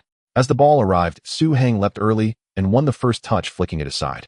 The towering Mo Luente C at 188 meters rose higher and headed it on. Chida Nei surging forward met it with a decisive header. The ball nestled into the Valencia net. A trio of headers in quick succession, a perfectly timed finish. The ground erupted in jubilation. 3-0. Chida's hammer blow had sealed the match. In the sequence between Su Hang, Mo Luente C, and Chida Nei, the ball hardly ever touched the turf. It was truly an imaginative, unrestrained piece of play. Su Hang and Mo Luente C seemed to have an instinctive rapport. So far, he was the only player who read every Huang Ma forward so well. This brought up Su Hang's 8th-level vision. No matter where his teammates were, he saw them. Infuriatingly, Sualali swore under his breath. In the first minute of stoppage time, everyone awaited the final whistle as Huang Ma repeatedly recycled possession. Valencia had no appetite to press. Then Guti, spotting a direct lane through the loose formation, seized the opportunity. Thump! Guti threaded a scalpel-like through ball. Su Hang, who had been retreating, saw it spun on a dime and sprinted toward the penalty area. Go! Su Hang signaled to Mo Luente C. Mo Luente C was stationed even closer to the box and was already facing the opponent's goal. At Su Hang's shout, Mo Luente C, caught unaware, was immediately surrounded by two center-backs, his position the most threatening. Mo Luente C was held fast, but in doing so the defenders surrendered the chance to stifle Su Hang. Then everyone watched Su Hang burst free from the crowd. Valencia midfielder Air Bayer tried to chase Su Hang. They commenced almost simultaneously, yet within a single second Su Hang had left him behind. Su Hang's initial acceleration outstripped all expectation. In that instant, people even glimpsed Alan's shadow within him. He was a wind-chasing youth, streaking like an effect of a gust. In the final 5 minutes, there is but one brief moment when launch speed can be dramatically amplified. Su Hang surged clear, running through on a unknown. A heartbeat later, the ball chased him from behind. Man, their ball there. Thump. Facing the rushing Valencia goalkeeper, Su Hang needed little finesse. A single driven strike, as if in training, was enough. The simplest shot is sometimes the most lethal. The Valencia goalkeeper assumed that Su Hang would make some feints, but unexpectedly Su Hang was so decisive. Before he could even react, the football had already flown past him. Swish. 4-0. Real Madrid is on fire. Su Hang scored twice. He is performing like a superhero today. Su Hang. Su Hang. Su Hang. The Real Madrid fans on site started to chant for Su Hang, signaling him to perform his signature celebration. Even Zidane gestured at Su Hang to turn around, implying that he should celebrate quickly and not keep the audience waiting. Helpless Su Hang could only rush to the corner flag and leap high. After a 180-degree turn, he descended majestically. The entire stadium echoed with Su Hang's The scene watched by Morientes beside him filled him with envy and jealousy. How wonderful it would be if he had scored instead. Alas. Ultimately, thanks to Su Hang's brilliant performance, Real Madrid lifted the Spanish Super Cup with a safe 4-0 victory. They started the new season on a high note with a championship. Su Hang scored twice and contributed to 2 more goals, making him the best player of the Spanish Super Cup. This was his first legitimate personal honor. The Prince of Real Madrid shining brightly. It would be difficult to remain low-key. Real Madrid clinches the Spanish Super Cup. No doubt he is the youngest 4th captain in Real Madrid's history. Su Hang scored twice, silencing all critics. Not a starter, but plays like one. Su Hang came off the bench and directed a 4-0 spectacle in just 45 minutes. He connects well with everyone. Su Hang brings his own system capable of integrating with players of various styles like Ronaldo, Owen, and Morientes. Difficult to choose. Su Hang might be the best partner for Ronaldo, but he has previously stated he would withdraw from the competition for the forward position. Will he go back on his word? Consecutive doubles. Su Hang is in excellent form. How can such a player be a substitute? This is Su Hang's 2nd championship trophy with Real Madrid. It's time to recognize the true strength of this Prince of Real Madrid. Please let Su Hang start. It is a respect for all Real Madrid fans and the sport of football. After the Spanish Super Cup, the media buzzed. Everyone was discussing Su Hang's position. Some genuinely wanted the best for Su Hang. Others merely sought to ignite controversy regarding Real Madrid's attacking lineup, causing trouble for the club. But one thing everyone agreed on was Su Hang's ability.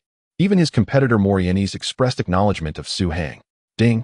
Morientes enjoys collaborating with you, but he believes there are many areas where you fall short compared to him, such as turning during challenges, etc.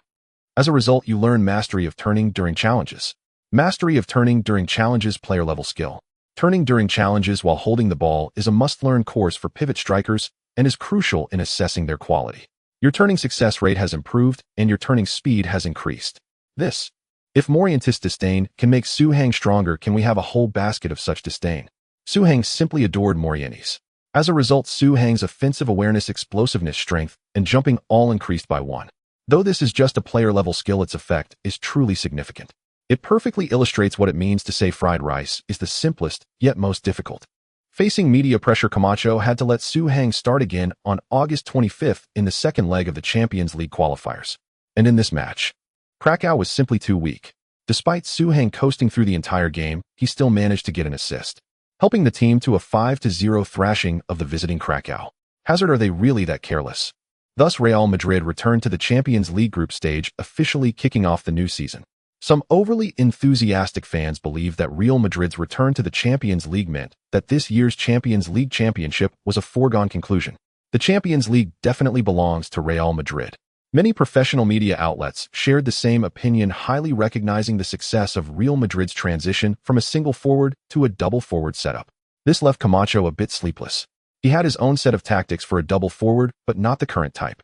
In his mind, the double forward lineup should be 442, with 2 defensive midfielders. Currently, Real Madrid's double forward is more like 4,132. This is a single defensive midfielder, which is too risky. Originally, Camacho had let Su Hang start to show that this formation wouldn't work, and Su Hang wouldn't work either. This way, he could use 2 defensive midfielders without pressure. The difference between a double defensive midfielder and a single defensive midfielder is that the double defensive midfielder formation has to drop a frontline superstar, making room for a hardworking player. And Real Madrid fans would certainly not agree to that. They even wished for no defensive midfielders at all, wanting all superstars on the field, which looks more glamorous, but the effectiveness, well understood by those who know. As a result, Su Hang happened to play very well, leading everyone to feel that a single defensive midfielder could also work. How could Camacho allow such a thing to happen? The next day, Camacho announced to the team that for the sake of stability and performance, they would stick to a single forward tactic for the new season, as everyone was more familiar with this strategy. Players like Guti and Solari surely raised their hands in agreement, as a single forward formation allowed for an additional midfield position. Even Figo and Beckham supported it, otherwise they sometimes had no position to play. But the forwards remained silent. This meant everyone except Ronaldo became a substitute. 1 starter, 3 substitutes. The difference between this and 2 starters, 2 substitutes is significant. In the latter case, almost everyone could get playing time and 2 could start. In the former scenario, half the players might not even see the field, and those who did wouldn't play much. It's like a week with 2 days off versus a week with 1 day off. The apparent difference is just 1 day, but the happiness level is vastly different. Su Hang, do you have any objections? Camacho called on Su Hang.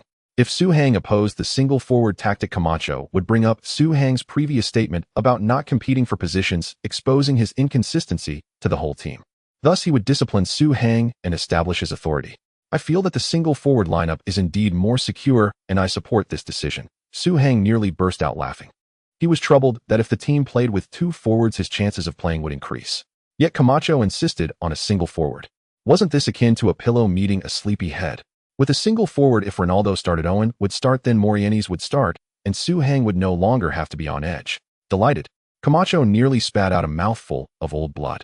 He had prepared insults, but Su Hang actually agreed.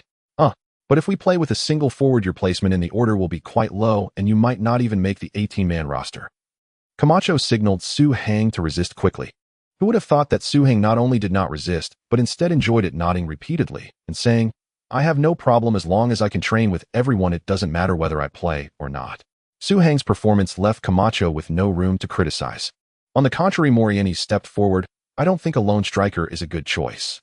Our double strikers have been playing so smoothly, I believe we should. Morientes rambled on. Camacho was on the verge of tears. How great it would have been if Su Hang had said those words.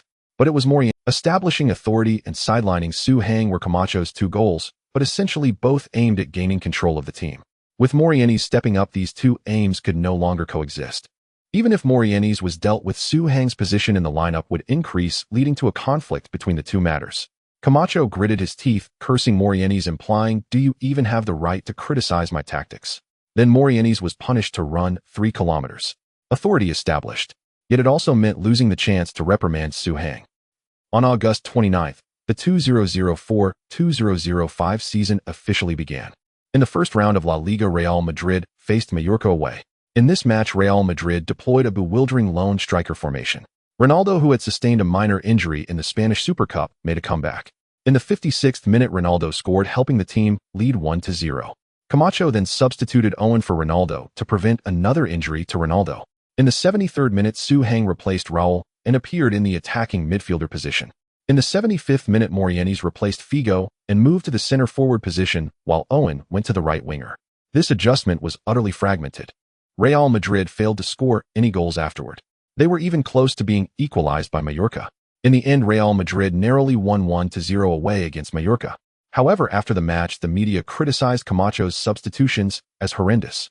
If you want to use a lone striker, why substitute all the forwards into the game? Moreover, you let Owen and Su Hang appear in positions they are not suited for the right back and attacking midfielder respectively. Camacho's substitutions seem to reflect a lack of understanding of the game. But if one understands Camacho's inner intentions, it is not hard to see the purpose behind these substitutions. Owen replacing Ronaldo was necessary. However, Camacho's specialty is the double striker formation, and he would eventually revert to it. His ideal combination is Ronaldo-Owen with Morientes as a substitute.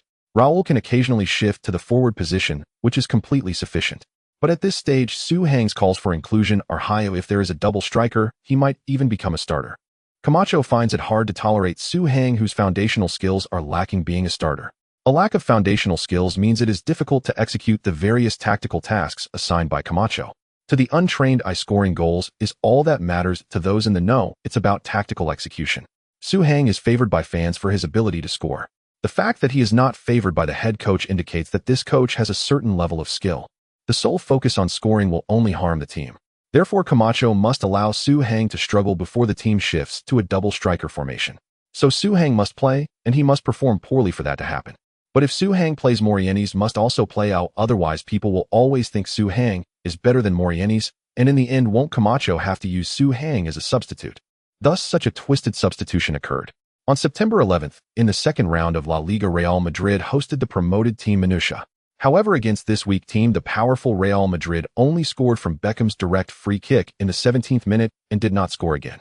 In the second half, Owen, Su Hang, and Morientes were substituted in succession, once again placing the team in a terrible situation. Although the team won 1-0 again, fan dissatisfaction reached its peak. Many began to angrily criticize Camacho. This was something Su Hang did not expect. He had performed terribly in this match, possibly losing the most ball possession among all. But everyone surprisingly didn't blame him. Fire at me, brothers. Don't hold back. On September 18th, in the third round of La Liga, Real Madrid faced Espanyol away. In this match, under the pressure of public opinion, Camacho could only opt for a multi-striker formation. He arranged Raúl, Ronaldo, Owen, Zidane, Beckham, Figo, Carlos, Samuel, Woodgate, Salgado, Casillas, in a bizarre 433. It's bizarre because neither Raúl nor Owen are traditional wingers. Figo is not a traditional midfielder either, and Beckham is not a traditional defensive midfielder. This lineup is simply unrecognizable. The performance was predictably poor. In the first half, Real Madrid was down 0-1. In the second half, Camacho substituted Su Hang, Morientes, and Guidi. However, this was even more absurd.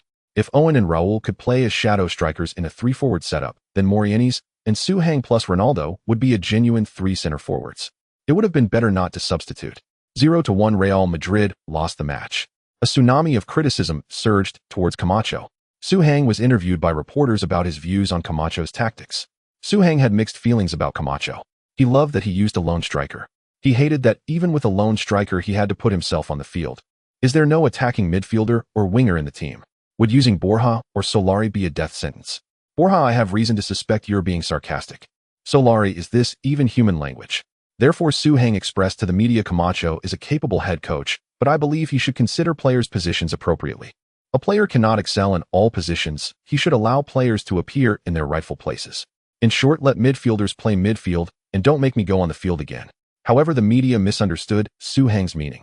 They interpreted it as Su Heng believing Camacho was too rigid, insisting on using a lone striker when he could use more forwards with so many strikers available. If you have so many stars up front, why not reduce a defender? The mark of the prince fires back. Su Heng angrily criticizes Camacho's tactics as rigid and inflexible, forcibly turning forwards into attacking midfielders and wingers. The AS Real Madrid's fourth captain dares to speak. He voiced the sentiments of fans and players. If Camacho doesn't properly utilize Real Madrid's luxurious midfield and attack, he should resign.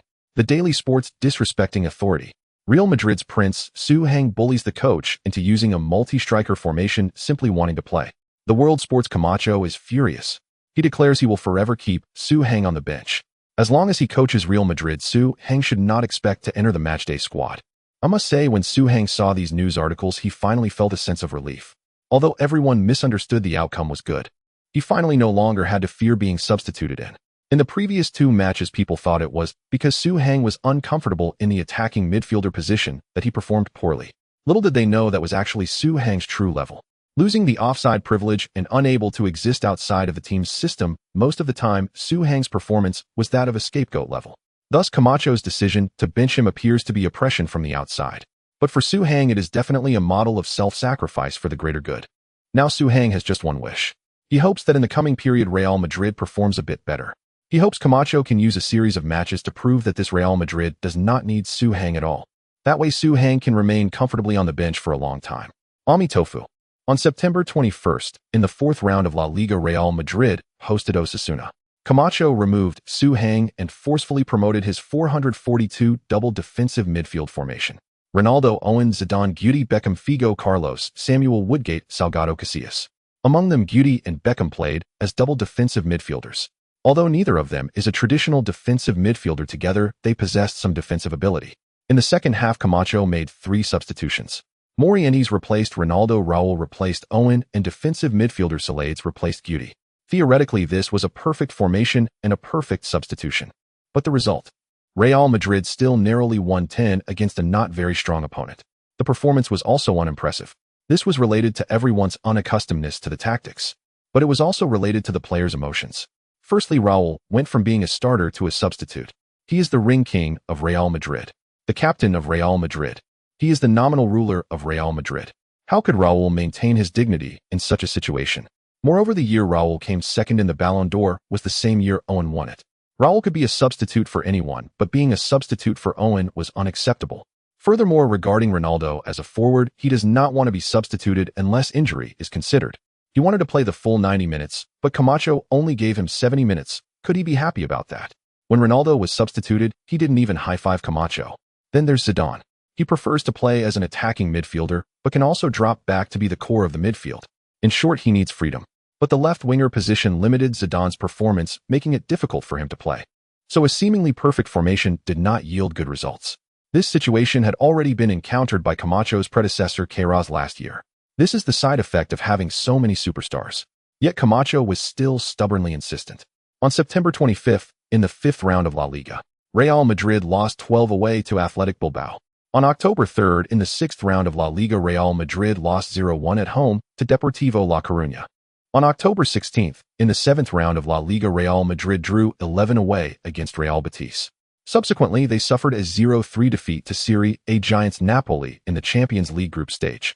Thus, after taking over Su Heng, Real Madrid experienced a run of 1 win, 1 draw, and 3 losses. The win rate was only 20%. Is this still the Galacticos? This is simply worse than the Wandering Earth. Su Heng was shocked when he saw these results. It's over. Absolutely over.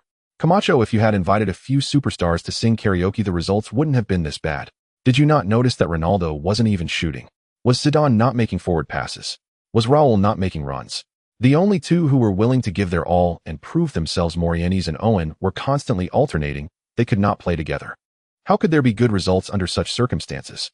For the first time, Su Heng felt that letting Camacho coach was less reliable than coaching himself. Is Real Madrid's issue about formation and tactics?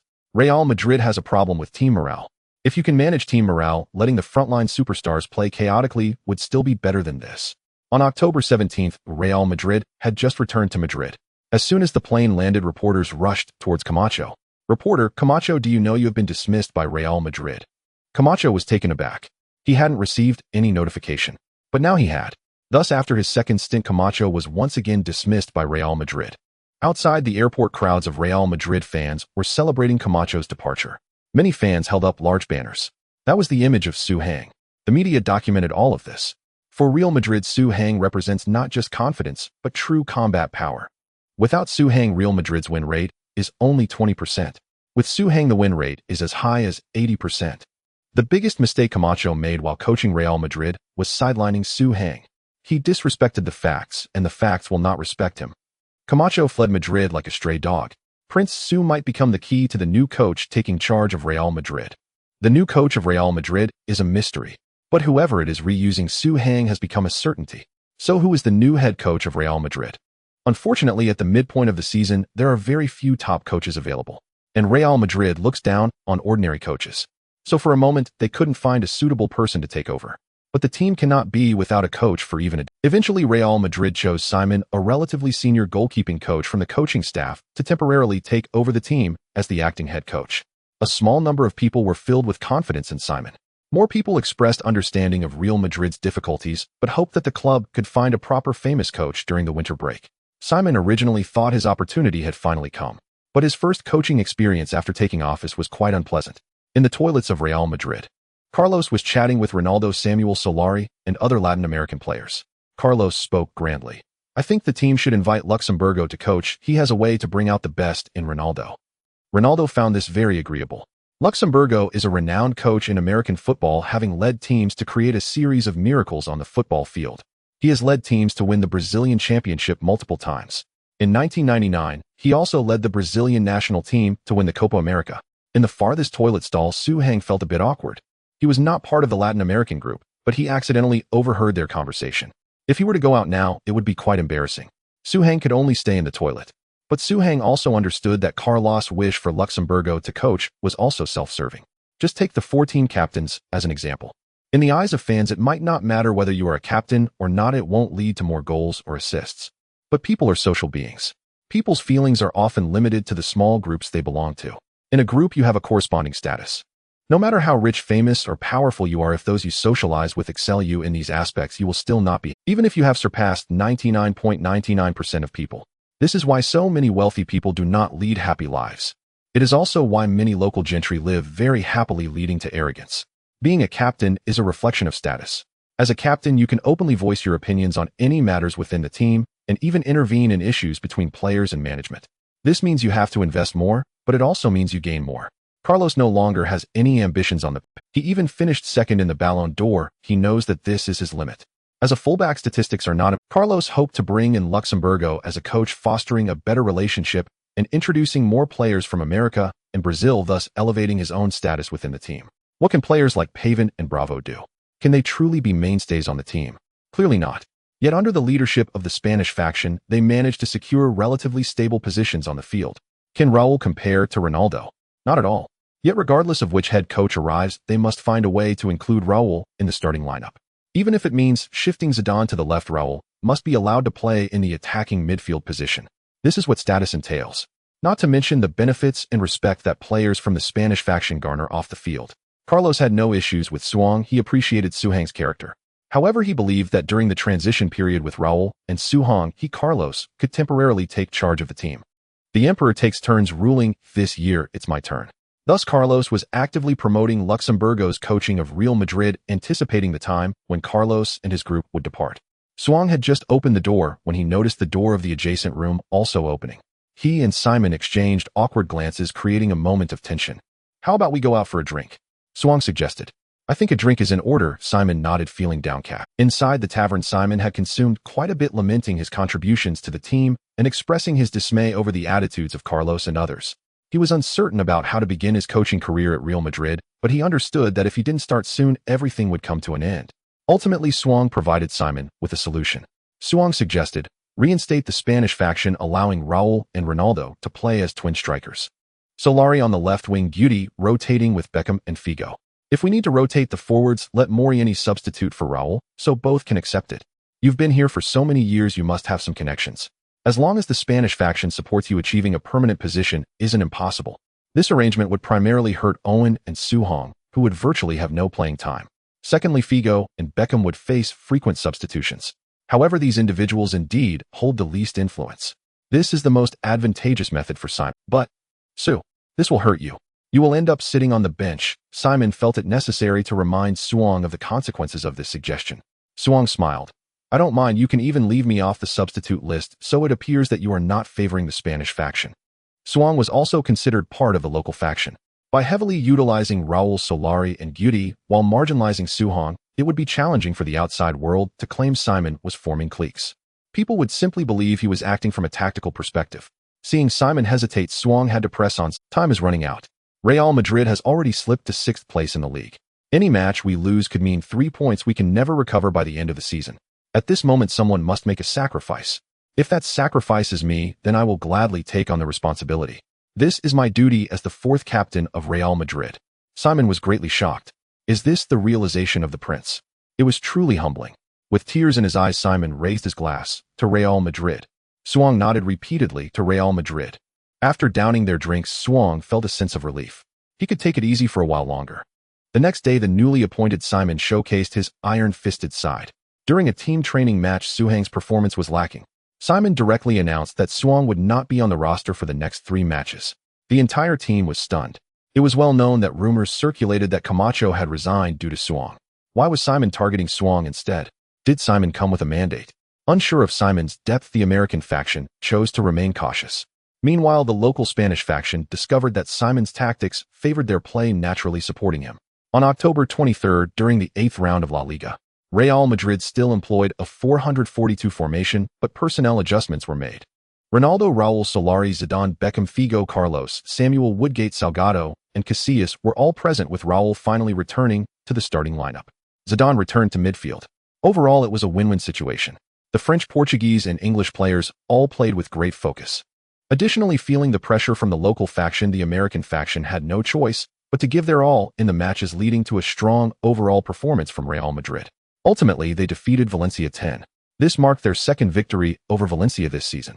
On October 31st, in the 9th round of La Liga, Real Madrid won 20 at home against Getafe. Raúl and Solari each scored, greatly boosting the morale of the local faction. On November 7th, in the 10th round of La Liga, Real Madrid faced Malaga away. Goals from Ronaldo and Raúl secured a 20 victory, marking their 3rd consecutive win in the league. Suong was incredibly happy. This was his ideal scenario. With focused training, his passing and shooting attributes increased slightly, reaching 73.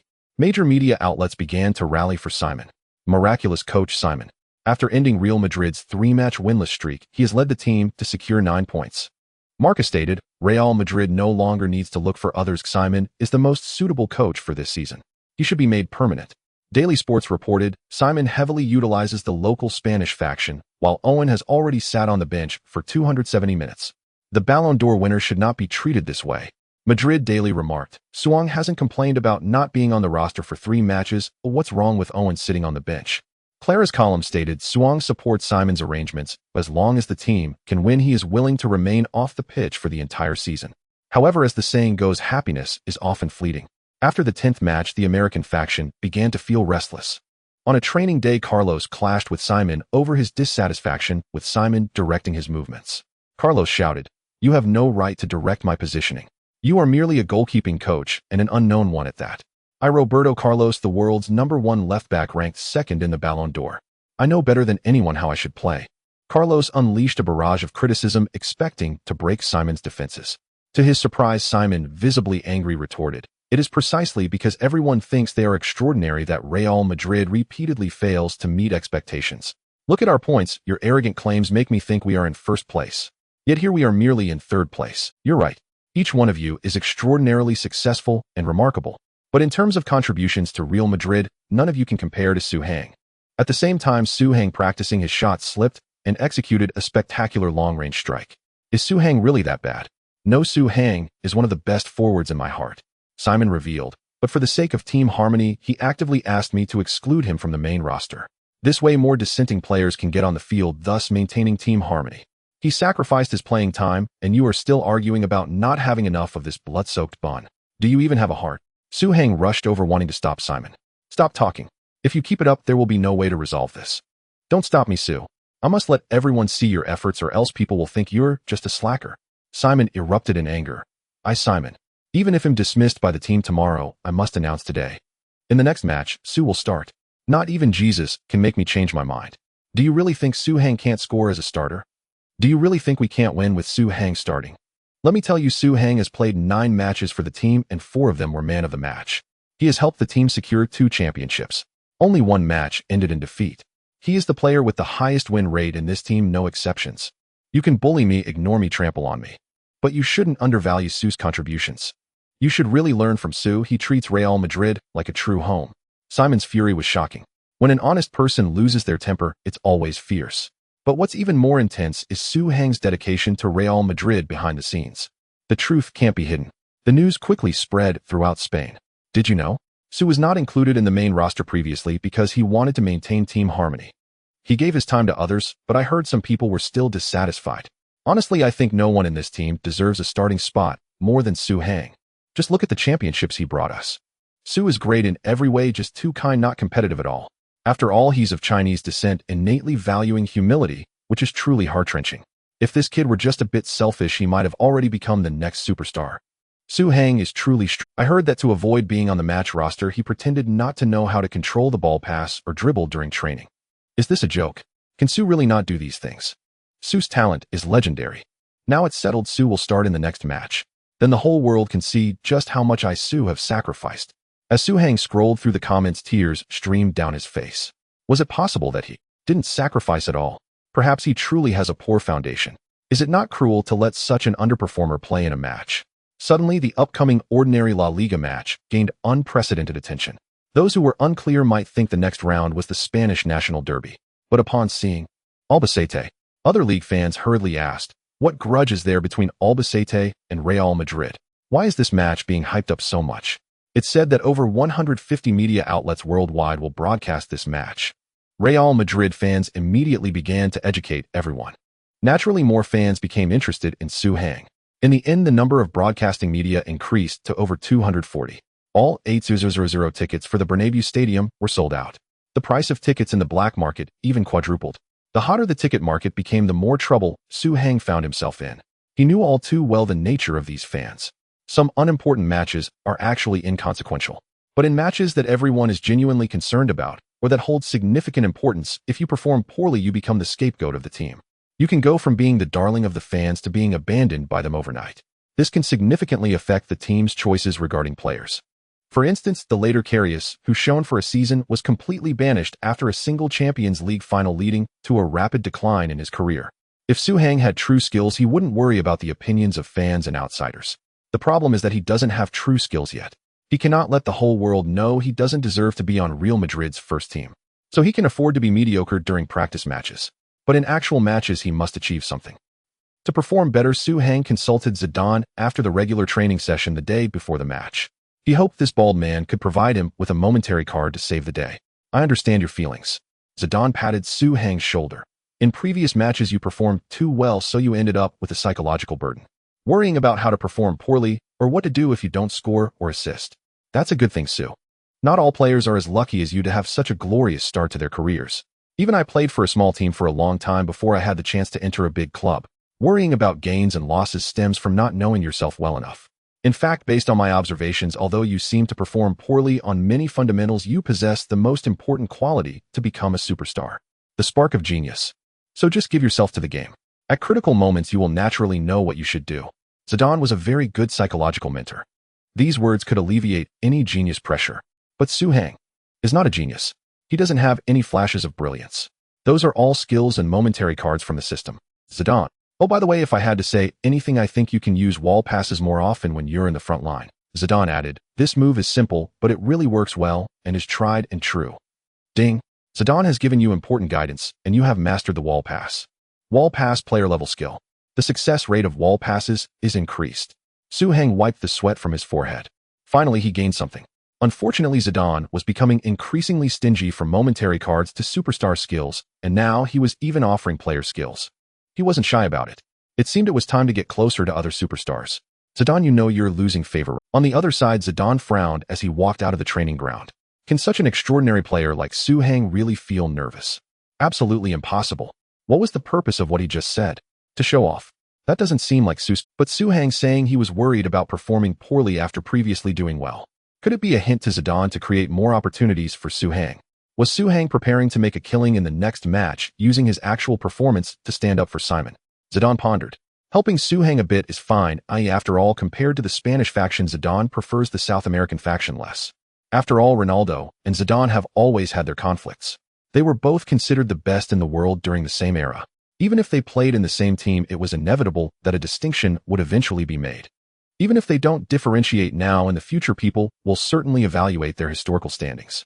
With the American gang gaining power, Zidane's contributions will undoubtedly be criticized, while Ronaldo will certainly be praised. This is not something the two of them can decide, it follows the natural development of events. On November 14th, in the 11th round of La Liga, Real Madrid faced Albacete at home. To be frank, the players from Albacete were probably the most frustrated people in the world at that moment. What have they done to deserve the treatment that is usually reserved for Barcelona? Just because their names both contain, the streets are deserted, 80,000 home fans, the sea of white scarves and banners. If they weren't wearing Albacete jerseys, these players would hate to join the ranks of the Real Madrid fans cheering for. This home atmosphere is bound to affect the performance of both teams.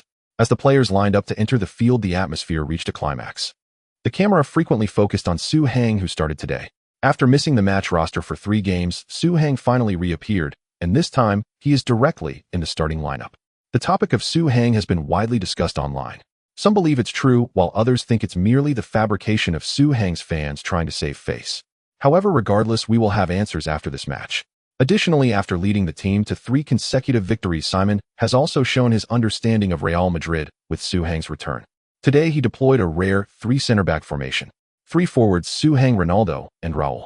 In fact, Su Hang's strengths are better suited for the center, but considering Ronaldo's position, Su Hang can only play on the left. For midfielders, Carlos, Zidane, Beckham, and Figo. Carlos rarely appears in the left winger position, but everyone believes his technical skills can handle this position. The 3 center-backs are Samuel Woodgate and Helguera. Goalkeeper Casillas. 343. This is Real Madrid's first attempt at a 3 center-back formation in recent years. After all, one of Real Madrid's biggest shortcomings has been the lack of top-notch center-backs. However, under Su Hang's guidance, Simon developed a different understanding of the 3 center-back system. It's precisely because our 2 center-backs cannot contain the opposition that we need 3 center-backs. Don't you think that makes sense? In a 3 center-back system, the defensive area of the 3 center-backs is larger, which can cover behind Beckham, helping to fill in the gaps in Beckham's not-so-strong defense. This change enhances the defensive capability of the defensive midfielder. Of course, with gains come losses. Real Madrid's wing defense is basically non-existent. To be honest, Carlos' defense has never been great. It might be better to forego wing play altogether, allowing him to focus entirely on offense. In the 3rd minute, Carlos showcased his power on the offensive end. He directly carried the ball to the bottom line and completed a low cross. Unfortunately, he wasn't very familiar with the opposing goalkeeper, who was large and liked to come out early, quickly clearing the cross. Zidane had a chance to score a follow-up shot. However, the opposing center-back positioned himself early, causing Zidane to kick the opponent's ankle. The referee blew the whistle for an attacking foul on Zidane. In the 7th minute, Carlos passed the ball to Zidane, who pretended to observe, but actually passed the ball through the opponent's legs. The opponent, infuriated, tackled Zidane. The referee surprisingly only called a foul. Zidane was immediately angered. He thought, shouldn't that at least warrant a yellow card? But the referee had his reasons for not issuing a card.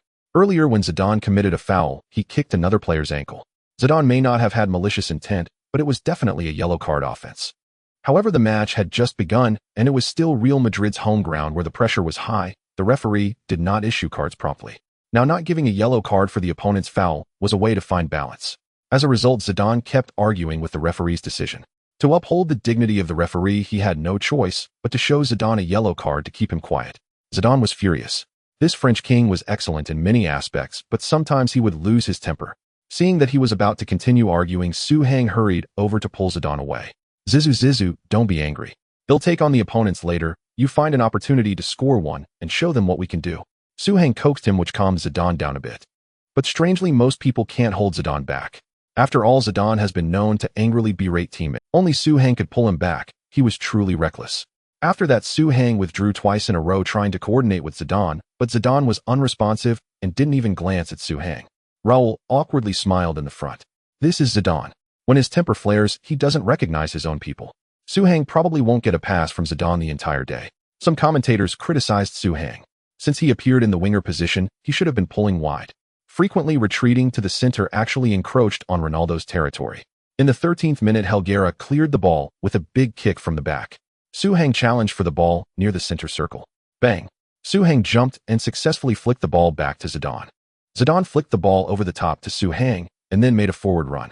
The Albacete players were bewildered. Weren't you the one who refused to pass to Souhang? How come the two of them are connecting now? Bang! Souhang flicked the ball backward with his head. Zidane rushed over, picked the ball, and charged toward the penalty area. In an instant, 3 Albacete players were preparing to surround him.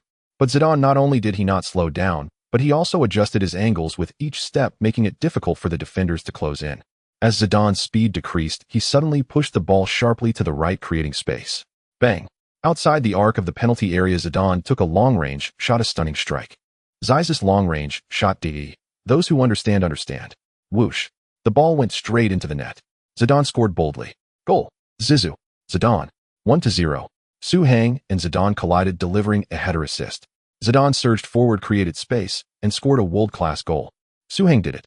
When he pulled away Zidane, just now he must have said, "I will help you score." And now he has done. He is the only one who can handle Zidane. The only one.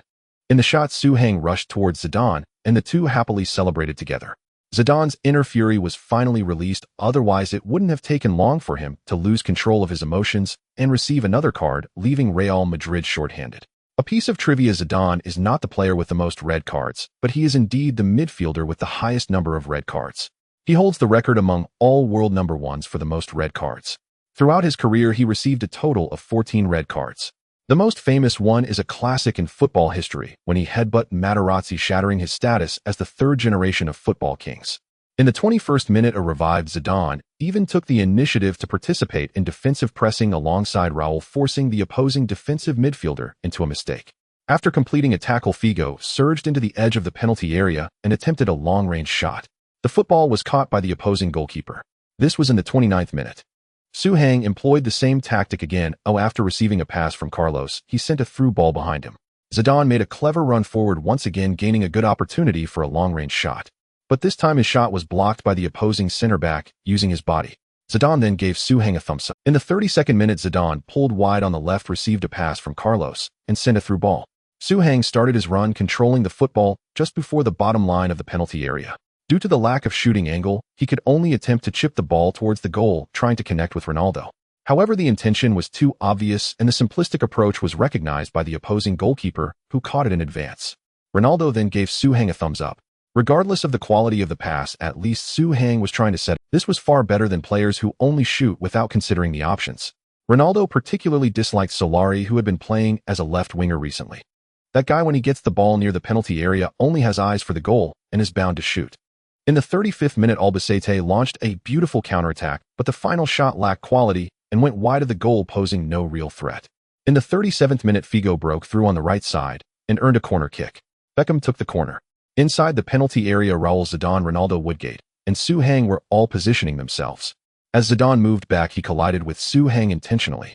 "Go to the back post," Zidane whispered, signaling and communicating with Beckham. From the gesture, it was clear he was asking Beckham to find him at that spot. Yet the real intent was for Beckham to send the ball to the back post. Souhang understood, but did not immediately go to the back post. Instead, he stepped out of the small penalty area, making it appear as though Zidane had pushed him out. Beckham noticed that the back post was vacant. Souhang had shaken off his marker. This was clearly a good opportunity. Boom. Beckham took the corner, directly targeting the back post. The football flew over everyone's heads, and none could touch it. However, Souhang, who had stepped out of the small penalty area, suddenly dashed towards the back post. No Albacete player was marking him.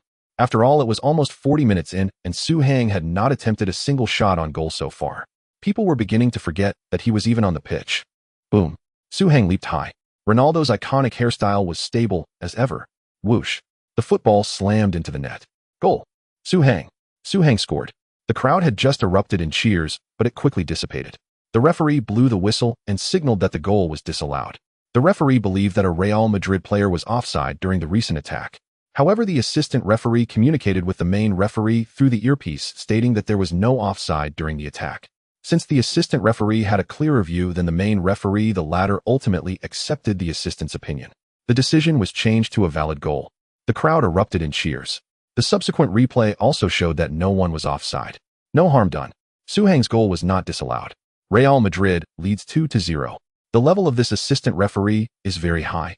The main referee is also capable of correcting his mistakes, unlike those who know they made a mistake, but stubbornly double down.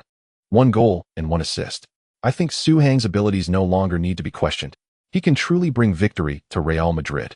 Due to Su Heng's outstanding performance, Ronaldo even moved slightly to the left, creating better space for Su Heng to drop back. This treatment made Morientes on the bench green with envy. "Oh Ronaldo, why do you monopolize the center when I am on the pitch?"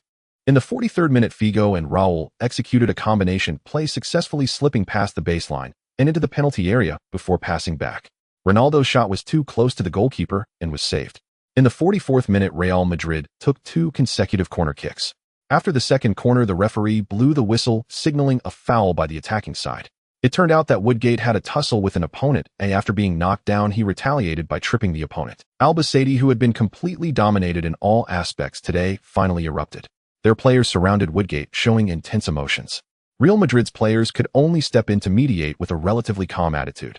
The situation was thus defused. Woodgate received a yellow card for his actions. Once the centre-back had more space to operate, his roughness was exposed. He could handle physical battles, but when given the ball, he became flustered. The match then entered halftime. In the second half, Albacete seemed to have had some motivational boost trying to score at the Bernabeu, resulting in very aggressive play. Zidane immediately organized the team to retreat appropriately, allowing Albacete to vent their frustrations. After about 10 minutes, their momentum would wane. Albacete, unable to score after prolonged attacks, began to show some fatigue. Zidane seized the opportunity to initiate pressing, helping Beckham make a steal. Beckham sent a through ball to Ronaldo. Ronaldo charged towards the penalty area, challenging 3 defenders. Boom. After attracting the defense with consecutive dribbles, Ronaldo made a horizontal pass to Su Heng, who was making a run. Su Heng took the ball without stopping and slipped it into the penalty area. A wall pass. Ronaldo accelerated, overpowering a center-back to complete a powerful shot. The football hit the net. When describing a player's shooting skills, people often say among the top 5 in the world, because claiming someone is the best is too controversial. However, during this period as well as the next, most would agree that Ronaldo's shooting technique is the best in the world. At this time, Ronaldo was the original Ronaldo. In the next era, he would be known as Cristiano Ronaldo. The alien has killed the game. 3-0. Ronaldo was in great form. Another assist from Su Heng. I've been saying he has chemistry with Ronaldo. He has chemistry with everyone. He's practically a player with a bad reputation. But I like this kind of player. Su Heng's sacrifice is truly significant. Some fans say he is the youthful version of Morientes, but based on this match, we must admit that Morientes is merely the older version of Su Heng.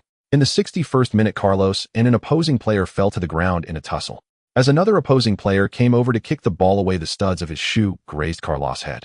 Carlos was unharmed, but the situation was perilous. The irate Brazilian immediately pushed the other player down. A new round of confrontation began, with numerous players shoving each other. Booing erupted from the Bernabeu as the Albacete players began to crack under pressure. Ultimately, the referee showed yellow cards to both the player who kicked the ball away and Carlos. After this conflict, both sides escalated their actions. The match became more intense and chaotic. It was the 76th minute. Zidane, regarded as the world's premier midfielder, keenly sensed another fatigue period for the opposing team. It is well known that after reckless aggressive pressing, there is inevitably a phase of exhaustion. However, few can capitalize on this gap. After evading an opponent's challenge with a Marseille turn in the midfield, Zidane deftly passed the ball to the advancing Beckham. Beckham launched a long pass, finding Figo on the right flank. Figo executed a series of feints successfully to bypass his marker. However, instead of crossing, he opted for a pullback pass. As Ronaldo's position in the box was unfavorable, he feared he wouldn't reach across. Bang! Zidane cleverly tapped the ball against the wall, redirecting it to Ronaldo, who had pulled out of the box. Ronaldo dribbled laterally, searching for a shooting opportunity. However, under the collision with an opposing center-back, his final touch was too heavy. The ball rolled right in front of Su Heng, who was charging in from the left. Bang! Su Heng struck the ball with a powerful shot. Inside the box, chaos ensued. Everyone was focused on Ronaldo, but in the end, the ball was kicked away by Su Heng. Even Albacete's goalkeeper did not anticipate this turn of events. After all, it was Ronaldo's ball. Could Su Heng dare to seize it? The angle of the shot was not particularly tricky, but it was too sudden. The Albacete goalkeeper was a moment too slow to react, missing the ball.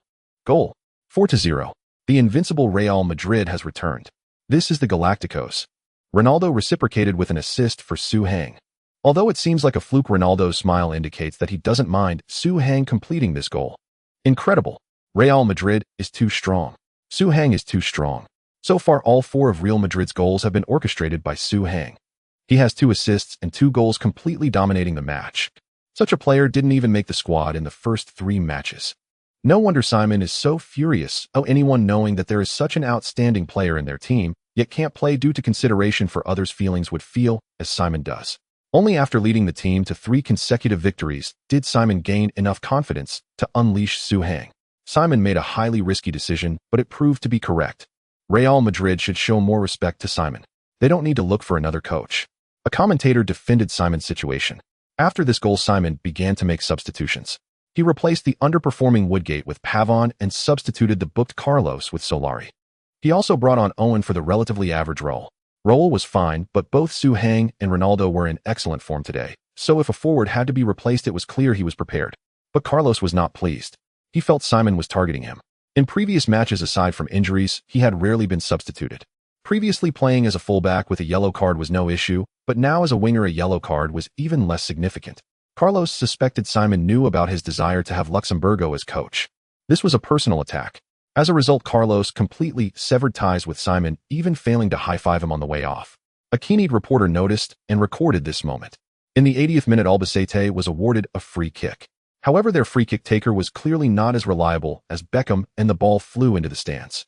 In the 88th minute, Su Hang actively tracked back, forcing an opponent into a ball control error. Solari risked a flying tackle and successfully intercepted. Owen accelerated from 3 meters behind the opposing center-back, showcasing extraordinary speed, and snatched the ball before the defender could react. Unknown. Owen made no mistake, taking a slight shimmy before slotting the ball into the net. 5-0. Real Madrid achieved an epic victory. But this was not the final score. Due to goals and conflicts, the match had a longer stoppage time of 6 minutes. In the 91st minute, Beckham and Owen combined to pressure the opponent, earning a throw-in in their defensive half. Although the ball was in the opponent's possession, this position was quite dangerous for them. If they made a mistake in the throw-in, Real Madrid could launch an immediate attack. To play it safe, Albacete's players threw the ball into Real Madrid's half, hoping to keep it as far from their own goal as possible. However, Samuel, unchallenged, unleashed a powerful header, sending the ball straight back into Albacete. Su Hang leaped high, flicking the ball with his head. Ronaldo, accelerating, attempted a long-range shot. The ball struck the opposing defender's shin and went out of play. In the box, the agile Owen received the ball, half-turned, and curled it beautifully into the net. Goal. Owen. The English golden boy shines at the Bernabeu. The substitute Owen scored twice within 20 minutes. 6-0. This is the largest scoreline victory for Real Madrid this season. The Real Madrid players celebrated enthusiastically, especially Owen. He had been kept on the bench for some time, yet he believed he deserved a starting position. And today he proved just that. He hoped the team would continuously play with 3 forwards, as that would likely secure him a starting spot over Raúl. If it were a 2-striker formation, he and Ronaldo did not quite match. Owen needed a playmaker, but Ronaldo was clearly not going to downgrade his role to do such a thing. Thus, the coexistence of Owen and Ronaldo hinged on having Su Hang or Morientes. Judging from personal statistics, Su Hang was the best choice. Because Su Hang truly did not monopolize the ball. In a match, whether in touches, dribbles, or shots, Su Hang had astonishingly low numbers. Owen and Ronaldo preferred such teammates. Aside from aerial duels and tackles, it was best if they hardly touched the ball. Look, it's already the 95th minute, and Su Hang is still tussling for headers on the flank. Su Hang, Zidane, stop passing to me. I can't jump anymore. Oh no. After landing, Su Hang's foot gave way and he collapsed onto the ground. He twisted his ankle. Consequently, the opponent regained possession. Albacete launched their final counterattack of the match, ultimately scoring with a header from a cross. This changed the score to 1-6, serving as a bit of a consolation. However, after scoring, Albacete had no mind to celebrate. The Real Madrid players rushed towards. After the examination, the senior team doctor said to Simon, "I think there shouldn't be any issues." Su Hang looked in pain. "I think there could be problems." The doctor replied, "Trust me, it's nothing serious." Su Hang countered, "But it should definitely be serious." The doctor insisted this won't even affect Su's next match. Su Hang proclaimed, "It should certainly affect the next match. We cannot be careless with injuries. Sometimes injuries may not seem apparent, but there could be internal damage." Beep, beep, beep. The 3 sharp whistles interrupted the intense exchange between Su Hang and the doctor. The referee felt there was no need to wait any longer. He directly ended the match. 6-1. Real Madrid triumphed over Albacete. Albacete almost fled into the players' tunnel, leaving the nightmare of Bernabeu behind. After the match, the Princelings strongly occupied various forums of Real Madrid, seeking justice for Su Hang. Major media outlets also supported Simon's tactical reform for Real Madrid. The three-forward formation evidently made Real Madrid more threatening crucially without sacrificing Prince Su. Marca Su-Hang started and Real Madrid scored 6 goals. This is not a coincidence. Yes, 2 goals and 2 assists once again earned him the man of the match. Real Madrid's bench strength is terrifying. Prince Su is simply another Ronaldo. Mundo Deportivo, with midfielders coming from Barca's youth training, Real Madrid produces forwards. Unfortunately, Real Madrid's attitude towards Su-Hang is evidently not as good as our treatment of Xavi and Iniesta. Sport Real Madrid has created a huge joke. Possessing the divine scorer Su-Hang, yet still wanting to bring in Owen and recall Morientes, causing disharmony within the team. Sky Sports, from a tactical perspective, Simon's risk was correct. He found the optimal solution for Real Madrid's strength. But what is concerning is that this may not be the best solution for Real Madrid's lineup. Su-Hang, who had originally exited the competition for the starting lineup, returning to the starting position will inevitably squeeze someone's position within Real Madrid, leading to a chain reaction. Especially since once Su-Hang starts, he often won't be substituted because no one wants to replace a forward performing so excellently. Even if he might coast through an entire half, he will certainly give you surprises. Kicker, Simon's approach may exacerbate conflicts in the Real Madrid locker room. Carlos clearly stated that Simon's approach made many feel uncomfortable. Why change to a 3-defender setup when 4 defenders can win matches?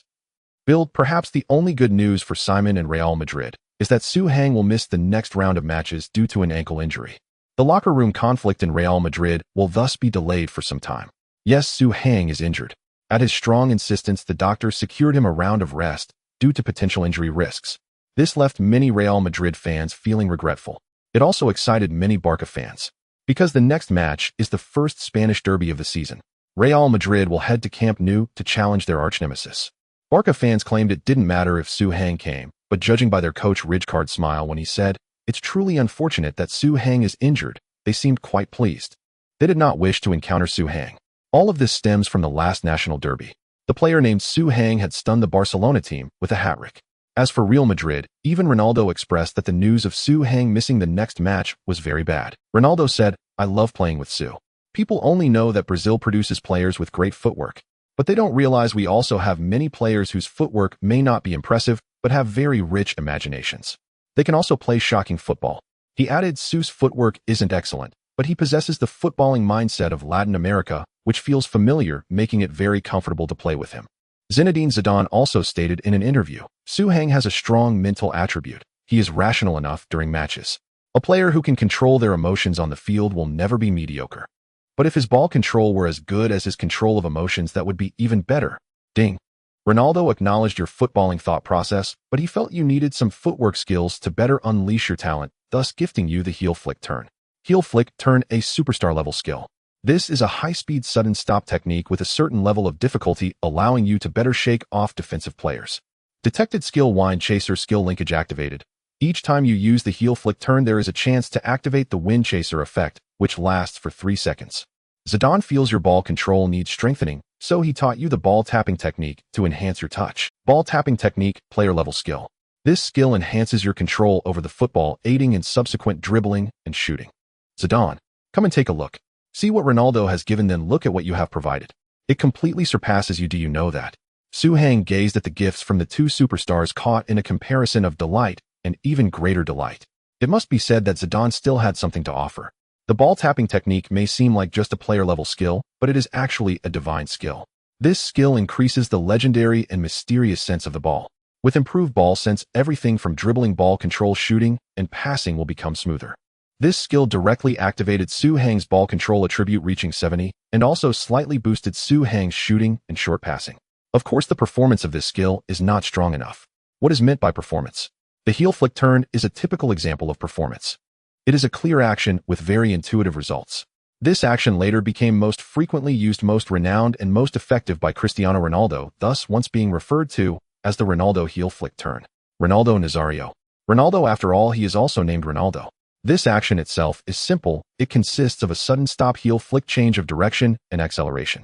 But whether it's the earlier sudden stop or the later change of direction and acceleration, both demand high physical attributes. Without strong muscular strength, one cannot achieve a sudden stop. That requires a lot of force to counter inertia.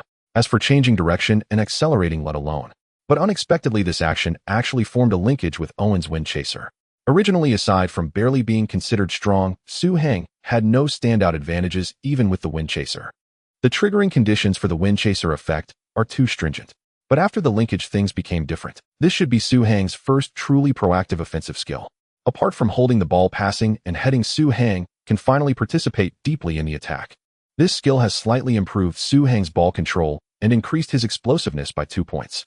His current attributes are as follows: offensive awareness 76, ball control 71, shooting 74, short pass 74, heading 78, explosiveness 77, strength 83, jumping 75, evasion 8.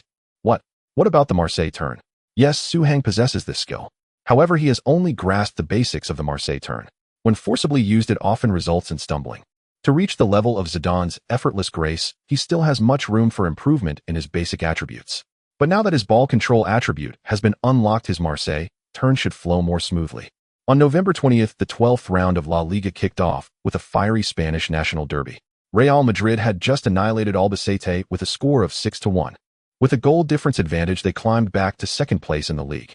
However, currently sitting at the top of the league is Barcelona, due to Su Hang's absence and other assistant coaches believing that stability is key for this match. Thus, Real Madrid ultimately employed their most commonly used formation over the past 2 years, 4,231. Ronaldo, Zidane, Raúl, Figo, Beckham, Guti, Carlos, Samuel, Pavon, Salgado, Casillas. Woodgate is suspended due to accumulated yellow cards. Owen Morieni, Solari, and other stars are on standby on the bench. On the other side, Barcelona also deployed their favorite 433 formation. Ronaldo, Larson, Ita, Deco, Marquez, Xavi, Van Bronckhorst, Puyol, Olger, Belletti, Valdez. On the bench, there are also young players like Iniesta and Messi. People were initially looking forward to Su Hang crushing the disloyal the Prince of Barcelona, Iniesta, and the La Masia young player Messi. Unfortunately, Barcelona escaped a disaster. Especially as the young Messi, who had just made his debut for Barcelona's first team, is hard to compare with Su Hang. Even before last season, Messi's fame and strength were far superior to Su Hang. But now they are no longer players of the same caliber. In the end, Messi also did not make an appearance in this crucial match. Instead, Iniesta came on as a substitute. The score of this match left the Catalans very satisfied. In the 29th minute, Ida struck against his former team, scoring from a pass by Ronaldinho. In the 43rd minute, Deco assisted left-back Van Bronckhorst to score again.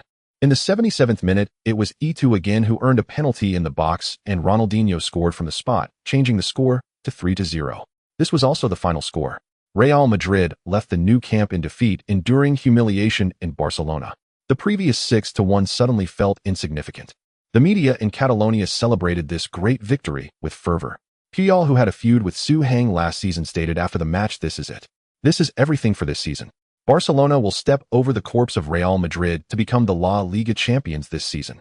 The Real Madrid nemesis Ita laughed, saying, "Next time I will complete a hat trick at the Bernabeu."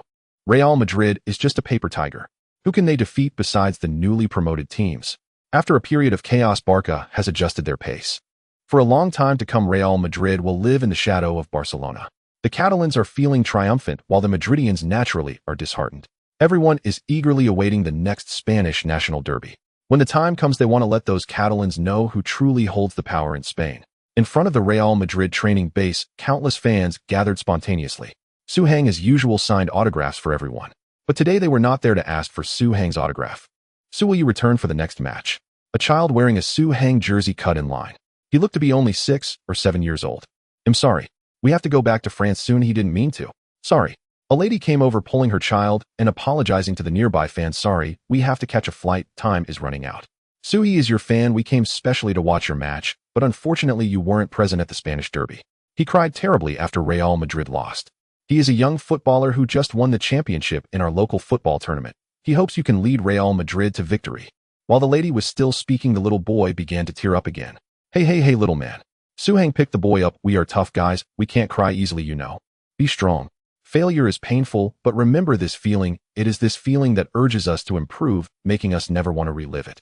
Under Su Hang's comfort, the child's emotions gradually stabilized, and he repeated the earlier question, "Su, will you return for the next match?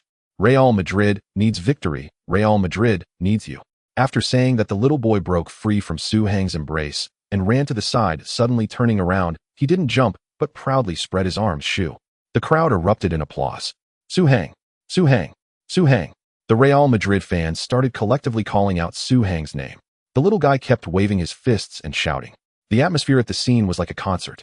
This is the expectation fans have for Su Hang. Su Hang was taken aback in the crowd. He had never wished so much to fight for these fans. His injury had actually healed long ago. He could even participate in the Spanish national derby, but he was worried about exposing his recovery so. Until this moment, he felt a strong desire to take the field.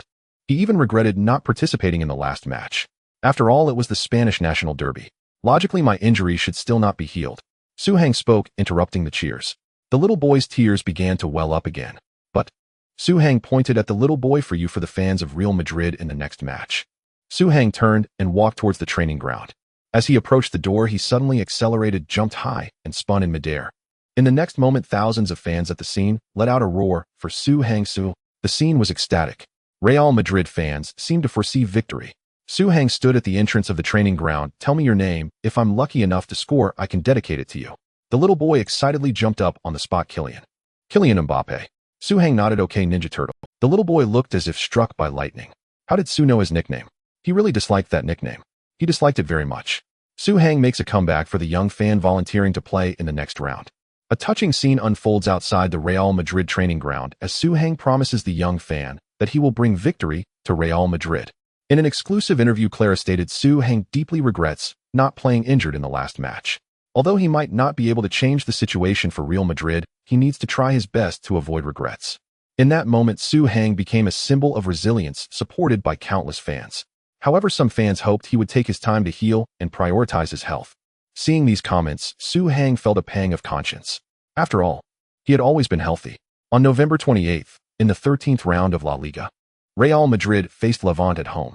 The Levante players could not hide their disdain for Barcelona. You dare to come to Bernabeu and see. The Real Madrid fans seem ready to devour their opponents.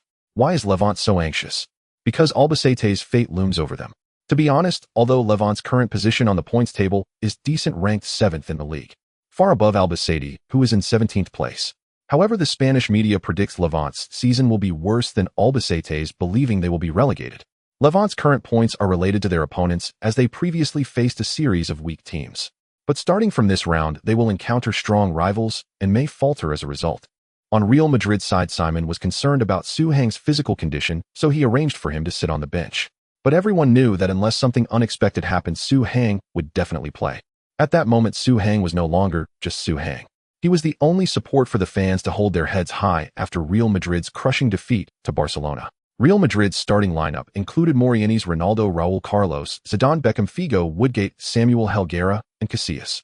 In Bondi Saint Denis AS Bondi Football Club, Mbappe pointed at Su Hang on the screen and said, "Look, when I went to Madrid this time I met him, and he even hugged me. Like this." The kids were initially surprised, then they showed envious expressions. Until one child asked, "Did he give you an autograph?" "My uncle got an autograph from Lion star Benzema when he went to a game last time." But that's Benzema.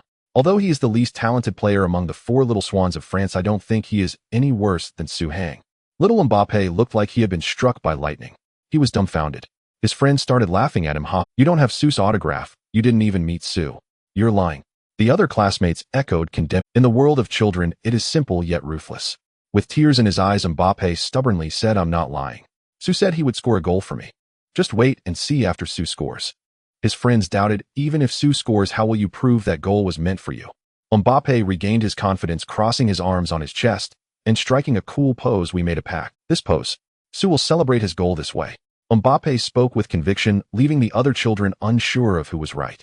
One of the friends who initially doubted him muttered, "Whether he can score is still uncertain." Just then the match began. Real Madrid, playing at home, undoubtedly held the advantage from the start, playing more proactively in the first few minutes. But in the 4th minute, Woodgate made a mistake while passing from the back, gifting the ball to the opposing winger. The Levante winger made a through pass to the striker, but unfortunately the pass was too strong and flew out of bounds. Levante's players were clearly nervous, affecting their performance. But Woodgate. Simon frowned on the sidelines. Despite nearing 20 matches, Woodgate's performance was still disappointing, with numerous mistakes. It seems the problem isn't adaptation, but rather a lack of ability. This center-back is likely subpar with skills that are not much different from Real Madrid's own Pavon and Bravo, far inferior to Samuel and Helguera. In the 7th minute, Zidane made a brilliant pass and Figo's shot was blocked by the opposing center-back. Raúl followed up with another shot which was again blocked by the opposing center-back. In the 10th minute, Ronaldo was knocked down from behind outside the penalty area. The referee didn't even call a foul as it appeared to be a normal challenge. But the troubling part was that Ronaldo fell and did not get up. The team doctor entered to treat him, and after a brief conversation Ronaldo indicated he could continue. In the 12th minute Ronaldo punished Levant. Carlos passed the ball to Morientes on the flank. Morientes then passed to Zidane, making a forward run. Zidane received the ball without stopping and passed it to Ronaldo, who was halfway out wide. Ronaldo stopped, received the ball, turned, and cut inside, all in one fluid motion. He shook off the defender and curled a shot from the left side of the penalty area, flowing like a dream. Goal. 1-0. This is Ronaldo. This is the alien of Bernabeu. He punished his opponent, who harmed him with underhanded tactics with the beauty of football. A relegation team is certainly no match for Real Madrid. In the 15th minute, Levant's counterattack was intercepted by Real Madrid, who seized an opportunity for a counterattack. After crossing midfield, Carlos attempted a long-range shot. Unfortunately, he misjudged the power, and the ball went over the crossbar. Otherwise, it would have been a classic goal. In the 18th minute, Figo was brought down while breaking through on the flank, earning a free kick. However, Zidane, being smart, quickly took the free kick successfully. Raúl received the ball and shot from distance, catching the opponent off guard. Real Madrid took a 2-0 lead. In the 35th minute, a Levant winger entered Real Madrid's penalty area, faked a body feint, and easily bypassed Woodgate, shooting to score. However, the assistant referee raised the flag first. Offside. Real Madrid escaped a calamity. But Woodgate's amateur performance hardly satisfied the fans. In the 40th minute, a Levant defender made a mistake under the pressure from Real Madrid. Zidane made a challenging pass to Ronaldo. The latter attempted a volley, but unfortunately he failed to control it, sending the ball into the stands. But the overall atmosphere remained quite relaxed. Between the two best players in the world, sparks occasionally flew. This is what fans love to see. In the first half, the score remained unchanged. After the second half began, Real Madrid continued to have plenty of opportunities. In the 57th minute, Carlos crossed from the baseline, but Morientes was positioned outside the penalty area, and Ronaldo's jump was not high enough, causing the ball to slide past the goal. Figo controlled the ball on the other side and sent in another cross. The opposing center-back outmuscled Ronaldo to clear the ball. The Real Madrid fans on site began to cheer more frantically than during the first half celebration of a goal. Oh, Souhang is starting to warm up. If nothing unexpected happens, he will be on the field soon. Although the team is currently leading, I believe there isn't a single Real Madrid fan who doesn't want Souhang to play. Souhang's spirit has inspired the Real Madrid fans.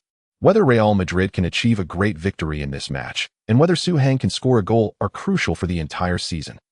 Because this is Real Madrid's response to Barcelona. In the 63rd minute, Real Madrid was awarded a corner kick opportunity. Simon waved his hand, signaling Souhang to enter the field. As Ronaldo came off, the team doctors rushed over to conduct further examinations and apply ice. He indeed had a minor injury, so he wasn't upset about being substituted. Meanwhile, the team doctors continued to wrap his bandages, and Simon exchanged a few words of praise with Ronaldo. Suddenly, the atmosphere on site erupted. Ronaldo, Simon, and others looked up. The Real Madrid players gathered in Levant's small penalty area, celebrating exuberantly. On the big screen, a replay of the recent events was shown. After entering the field, Souhang sprinted into the penalty area. With the referee's whistle, Beckham took the corner kick. The curvature was significant, creating a strong interference effect. However, the landing spot was exceptionally clear.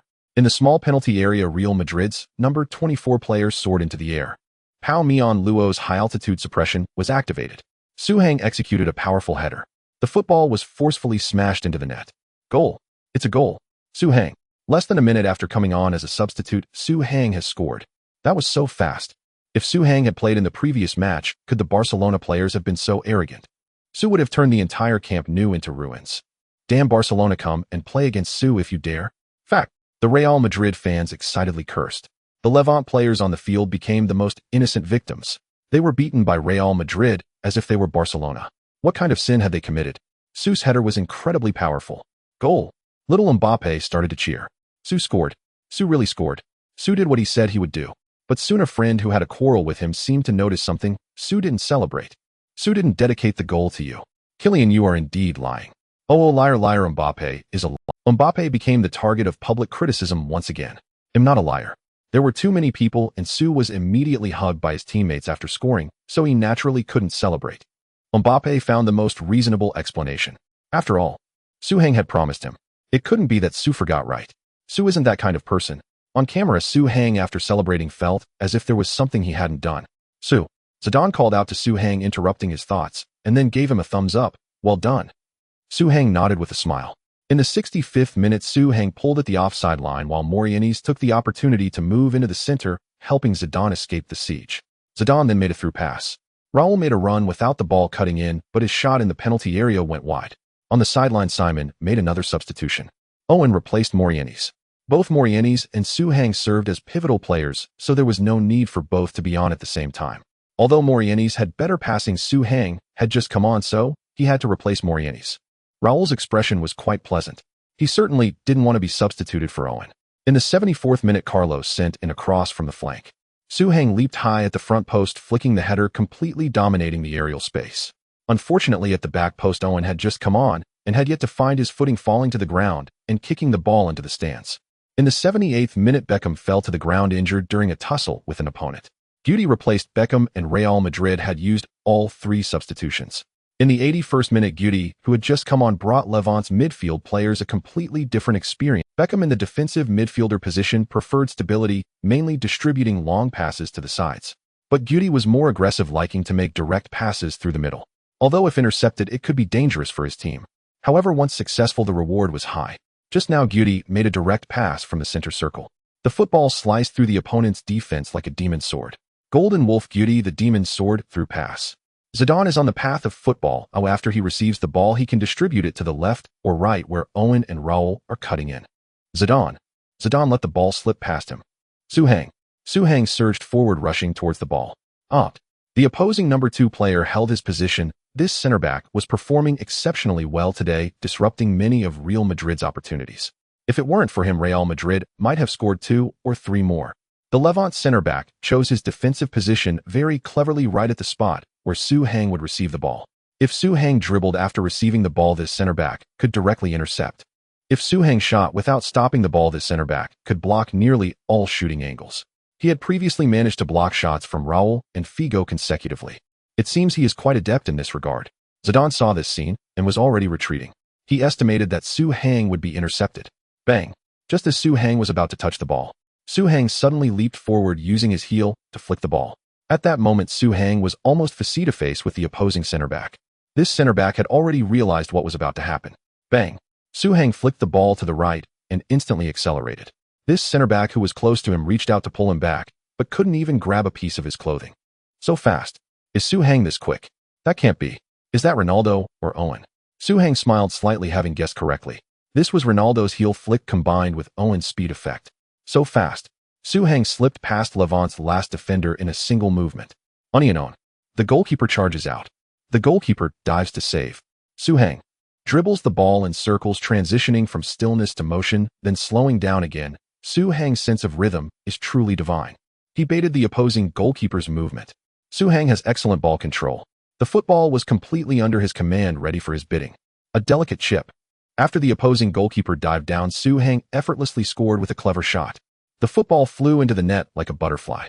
Goal. Su Hang. In just 18 minutes on the field, Su Hang scored twice. His efficiency is terrifying. To be honest, Su Hang didn't expect this goal to come so easily. Mainly because he exhibited the speed effect. Not every heel flick can produce this effect, it's just a matter of luck. But today the heavens were clearly in favor of him. Everything that could be given was given. Su Hang rushed towards the corner flag, drawing circles with his finger, leaping high. In the next moment, all 80,000 fans at Bernabeu won, and all celebrated along with the descending deity, Su Hang Su. The crowd erupted in cheers. The Levant players looked at Su Hang with envy. This is the Prince of Real Madrid. This is the influence of the world's top platform. With just 3 matches last season and fewer than 10 this season, Su Hang has already risen to prominence in Spain, exuding the aura of a superstar. Even across Europe, he has gained some recognition. To have 80,000 people celebrate exclusively with him is something neither Zidane nor Ronaldo achieved. Su Hang's influence and cohesion among fans far exceed what ordinary people can imagine. The scene was filled with jubilation. However, after the celebration, Su Hang still felt an emptiness. It seemed he had truly forgotten something. Beep. With the sound of the whistle, the match resumed, and Levant kicked off. Suddenly, Su Hang slapped his forehead in realization. Mbappe? Damn. I completely forgot about the turtle. I forgot his signature celebration move. Oh no. Director Mbappe wouldn't be watching the game right. In a classroom in France, Mbappe was on the verge of tears, his eyes glistening. The kids next to him mocked. So what if you scored a goal? I told you you're a fraud. Su Hang has never met you. Did you even go to Spain? Mbappe clenched his fist. I did. Su and I agreed. He just got too busy and forgot. It must be that way. Next time I will remind Su. Is there going to be a next time? Are you going to keep lying to us? Do you think we will believe you? Even if you really met Su, he must have forgotten you long ago. Do you really think you're some football genius? Do you think you can join Real Madrid in the future? Do you think you can become the next Su? The little boy's rapid-fire questions broke young Mbappe's defenses. Yet from his remarks, it was not hard to hear the jealousy. Because in this school, even in this region, Mbappe was the strongest little ball boy in his age group. He started playing football at 4, and with a father who was a football coach, he displayed remarkable talent from an early age. Some even said that if Mbappe continued to play like this, he would definitely be able to enter the Clairefontaine training camp in the future. This is the sacred temple of French youth training. In 1998, under Zidane's leadership, the French national team set off from the Clairefontaine training camp and brought home the World Cup. Here they nurtured legends like Thierry Henry, David Trezeguet, and the football rogue Nicolas Anelka. The French were all discussing who is the next. Beep, beep, beeped. The voice on the television interrupted Mbappe's tears. On screen, shortly after the kickoff, Real Madrid launched another offensive. Figo sent a cross from outside the penalty area but then raised his hand to signal a handball by the opponent. The referee then blew the whistle pointing to the penalty spot, completing the decision without any hesitation. A Levant player made a near volleyball-like move in a rush, conceding a penalty while also receiving a yellow card. Ronaldo is the team's primary penalty taker, but he has already been substituted in this match. At this point, the penalty taker on the field should be Zidane. Zidane held the football, preparing to walk towards the penalty spot. Suddenly, a voice came from behind him. Zinedine. Su-Hang spoke up. Zinedine Zidane paused, frowning as he looked at Su-Hang. Those unfamiliar with him would call him Zidane. Those who were familiar would call him Zizou, but few called him by such a formal name. This carried a hint of intimacy, mixed with a touch of estrangement. This awkwardness, could it be? Zidane almost anticipated Su-Hang's intention. Can I take this penalty? Su-Hang continued. I know this is not appropriate, but I. A brief silence fell over the scene. Everyone was astonished. Oh, this is bad. Is Su-Hang really planning to ask Zidane for a penalty? We understand Su-Hang, he has already scored twice, and another goal would be a hat trick. But a penalty is a symbol of the team's status. You can't just ask for it. This could lead to discord in the locker room. Su-Hang is too reckless. How could this be? Didn't they say Su-Hang would even sit out for team harmony? How can he now act so recklessly in asking for a penalty? It seems the outside world has exaggerated Su-Hang's character. He is not as great as everyone says. He is just a 19-year-old kid. His performance today warrants this penalty, but his performance today does not match his status as the fourth team captain. Bang! Zidane threw the ball to Su-Hang. He understood Su-Hang. At Su-Hang's age, if given this opportunity, he would also want to seize it. In fact, Zidane had just considered granting this penalty to Su-Hang, but Su-Hang spoke up too quickly. This somewhat tarnished his image in Zidane's mind. Zidane felt a bit regretful. Everything should have been perfect if only Su-Hang had a bit more patience. Zizou. Thank you. I will send you many assists, scoring many goals from your passes. I am very grateful to you. Su-Hang held Zidane, offering him a hug. I promised a little French fan named Mbappe. After scoring in this match, I will use the celebration move we agreed on. He is a diehard fan of Real Madrid, watching me on the TV. I was so excited when I just scored that I forgot about this, but I cannot go back on my word. I cannot disappoint my fans. So, thank you, Zizou. Zidane's expression suddenly changed, slightly stunned. Mbappe. Kylian Mbappe. Su-Hang was taken aback. Yes, you know him. Zidane couldn't help but chuckle. His parents were both athletes. I've heard this kid has great football talent. He was named the best player at the U7 Ball Boy Cup in St. Denis, France, just last summer. If it weren't for preparing for the European Cup, I would have presented the trophy to him myself. Zidane strongly supports French domestic football and generally does not refuse invitations to official events unless necessary. He has high emotional intelligence and great ambitions. It would not be surprising if he were to run for president of France in the future, let alone being the president of the French Football Federation. Phew. Su-Hang breathed a sigh of relief. Then you can't hold a grudge against me. I truly meant no disrespect. If I earn any penalties in the future, I will give each one to you. Zidane ruffled Su-Hang's hair. No need, kid. This is your goal for our future superstar in France. You better score. Otherwise, I won't have another penalty to give you. On the pitch, the atmosphere suddenly lightened. The conflict people imagined did not materialize. Moreover, it seems Zidane was not displeased. He even smiled as he pushed Su-Hang into the penalty area. The reporters were astonished. How could this be? How could Zidane let him take the penalty? Zinedine Zidane's character is extremely strong-willed. No one can take away what belongs to him. He possesses wisdom, yet is not cunning. He places great importance on his status and treatment at Real Madrid. How could he possibly do something that undermines his own authority? What kind of magic does Su-Hang possess? Su-Hang placed the football on the penalty spot, adjusting it carefully. Then he stepped outside the penalty area. With the referee's whistle, Su Heng began his run charging towards the football. His shot was rated at 74. For a penalty, that is definitely sufficient. However, the premise is not to pursue extreme angles, not to seek curvature, and not to employ flashy tricks. Otherwise, even a shot rated 99 could go astray. When taking a penalty, the key lies in maintaining a calm mindset. Even someone as strong as Cristiano Ronaldo knows that the biggest secret to scoring penalties is powerful shooting. Even if the opposing team predicts the direction, as long as their goalkeeper is not determined enough, they won't be able to save the ball. Bang! Su Heng chose to shoot to the left side of the goal. This is the most conventional direction for a right-footed shot. Moreover, without pursuing extreme angles, it is theoretically easy to save. But the opposing goalkeeper remained motionless. He thought Su Heng would take a Panenka penalty. After all, Zidane is most famous for his Panenka. Having exchanged so much with Zidane, was Su Heng not learning penalty experiences? Goal.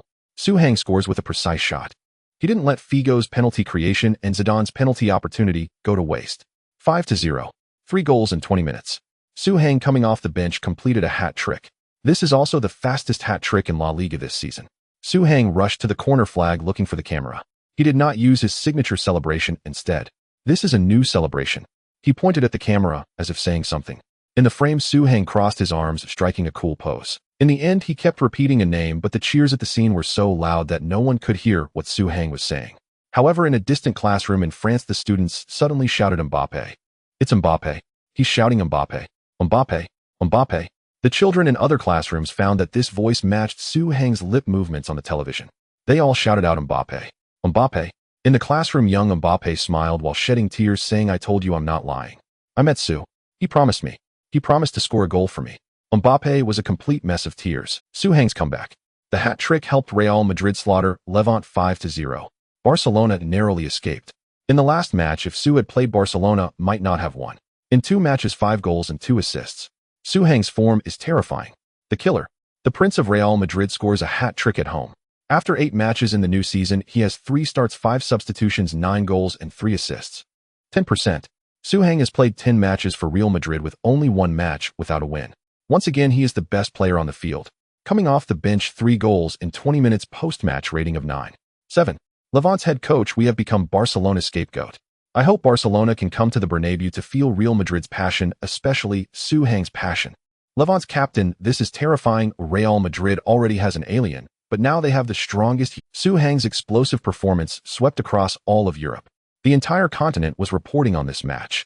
Everyone in Europe felt relieved for Barcelona. They escaped the wrath of the Prince of Real Madrid. Of course, the media was also very interested in that penalty in the final moments of the match. The media first interviewed Zidane to see if he was really as magnanimous as he appeared on the field. Or was it just because there were 8,000 fans at the game that he had to allow Su Heng to take the penalty? Zidane smiled at the camera. "This is a touching story. I think Su Heng should personally tell everyone about it. I can only say that I am happy for a certain young fan from France. Your football idol is truly amazing. He almost angered me, the hot-headed one, just to fulfill a promise to you." Everyone's curiosity was piqued by Zidane's teaser. Speaking of traffic, Zidane is quite adept at it. He clearly knows how to let the bullets fly for a while. After Zidane's preview, football fans all over Europe wanted to know the whole story. It involved both fans and players. This is closely related to everyone. In the end, a beautiful reporter from Marca put on her sexy outfit and conducted an in-depth, unknown interview with Su Heng. The truth came to light. The Clara column released a series of images. They were a set of photos published by the media before the match when Su Heng announced his participation. 2 images were stitched together. One shows Su Heng at the training ground, arms outstretched, performing the Su gesture. The other shows a 6 or 7-year-old boy in a Real Madrid number 24 jersey doing the same gesture. His name is Kylian Mbappé, the best player in the U7 Cup event from Saint-Denis, France. His prize was 2 VIP tickets to the Spanish National Derby provided by Zidane, who was unable to attend the award ceremony due to the European Championship. In the last match, young Mbappé alongside his mother went to Camp Nou, but wearing a Real Madrid jersey, he witnessed a disaster. Barcelona brutally defeated Real Madrid 3-0, which was too cruel for young Mbappé. On the day he left Madrid, he waited outside the Real Madrid training ground for Su Heng, who was preparing to train. Young Mbappé made this gesture, pleading with Su Heng to play in the next match and help Real Madrid regain their. Then Su Heng made this gesture, announcing that he would return in the match against Levante and dedicate the goal to Mbappé. The thousands of fans on site erupted in joy. Then everything we witnessed happened. Su Heng and young Mbappé agreed on a celebration gesture. But young Mbappé would never have expected that what Su Heng gave him was not just a goal, but A hat trick. Su Heng's request received an enthusiastic response from Zidane, who greatly admired Su Heng's spirit of keeping promises to fans. This completely aligns with his principle of never disappointing fans. Once the story was reported, it garnered praise across Europe. There are many stars in Europe. However, there are also plenty of ungrateful people. After being elevated by fans, they begin to ignore the fans, even going against them. Especially the stars from England who have all gone astray doing everything but playing football. Just look at the Prince of Real Madrid. Sky Sports, Su Heng's character should never be questioned. He not only sacrifices for the team, but continues to insist on signing autographs for fans every day outside the training ground. On the day of the match, after Su Heng completed his hat trick, his name echoed for 5 minutes in the school that Mbappé attended. Germany transfer market. Su Heng is a quality star in every aspect. Italian Republic. 70% of Real Madrid fans support Su Heng as the next leader of Real Madrid. Portuguese record. Real Madrid has contracted the Su Heng syndrome, whether in terms of score or team image. This is a success for Su Heng, but perhaps not for Real Madrid. Ding! You have successfully received multiple passes from Guti, and his personal statistics have improved significantly. He is very satisfied with you and is willing to impart all he knows, including his ultimate skill, Demon Blade through ball. Demon Blade through ball, a superstar level skill. Golden Wolf Guti, also known as the Demon Blade, once the through ball is played, it either slays the enemy or injures oneself.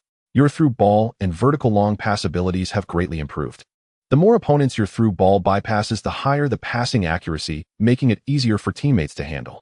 As a result, Su Heng's short passing attribute increased by 1A, reaching 75. The long passing attribute has also opened up now at 70. Guti indeed silently gave Su Heng a surprise. Truly worthy of being the second captain. Don't be fooled by Guti's frequent shifts between being a substitute and a starter. He is always an indispensable part of Real Madrid's midfield.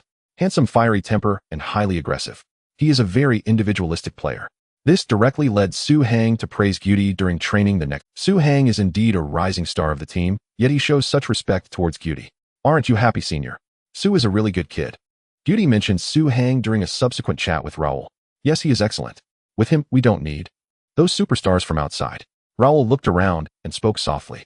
The ambitions of the American gang or the Brazilian gang are now well known.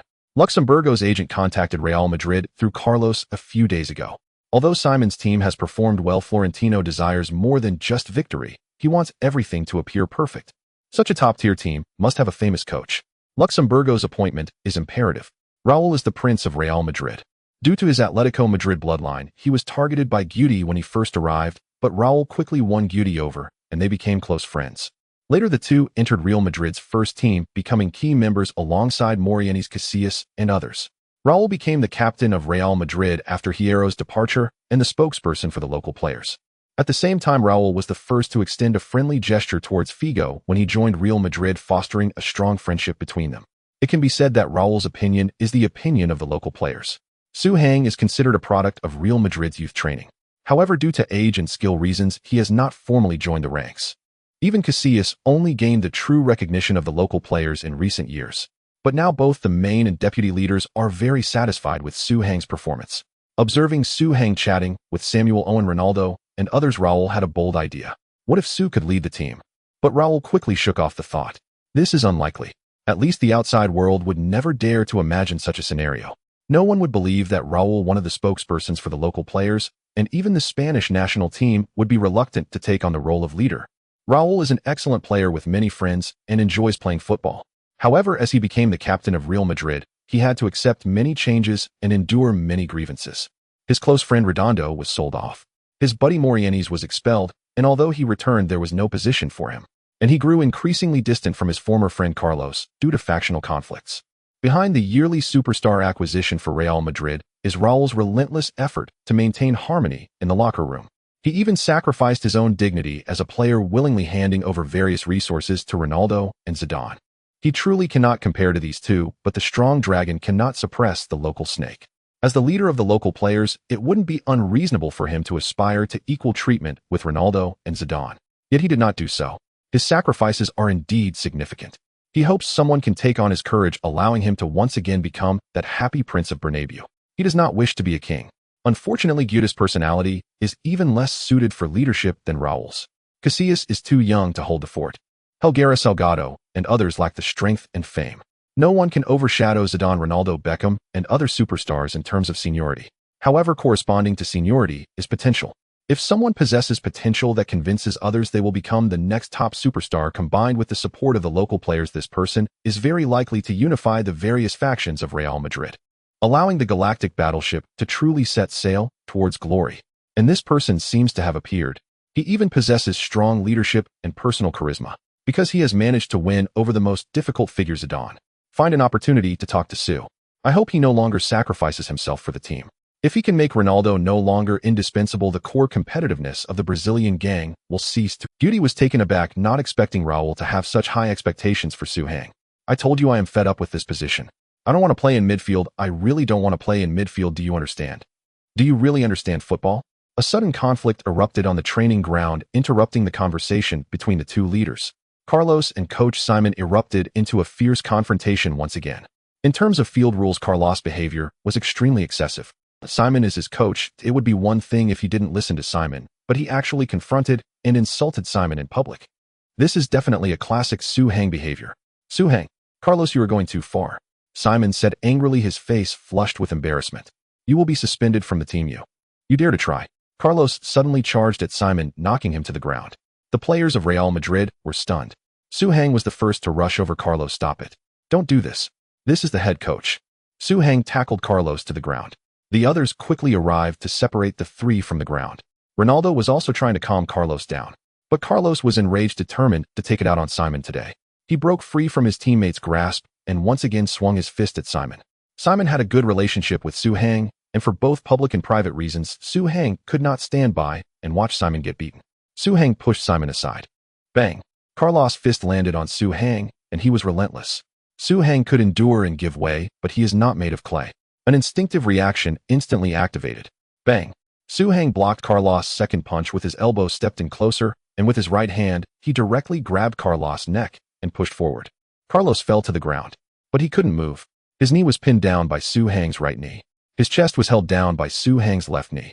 His neck was still in Zidane's grip. In almost an instant, Zidane subdued the fierce Carlos.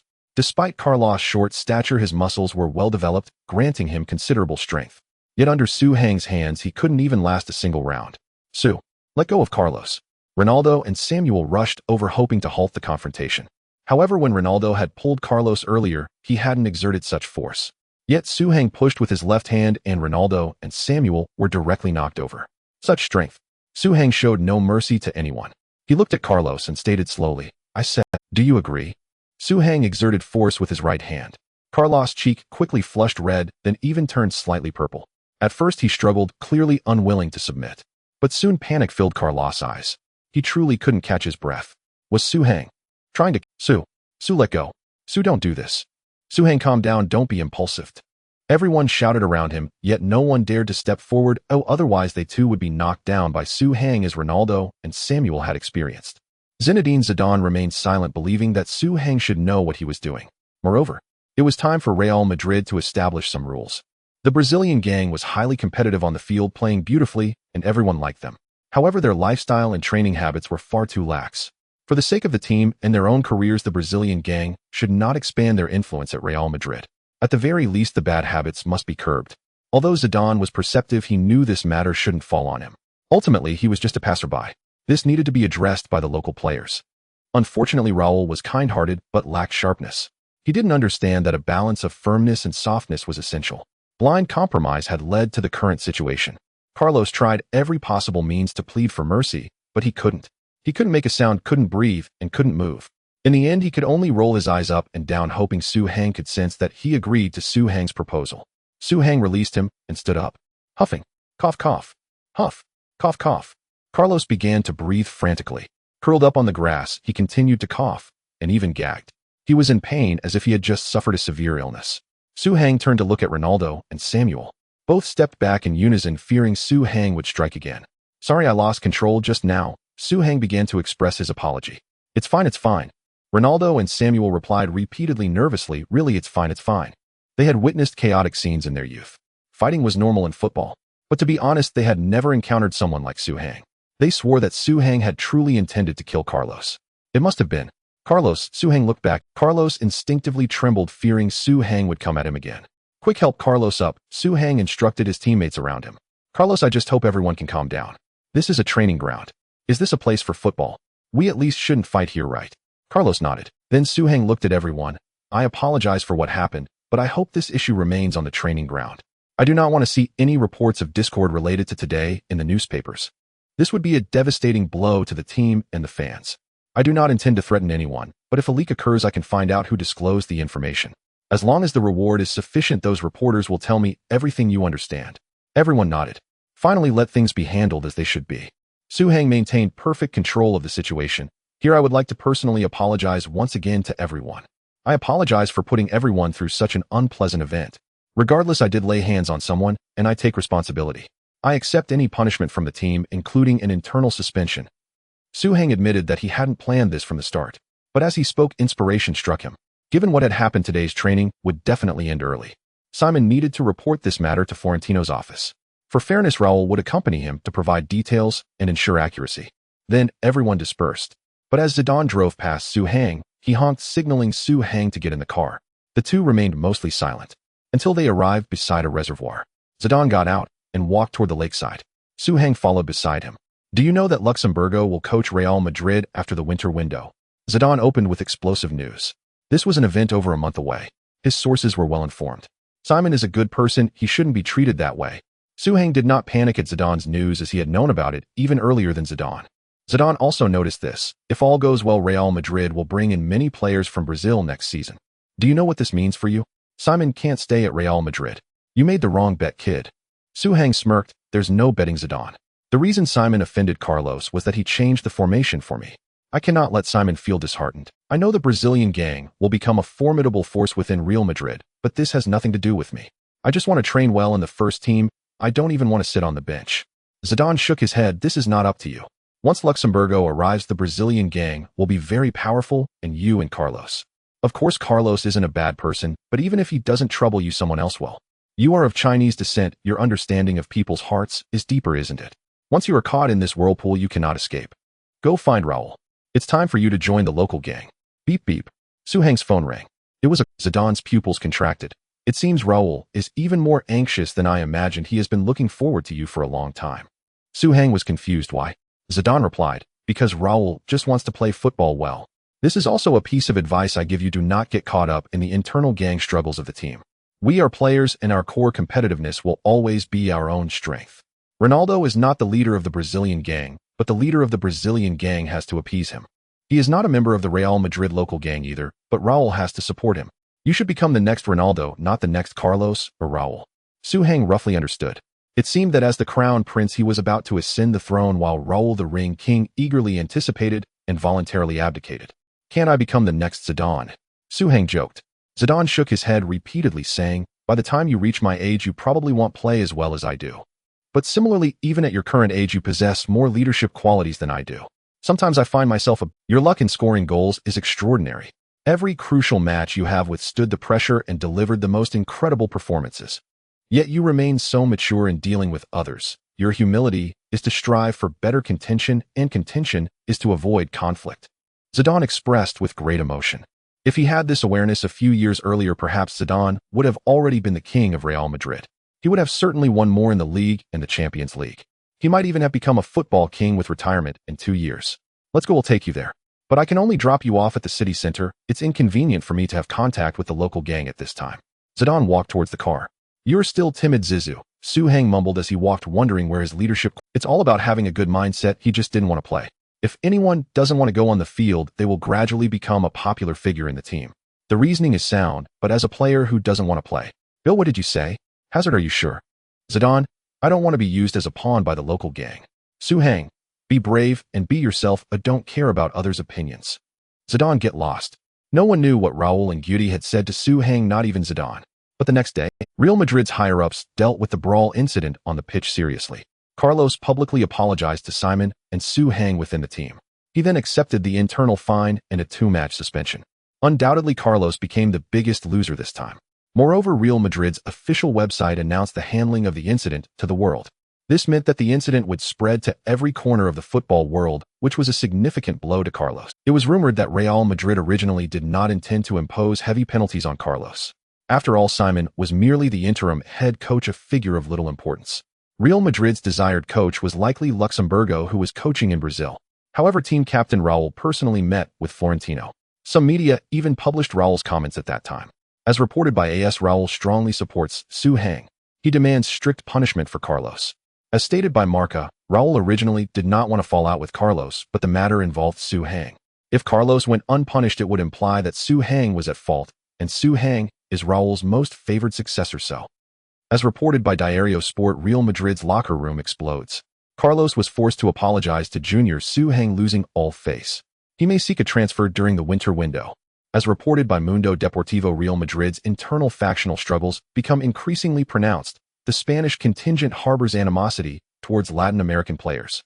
As reported by Sky Sports, True Righteousness or False Compassion, Su Hang announces he will accept the suspension punishment alongside Carlos. Ahem. How could Su Hang possibly miss out on such a chance to avoid work? With this suspension opportunity, he certainly had to seize it. This earned him another wave of goodwill. Among them, the German newspaper Bild conducted an in-depth analysis of the incident. Bild: Raúl likely made one of the worst decisions of his career. The cause of this incident was Carlos' defiance of Simon's authority. Su Hang, as the fourth captain, stepped in to prevent the situation from escalating, resulting in Carlos punching Su Hang. Then Su Hang fought back. From a moral standpoint, Su Hang was in the right. But why did Carlos show such disrespect towards Simon? Carlos is not foolish, he must have known something beforehand. Therefore, we boldly speculate that during the winter window, Luxemburgo will take charge of Real Madrid, becoming the new head coach.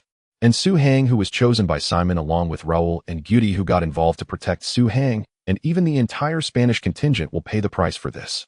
This also conveniently gives Luxemburgo the opportunity to strike at the local faction. The future dominant force within Real Madrid is likely to shift from the Spanish contingent to the Brazilian contingent.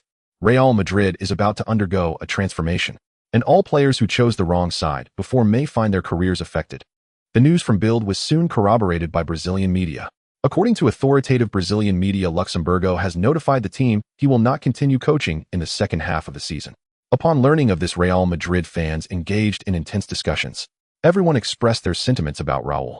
Alas, Raúl, with his kind heart, keeps sacrificing his own interests for team harmony. After all the trouble he caused, he ended up choosing the wrong side to support. Poor Raúl, just when he exercised his captain's authority, he offended the future head coach and his confidants. Raúl did nothing wrong. Su Hang is one of his own, and Su Hang stood up for justice. Su Hang is still too young. I heard he was the one who brought Carlos to apologize to Simon. Several people couldn't hold him back.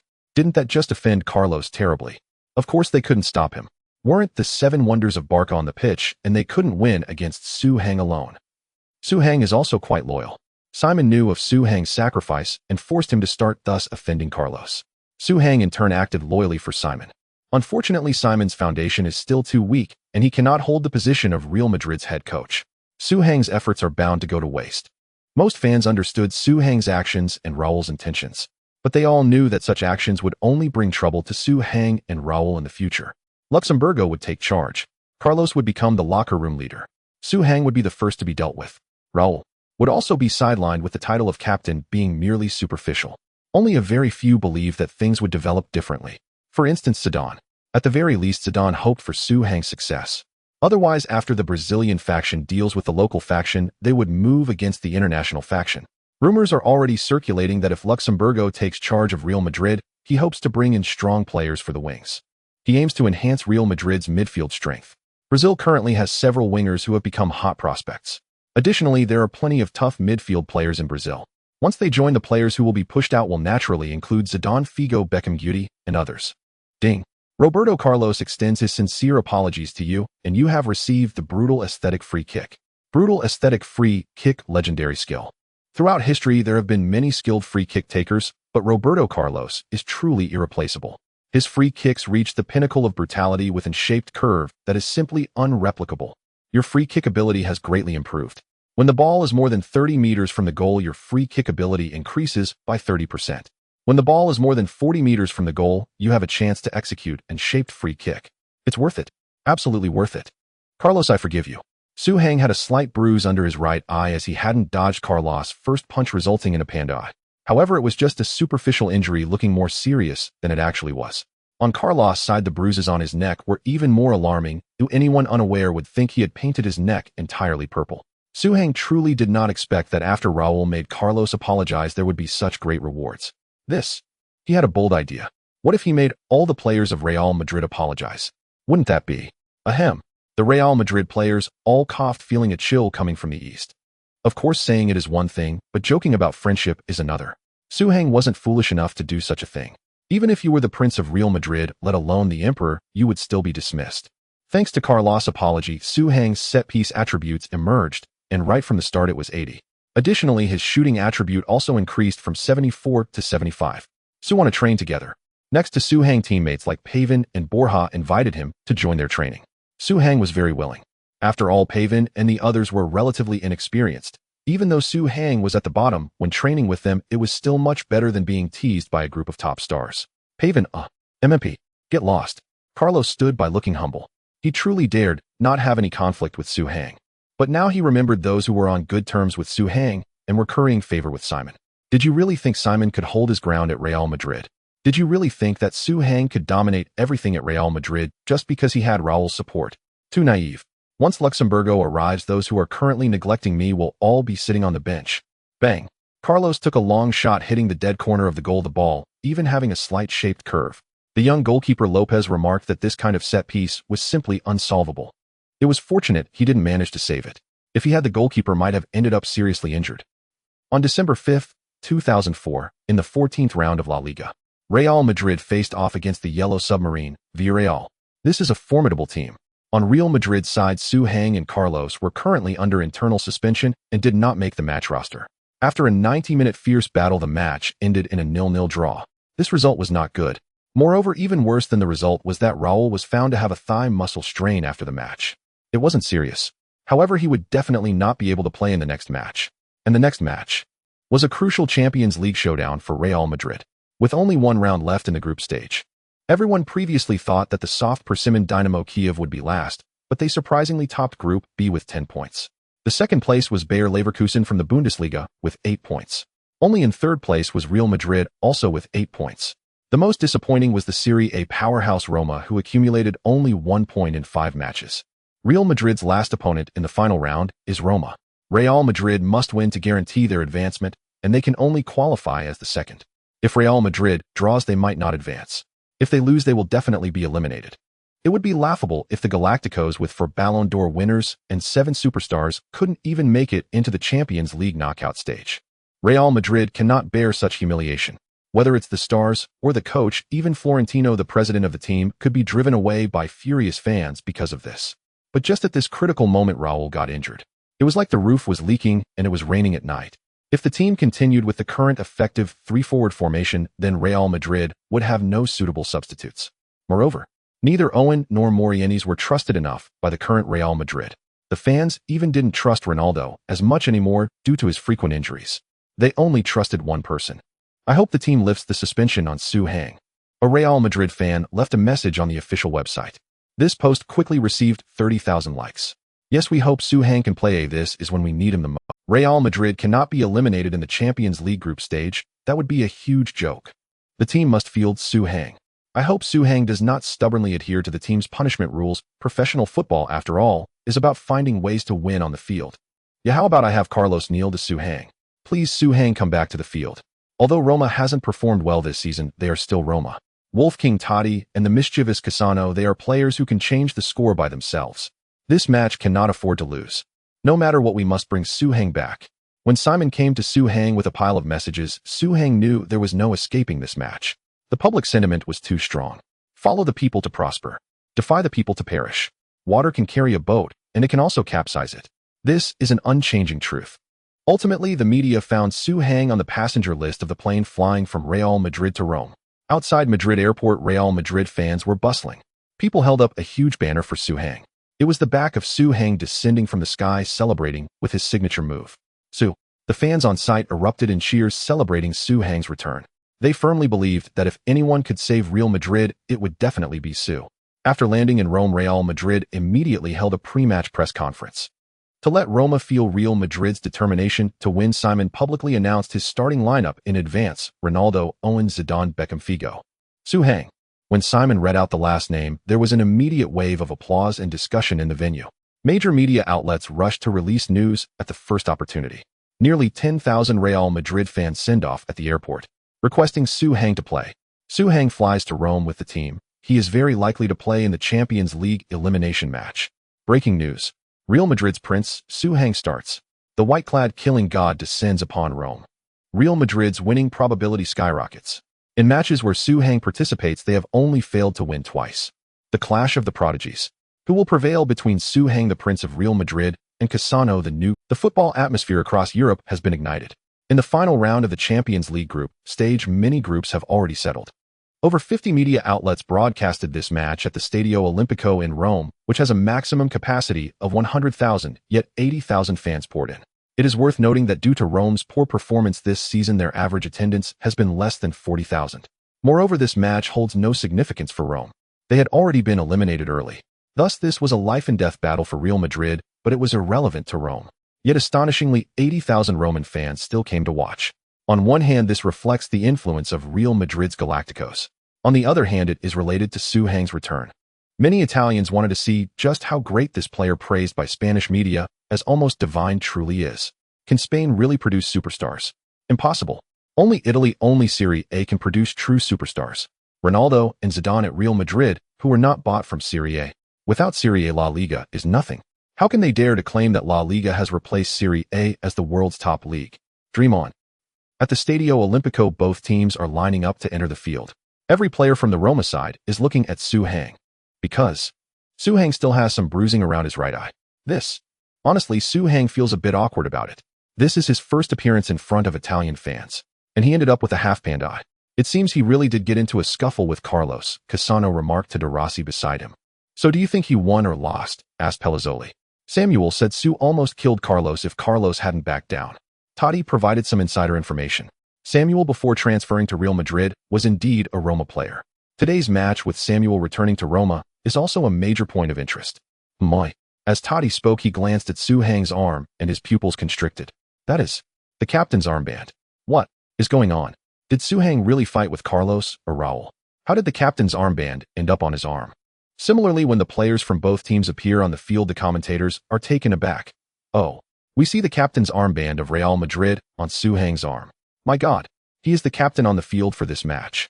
Indeed, Raúl is injured and Guti and Salgado are both on the bench. Zidane is the only player on the field with captain qualifications. This should break the record for the youngest captain in Real Madrid's history. Zidane is only 19 years old. From previous rumors, he seems to possess decent leadership skills. This match may be a test of his leadership abilities. That said, no one believes Zidane has leadership skills. 19. What can he lead? Zidane cannot command this group of superstars at Real Madrid. Absolutely impossible. Alright viewers, with the referee's whistle, the match officially begins. Roma is taking this match very seriously, fielding their full squad.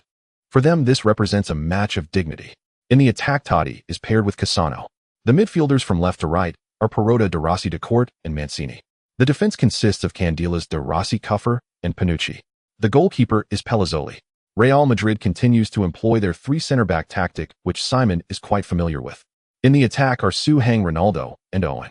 The midfield includes Solari, Zidane, Beckham, and Figo. Carlos is still serving his suspension and did not make the match roster. The three center-backs are Woodgate, Samuel, and Helguera. The goalkeeper is Casillas. Bang! Just as the commentators finished introducing both teams' lineups, Totti suddenly launched a spectacular shot. However, Casillas is no ordinary goalkeeper and safely caught the ball. But Roma, playing at home, has high morale. After Casillas passed the ball to Woodgate, Roma immediately initiated a high press.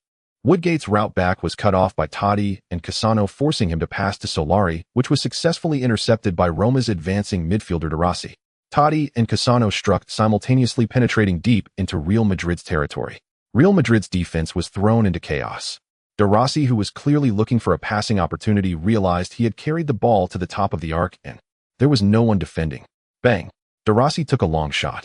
Casillas dove to save, but couldn't touch the ball. Goal. This is Roma. De Rossi's world-class shot pierced through Real Madrid's goal. This shot brought forth the glory of the Romans. Today, Real Madrid will undoubtedly leave disappointed, because Roma will not let them take away any point. De Rossi did not let his team down. With the departure of world-class midfielder Emerson, 21-year-old De Rossi became Roma's starting midfielder. Yet many believe he has not been performing well enough, attributing Roma's decline this season significantly to his defensive shortcomings. But to be fair, De Rossi is definitely a competent starting player. He proved that again today. On the field, Zidane looked towards Woodgate. This player's flaws are becoming more pronounced. His passing ability is extremely poor. Just now, Zidane had clearly provided Woodgate with a good passing lane, but he didn't see it. Even if he saw it, he couldn't pass it. England has produced quite a few flops in recent years. In the 8th minute, Zidane sent a through ball, and Ronaldo's long shot resulted in a corner. Beckham took the corner, and Woodgate's header went just a bit too high, flying out of the goal. In fact, Su Hang was in a better position. However, Beckham clearly prioritized looking for Woodgate, likely influenced by his English teammate. Such situations where national team teammates cooperate better at clubs are common. This is also one of the reasons why Ronaldo allows Carlos to develop Real Madrid into a Brazilian contingent. This way, Ronaldo can have more national teammates from Real Madrid. This chemistry allows Brazil to dominate on the international stage, even against Zidane and his French team. It also further strengthens Ronaldo's core position in the Brazilian national team. In the 10th minute, Su Hang passed back to Solari, who then played a through ball for Ronaldo. Ronaldo was brought down in the penalty area by Delis. However, the referee did not award a penalty. The referee believed that Ronaldo had not yet touched the ball and had not established control over it. Ronaldo complained to the referee and received a yellow card. "Hey, why did you give our player a yellow card? I don't think his actions offended you in any way." Su Hang rushed over, holding Ronaldo back while arguing with the referee. "Don't think this is an insignificant match. It is extremely important. Every decision you make should be taken with utmost caution, sir." Su Hang reminded the referee. The implication was that at home you can blow your whistle as you wish. But do not forget how many people are watching this match. Everything you do will be held accountable for after the match. The referee shot a glare at Su Hang. Yet deep down he was already somewhat regretting giving Ronaldo the yellow card. It indeed felt a bit hasty. Afterwards, the referee's decisions became somewhat fairer, compensating for Real. Ordinary fans would not pay attention to this. However, those in the know would notice these changes, as they often signal the line between a goal and a conceded goal. Su Hang's negotiations with the referee were effective. He did what a captain should do. So far, in the 31st minute, Ronaldo dribbled past a defender and passed to the right side to Owen. Owen hit a shot from a tight angle, hitting the side netting. In the 45th minute, Cassano made a cross from the left. Casillas cleared the ball. De Rossi received the ball outside the box and unleashed a world-class shot. However, Samuel managed to block it. Su Hang then headed the corner kick from Roma out of the penalty area, and the referee immediately blew the whistle. The first half ended. Currently, Roma led 1-0. If the score remained the same, Real Madrid would have to play in the UEFA Cup as the third in their group. That would be quite embarrassing for Real Madrid. During halftime, Simon conducted some motivational talks on behalf of Real Madrid. However, the effect was hard to say. This group of veterans does not respond well to motivational talks. However, Su Hang spoke with Zidane, Ronaldo, Figo, Beckham, and others, successfully unifying the team's morale. Everyone was willing to work together. In the 47th minute, Solari attracted defenders on the left and made a cross to Zidane. Zidane played a through ball. Su Hang held the ball on the left side of the penalty area, playing the ball down the line without cutting inside, thus avoiding Kufur. Kufur was initially intimidated by Su Hang's title of Prince of Real Madrid and white-clad killer, thinking such a talented player would surely cut inside. Unexpectedly, he turned out to be quite timid. Instead, this gave Su Hang an opportunity. Bang! Su Hang shot from a tight angle deep in the left side of the penalty area. Kufur leaped up and managed to block the ball. Kufur felt a hint of disdain. Is this it? The so-called Prince of Real Madrid is just this. He doesn't dare to cut inside. His speed down the line is also slow. The choice of shot was utterly mediocre. I was just a tad slow, yet I still successfully predicted his move and executed a beautiful defense.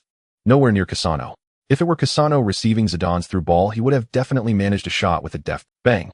Amidst Kufur's scorn, Su Hang jumped up and headed the ball back into the small penalty area. By this time, Kufur had just landed, helplessly watching the ball fly over his head. Though this prince was lacking, he had impressive jumping speed. In the next moment, Ronaldo leaped up and executed a volley. Whoosh! The ball plunged into the net. Goal! It's in. What a beautiful volley from Ronaldo. The all-powerful alien has returned. The difficulty of this shot was extremely high, and only Ronaldo could master it. Of course, Su Hang, who assisted Ronaldo, also played an indispensable role. His header assist was crucial. Su Hang's performance may not seem flashy, but he always manages to make an impact, which is why Real Madrid fans are advocating for him to play. Su Hang can adapt with any forward. Real Madrid fans have always hoped for a trio of Su Hang, Ronaldo, and Raúl. But now the trio of Su Hang, Michael Owen, and Ronaldo is equally formidable. MRS. Mr. Su. I would call it the Su-Mr. Trio. Wow, just for naming these commentators are great. If they went to do stand-up comedy, it might be a crime. In the 58th minute, Figo showcased his dribbling skills on the wing and delivered a cross. Ronaldo once again fell in the penalty area. This time the referee still did not award a penalty. Su-Hang immediately rushed toward the referee. His gaze was resolute. The referee repeatedly explained the challenge was not intense how Ronaldo seemed to have fallen on purpose. The implication was that Ronaldo was diving. In fact, that was indeed the case. If it weren't for considering that Ronaldo had been unfairly penalized earlier, the referee might have even given him a yellow card. After listening to the referee's report, Su-Hang signaled to his teammates to quickly retreat on defense. He behaved very much like a true captain. In the 64th minute, Zidane delivered a through ball. Ronaldo blasted a shot high over the goal. It was evident that the alien had lost his patience, because on the other side of the field the score remained 0-0. If Real Madrid also ended in a 1-1 draw, the teams advancing would be Bayer Leverkusen and Dynamo Kiev from that field. And Real Madrid's restlessness was keenly perceived by the Romans. In the 68th minute, Real Madrid's attack failed and Roma gained possession. Totti, who retreated to his own territory, launched a long pass, initiating a counterattack. Up front, the bad boy Cassano and Woodgate were engaged in a fierce physical battle. In the collision, Cassano elbowed Woodgate, successfully taking control of the ball, then accelerated and charged towards the penalty area. Samuel and Helguera were both at a distance from Cassano. Ultimately, Cassano faced off against Casillas and scored with an unknown breakthrough. Oh, Cassano. This is the Prince of Rome. Cassano did brilliantly. 2-1. This is the attitude of Rome. They are firmly targeting Real Madrid, aiming to drag them down from the Champions League. Didn't Florentino say he was interested in Cassano before? So what about now? Does he still dare to be interested? The much-hyped Su-Hang's performance in this match is nothing extraordinary, far inferior to Cassano. Cassano is far more talented than Su-Hang. When the two teams first met this season, Marca reported that Real Madrid was interested in signing Cassano. This is clearly false information, as Real Madrid currently does not lack forwards. Why would they still sign another forward? However, this news once stirred up a conflict between the Wolf King Totti and Prince Cassano. Roma's dismal performance this season is greatly related to the discord within the team. Now Cassano's goal serves as a punishment for Real Madrid. The camera panned to the stars of Real Madrid, and everyone wore expressions of distress. On the coach's bench, Simon furrowed his brows tightly. There was no choice but to gamble everything. In the 77th minute, taking advantage of a dead ball, Real Madrid began to make substitutions. Morientes replaced Solari. As soon as this substitution was made, everyone knew Real Madrid was in a panic. They replaced a midfielder with a forward and a center forward at that. Real Madrid's formation changed to 334. In the 79th minute, the Real Madrid army advanced. Beckham made a cross to the charging Helguera. Helguera delivered a direct cross at a 45-degree angle. There was no finesse, only pure emotion. One word. Smash it. Inside the penalty area, Ronaldo, Morientes, and Su-Hang all leapt for the header. An air raid alarm flashed above Roma's penalty area. Morientes out-jumped De Rossi to connect with the ball, but it ricocheted straight up. Morientes jumped again, but lacked strength, and the ball softly headed towards the goal. Ronaldo rushed towards the ball. At a critical moment, Pelazzoli struck, first punching the ball away, and then his fist hit Ronaldo's head. Ronaldo covered his head and fell to the ground. The ball flew to the penalty spot, and Su-Hang and Roma's midfielder De Rossi almost simultaneously rushed towards the ball. Su-Hang lifted his foot to shoot. De Rossi, on the other hand, directly dove in for a tackle. Both wore expressions of determination, as if to say, "This ball is mine." Once someone hesitated, there would truly be no chance to gain possession. In the end, bang, the ball bounced aside. Su-Hang and De Rossi collided, their shins crashing together in a fierce clash. Oh. In the penalty area, the screams of Ronaldo, Su-Hang, and De Rossi echoed one after another. The battle was extremely fierce. However, the advantage of having more attacking players from Real Madrid was now evident. Figo rushed over and took a shot at the bouncing ball. Whoosh. Victory amidst chaos. Goal. Figo. Figo has scored. Su-Hang and De Rossi's clash caused the ball to deflect, and Figo seized the opportunity for a cold shot that found the net. It's so intense. The battle is incredibly fierce. 2-2. Real Madrid has equalized. Oh, we see Ronaldo holding his head has already stood up, but Su-Hang and De Rossi are still on the ground. Are they injured? Soon the team doctors from both sides rushed onto the field. The doctor on De Rossi's side shook his head, indicating he could not continue playing. The substitute midfielder for Roma hurriedly warmed up. On Real Madrid's side, after examination, the doctor stated that Su-Hang could continue. Only then did Simon feel relieved, but he still instructed Portillo to warm up. At this intensity, someone might actually get injured. Su-Hang is too tough. Just now in that clash, he and De Rossi practically gambled their careers. This is a very dangerous tackle. Both sides have returned to the same starting line. At another stadium, Bayer Leverkusen scored 2 goals in 5 minutes, almost securing first place in the group. Real Madrid only needs a draw to advance to the knockout stage. If they maintain the current score, there is still hope for Real Madrid's Champions League journey this season. Football matches are ever-changing. Real Madrid's situation shifted from extremely dire to suddenly looking promising.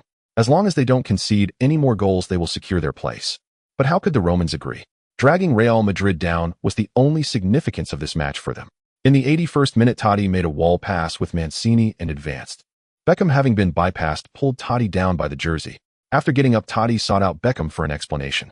Hang immediately rushed to the scene using his chest to block Totti, listening to Totti spew trash talk. Soon the referee arrived and showed Beckham a yellow card. At the same time, he also warned Totti and Hang not to escalate the conflict. This warning was actually directed at Totti, because Hang had not laid a hand on him, remaining very rational. Real Madrid substituted the Golden Wolf Guti for Beckham, as the latter had received a yellow card. Guti has been frequently playing as a defensive midfielder since last season and is more suited to this role than Beckham, who only started playing there this season. In the 87th minute, surrounded Zidane passed to the retracted Hang. Hang made a wall pass. Zidane advanced, forcing the Roma centre-back to come out and defend. Bang! Zidane delivered a diagonal pass into the penalty area. Ronaldo held off Cuffer and executed a scorpion kick with his heel. It was a sight to behold. Unfortunately, today was truly not Ronaldo's day. The ball nearly grazed the far post and went out of bounds. Aside from that volley, almost all of Ronaldo's shots today fell just short. In the 90th minute, the fourth official had already raised the stoppage time board. 3 minutes of stoppage time. Real Madrid only had 3 minutes left. Beep. A whistle blew. Zidane fell in the midfield. The referee pointed at Roma's midfielder Decourt, having seen Decourt intentionally collide with Zidane after he played the ball. Zidane sat on the ground discontentedly, slapping the turf, as if to say you aren't going to give him a yellow card for that. However, in this position, theoretically a yellow card was indeed unnecessary. Zidane grumbled as he stood up and kicked the ball away. Quickly take the free kick. Beep, beep, beep. The referee blew the whistle repeatedly, signaling that such actions were not allowed. Zidane was truly furious at this point. He charged towards the referee. Are you sure your decision is fair? Why is this quick take not allowed? You clearly noticed my free kick just now. Your decision is full of controversy. Do you understand? Full of controversy. The referee unsurprisingly showed Zidane a yellow card. Zidane's fiery temper. Hehehe, zizu. Hang went over to restrain Zidane. Calm down. This score gives us an advantage. As long as we don't concede, we can advance. Do you get what I mean? You did well. You just helped us waste 30 seconds of their time. Zidane gradually calmed down under Hang's reminder. Yes, even at 2-2, Real Madrid could still advance, as long as they didn't concede. But at this moment, this free kick posed a problem. It was about 36 meters away from the goal, quite a distance. According to standard practice, the team's center-backs and tall players should line up outside the opponent's penalty area, and then Zidane would loft the ball over for everyone to contest. It's somewhat like a header. This is a very high probability way to score and the conventional method for taking long-distance free kicks. But this approach is easily countered by the opponents. All your tall defenders have gone forward to contest the aerial balls, and most of your players are concentrated in front of the opponent's penalty area. Once the opponents gain possession, a couple of long passes through balls or even a solo run could lead to scoring opportunities. No, don't go up, come back. Hang called back Woodgate, who wanted to contest for a header, saying, defend. Everyone back to defend. Hold on for the last 2 minutes. The commentators also noticed Hang's intention. Oh, Real Madrid is going to give up this chance to score.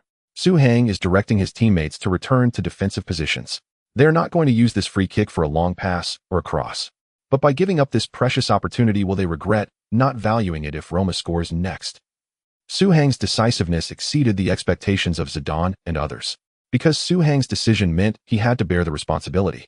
What if Roma scores later and Real Madrid misses out on the Champions League knockout stage? Fans would be furious with Hang. If Hang didn't make this decision, even if the team conceded a goal from a counterattack, it would be the defenders and the goalkeeper's fault. It certainly wouldn't be the forwards. This guy, Figo, retreated behind the midfield line, feeling quite emotional. Hang has taken on a lot of responsibility. On Real Madrid's side, only Ronaldo, Morientes, and Owen were positioned at the edge of the opponent's penalty area, ready to contest for the aerial ball.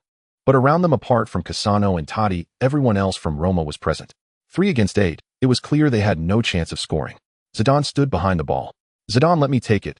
Hang pointed to the midfield, indicating he would take the free kick, while Zidane fell back to defend.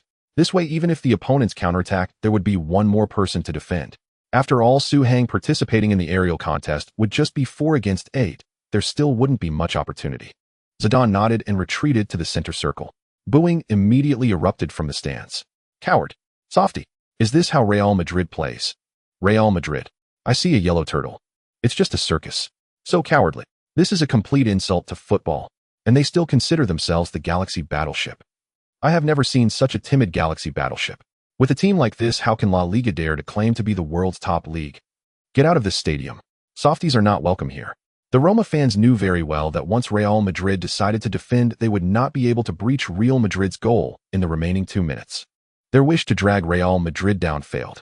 The decibel level on site shot over 100. All these were insults from the Romans. The Real Madrid stars on the field were extremely frustrated. The supporters watching the match on TV were also disgusted. But for the sake of advancing, they supported the team's cautious approach. However, far away in Madrid, Florentino frowned. He didn't bring in so many superstars for Real Madrid to act like a turtle. Real Madrid must have the aura of nobility. They must exude the charisma of a top club. Even knowing that there are traps ahead, they should stomp down all schemes with iron hooves, instead of avoiding the limelight. Otherwise, how can Real Madrid distinguish itself from other top clubs in the world?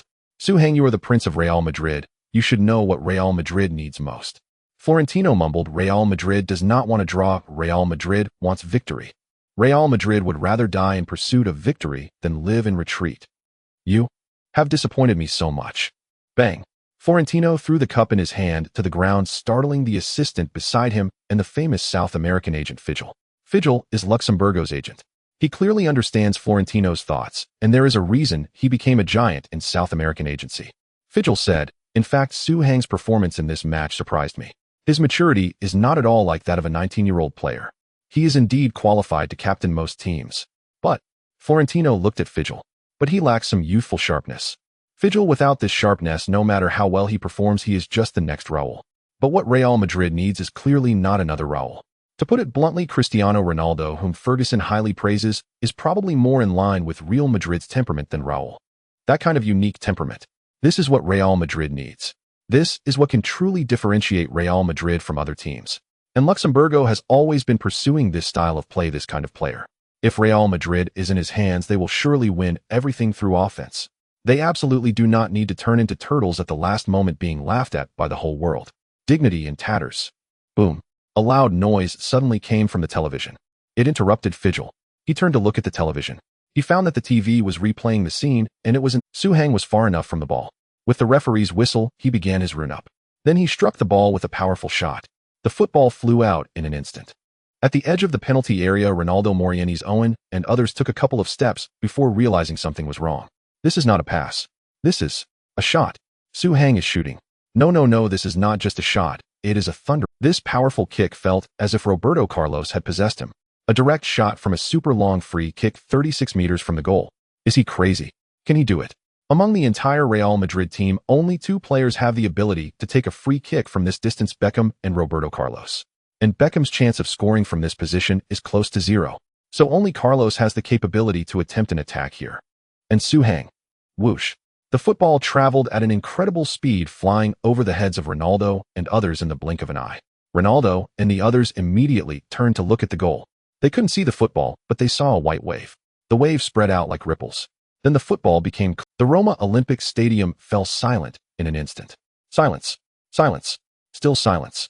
Until Zidane raised his arms in celebration and dashed towards the corner flag, where the Real Madrid fans were. Everyone seemed to come alive.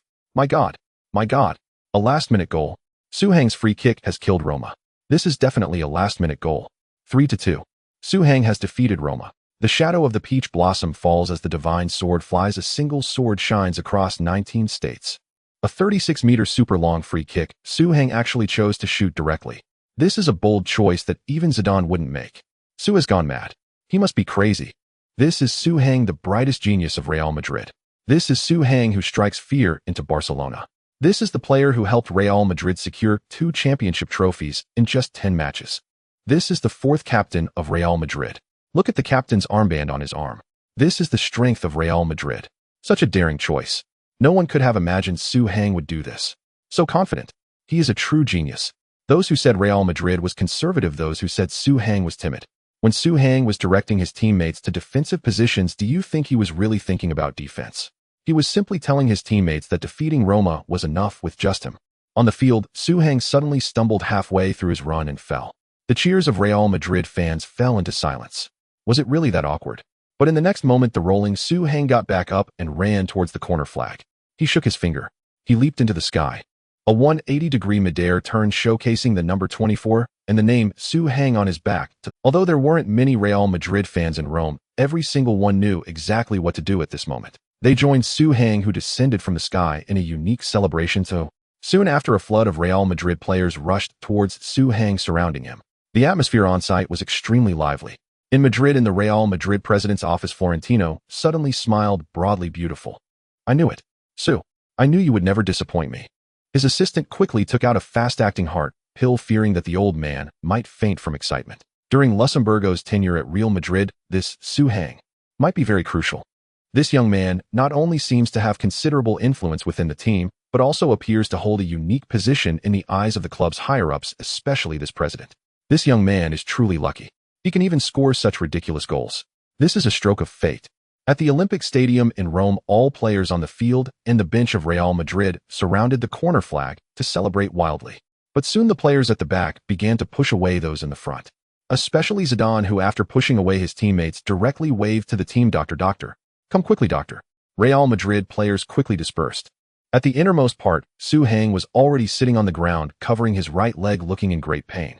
The Real Madrid team doctor hurried over. Oh, what happened? The goal scorer Su Hang is sitting on the ground. His right leg seems to be injured. Was it caused by that super long free kick, or was it from the challenge with De Rossi earlier? The doctor is examining him, and their expressions are not optimistic. No wonder Su Hang fell when he rushed to the corner flag. Ooh, I thought he had stepped into a hole, but now I realize his leg must have been uncomfortable then. That's bad. A leg injury that can cause a player to suddenly fall while running cannot possibly be mild. Moreover, Su Hang's celebration involved a jump and a landing. Soon the team doctor's head-shaking gesture was captured by the cameras. Su Hang cannot continue the match. A stretcher comes onto the field, and Su Hang is carried out. Su Hang carry. Can we use a more auspicious term? The stretcher comes onto the field, and Su Hang is hurriedly carried out by the team doctor without any delay. The joyful atmosphere on the Real Madrid side instantly dissipated. But fortunately, they held on for the next minute. Beep, beep, beep. The referee's 3 whistles ended the match. Roma's attempt to take down Real Madrid failed. Real Madrid advanced to the Champions League knockout stage as the second in their group. But none of these post-match news was as hot as the news about Su Hang. Su Hang's kick amazed all of Italy. He was also awarded the player of the match for his goal and assist in this game. Totti, in a post-match interview, expressed somewhat dejectedly, "This is unbelievable. We played a good match. We even limited Ronaldo and Zidane. But no one could have imagined Su Hang would shine so bright. I have seen many reports about Su Hang in the media. Oh, I know that Queiroz from Manchester United highly praises Su Hang, but until today, I finally witnessed this player's strength. He possesses a rare calmness for his age. If some players on our team had such a mindset, we could achieve great things in the league." Totti and Cassano originally had a good relationship. Cassano once stated that Totti was his idol. However, as news of Real Madrid's interest in purchasing either Totti or Cassano spread this season, it seems Cassano was somewhat affected. Subsequently, Roma's attitude towards renewing the contracts of the two has shown a significant difference. According to Cassano's team, Roma intends to retain Totti with a sky-high salary. However, if that's the case, Roma would have no resources left to meet Cassano's salary demands. The Wolf King and the Prince have entered into an irreconcilable conflict of interest. Similarly, Cassano also accepted an interview after the match. "That's nothing impressive. I could score such a goal too. It's just that this choice is unexpected. If we played again, I am confident I could perform better than Su Hang. He is not better than me in many aspects." Cassano was quite stubborn. But while Su Hang may not have won over Cassano, he has certainly conquered the Italian football scene. After the match, the Italian media continuously praised Su Hang's super free kick. Tuttosport: Real Madrid's number 24 Su Hang. Remember this player. He is the Ronaldo born from Real Madrid's youth training. Truly worthy of the white god of death. Su Hang's goal and assist earned him the player of the match with a 36-meter free kick that killed Roma. The young captain defeated Roma. The Su sound of La Liga echoed throughout Italy. Even Roma's own media outlet Roma Sport admitted Su Hang lives up to his name. He deserves the captain. Cassano needs to learn Su Hang's calmness. This is actually loaded with ulterior motives. It suggests that Cassano should not demand such a high salary for his contract renewal and should be more rational. What status does Totti have? How long has he served Roma? When Manchester United invited Totti back, then Totti stayed loyal to Roma, so it's understandable that he demands a top salary now. But you think you can demand a salary higher than Totti? That's simply unreasonable. You need to first make contributions. This made Cassano angry. Damn it. Do you really think I'm brainless? Not giving me a top salary is useless to say anything. Otherwise, Do you believe he'll really go to Real Madrid next season?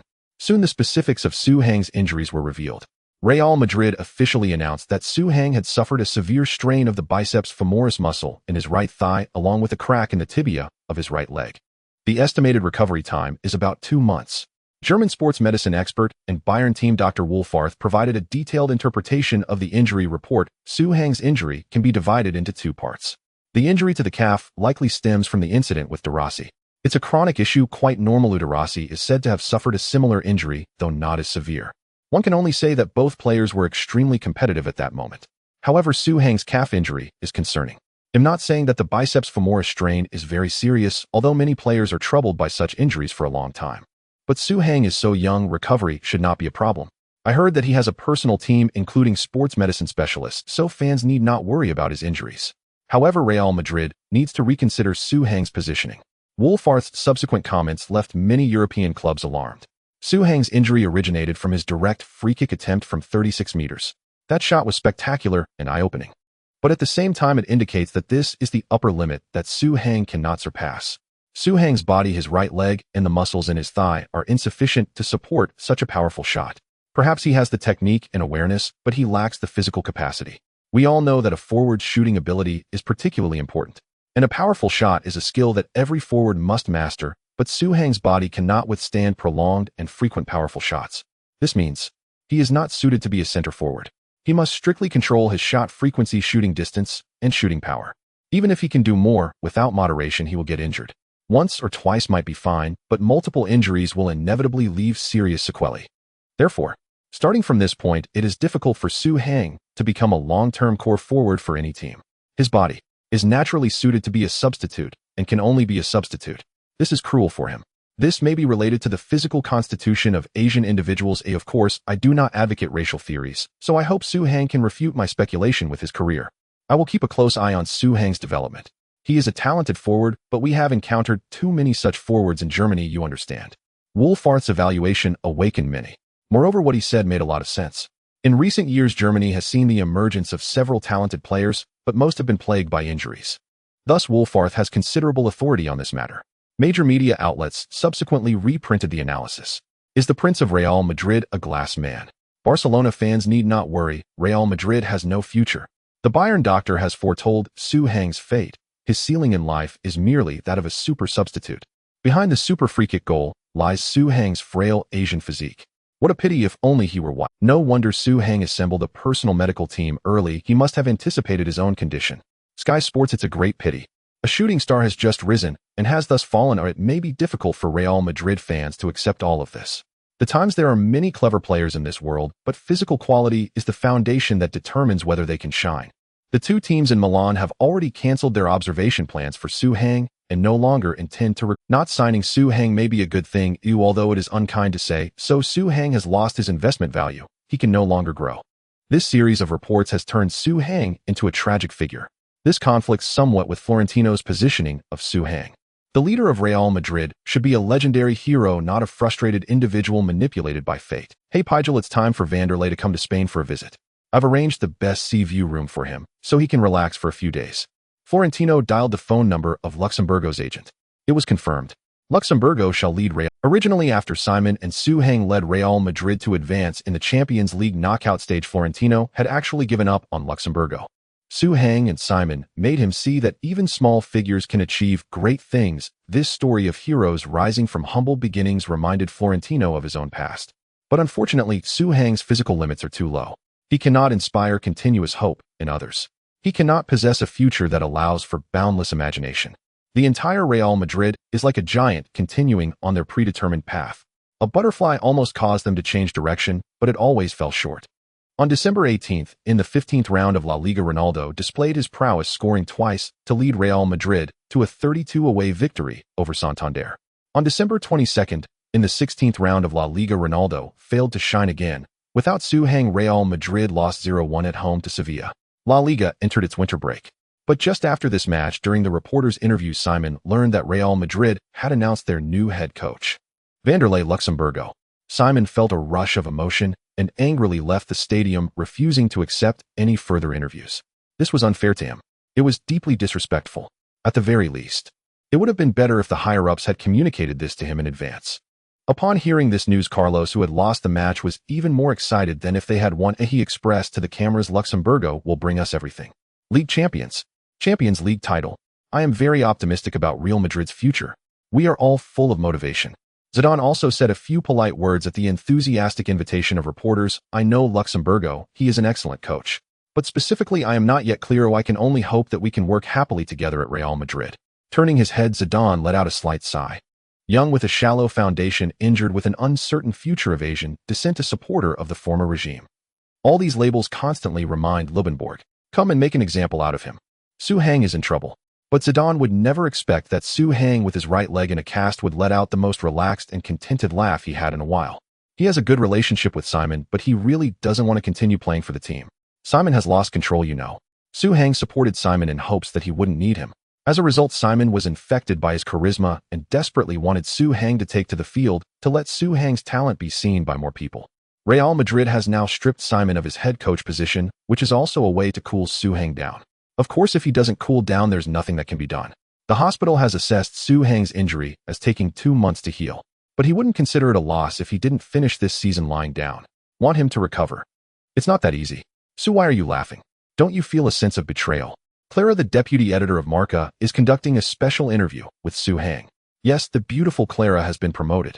Her column has a high readership and has become one of the flagship sections of Marca. All of this is thanks to her ability to always get exclusive reports from Su Hang. Many of Su Hang's fans strongly support Clara's column. You know how news can become fandom-like. Betrayal. Su Hang shook his head. No, Real Madrid hopes to find a better head coach, which is fine. Essentially, it's for the good of the team. Really? Clara asked, but Simon's results as a coach were quite good. To fire him like this seems a bit inhuman. Fire him. Su Hang replied, "No, it's written here. Simon has been reassigned to the sports department as an assistant. In this position, he can still contribute to the team. This way, Real Madrid has both Lubenborg and Simon, 2 coaches of a head coach level." Clara was greatly shocked. Is Su Hang out of his mind? How could Simon stay with the team after being humiliated? Su Hang smiled. "I know what you're thinking. Simon must be very sad right now, but for the greater good of the collective, sometimes these details don't matter. We just need to ask ourselves what we truly want. Is it a dignified farewell for the team? Or is it truly making the team better? Or perhaps letting one's abilities genuinely help the team, thereby realizing one's own value? If it's the latter two, then Simon should stay and continue to help the team in his own way, proving himself. I would persuade him to make such a choice." Clara seemed to understand. "So, just like you, even though you have the ability to be a starter, you can accept sitting on the bench for the team's sake." Su Hang beamed, "Of course. Yet that is not the case. Su Hang is not that cliched. He wants Simon to stay with the team for one reason. That is to support Simon's rise to the position of head coach of Real Madrid when his own strength is sufficient. This way, Su Hang would not just enjoy the treatment of an ordinary starting player at Real Madrid, but rather the core treatment. The same treatment as Zidane and Ronaldo. If one purely relies on Su Hang's strength and fame, it might take 5 more years to reach such treatment. But as long as the head coach is willing to listen to Su Hang, he can achieve a core position in no time. Therefore, the struggle is for the sake of not struggling. Not struggling is sometimes for the sake of a greater struggle. Truth and falsehood, falsehood and truth. This is the essence of Eastern philosophy. You can savor it, you can ponder it. Real Madrid just needs a famous coach. Unless Simon becomes a top coach elsewhere, he won't have the chance to return to Real Madrid in the future. But staying at Real Madrid to gain experience and later relying on emotional ties can still lead to a brief trial period. Real Madrid has a tradition of appointing insiders as interim coaches. The next day, Clara compiled and reported this interview. The title was very high profile, the kind that would make Su Hang blush. Marcus Clara column, he stands shoulder to shoulder with the divine in his mortal form. Number 24, a fringe number in the football world. The Asian player, there has yet to be a successful precedent in the world of football. Some say he is the Prince of Real Madrid, the white-clad killing god. But the German diagnosis has sentenced his future to life imprisonment. His body is frail. Whether it's physical testing data or in-game data, he is so ordinary. But this very ordinary person has repeatedly stepped up. Copa del Rey, Spanish National Derby, Spanish Super Cup, critical UEFA Champions League group, stage match time, and again.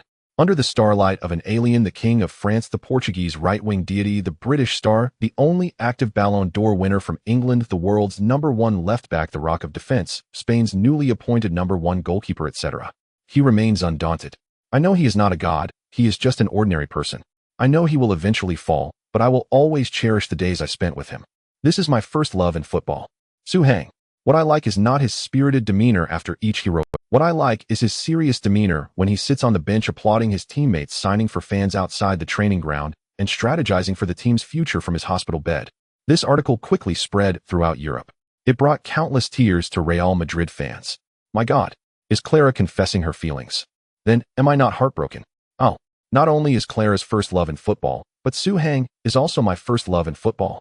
I said to myself, no wonder I like Su Hang so much. It turns out it's because he is so ordinary at Real Madrid that I see myself in him. Sigh. Before U11, I was always an outstanding player in the Madrid training camp, but when the doctor said I wouldn't reach a height of 1.7 meters in the future, I was persuaded to leave the training camp. When I was U16, I was still in Sevilla's youth training, but later, I didn't receive a professional contract. My family didn't agree to me playing in lower divisions, so I ended up working at the family bank, just getting by. There are too many ordinary people in this world. Any team in the top 5 leagues, even the players on the bench, have physical qualities that surpass many others. I was a football training student for 2.5 years, but then I grew too tall, and the team urged me to play basketball. Now I'm in the youth training team for Real Madrid basketball, but I often go to watch them play football. Oh, I still prefer football. I thought you later chose singing and dancing and rap. You all are okay. I am Asian, and when I first went to the training camp as a child, I was rejected. They didn't even want to give me a chance to test. So it seems Su Hang is in every respect quite ordinary. I recall many of his early critics posted his team trial results online to mock him. I remember that incident. His 100-meter sprint was nearly 14 seconds, and his shuttle run, even slower. His ball control, first touch, and dribbling metrics were also notably poor. Forget the statistics. Even if they were impressive, his coordination and fluidity still fall far short of elite. Fans relentlessly ridiculed Su Hang's weak fundamentals and unremarkable physical attributes, yet overlooked the dazzling performances and extraordinary statistics he achieved despite such modest foundations. Truly, if Su Hang possessed even 70% of Ronaldo's physical gifts, I believe he would wield greater match dominance than Ronaldo himself. Never mind Ronaldo. Even granting Su Hang the physique of a Portillo would enable him to dismantle every opponent in La Liga. A mortal frame rivaling divine prowess. My first love of football. Clara's article earned Su Hang 2 front-page headlines, even while he lay bedridden. His personal fanbase swelled rapidly, plunging his rivals into despair. In January, the winter transfer window opened. Recognizing his inability to compete with Su Hang, Morientes proactively requested his departure from the club. Real Madrid granted his release. Ultimately, Liverpool of the English Premier League acquired Morientes for $9.2 million, a discounted fee, and brought him to Anfield. Meanwhile, following discussions with Su Hang, Simon agreed to remain at Real Madrid, assuming the dual role of Deputy Director of Sports and Technical Director. Theoretically, this position would allow him to contribute more substantially on the technical front, but only if Luxembourg were willing to heed his counsel. Upon taking charge, Luxembourg immediately unveiled his vision for Real Madrid. He intended to deploy a 41-32 formation with Ronaldo as the primary striker, supplemented by either Owen or Raúl. The third forward would serve as substitute. On the flank, Solari; on the left, Zidane as the attacking midfielder, and Beckham on the right. The defensive midfield anchor would be Graverson, newly signed from Everton during the winter window.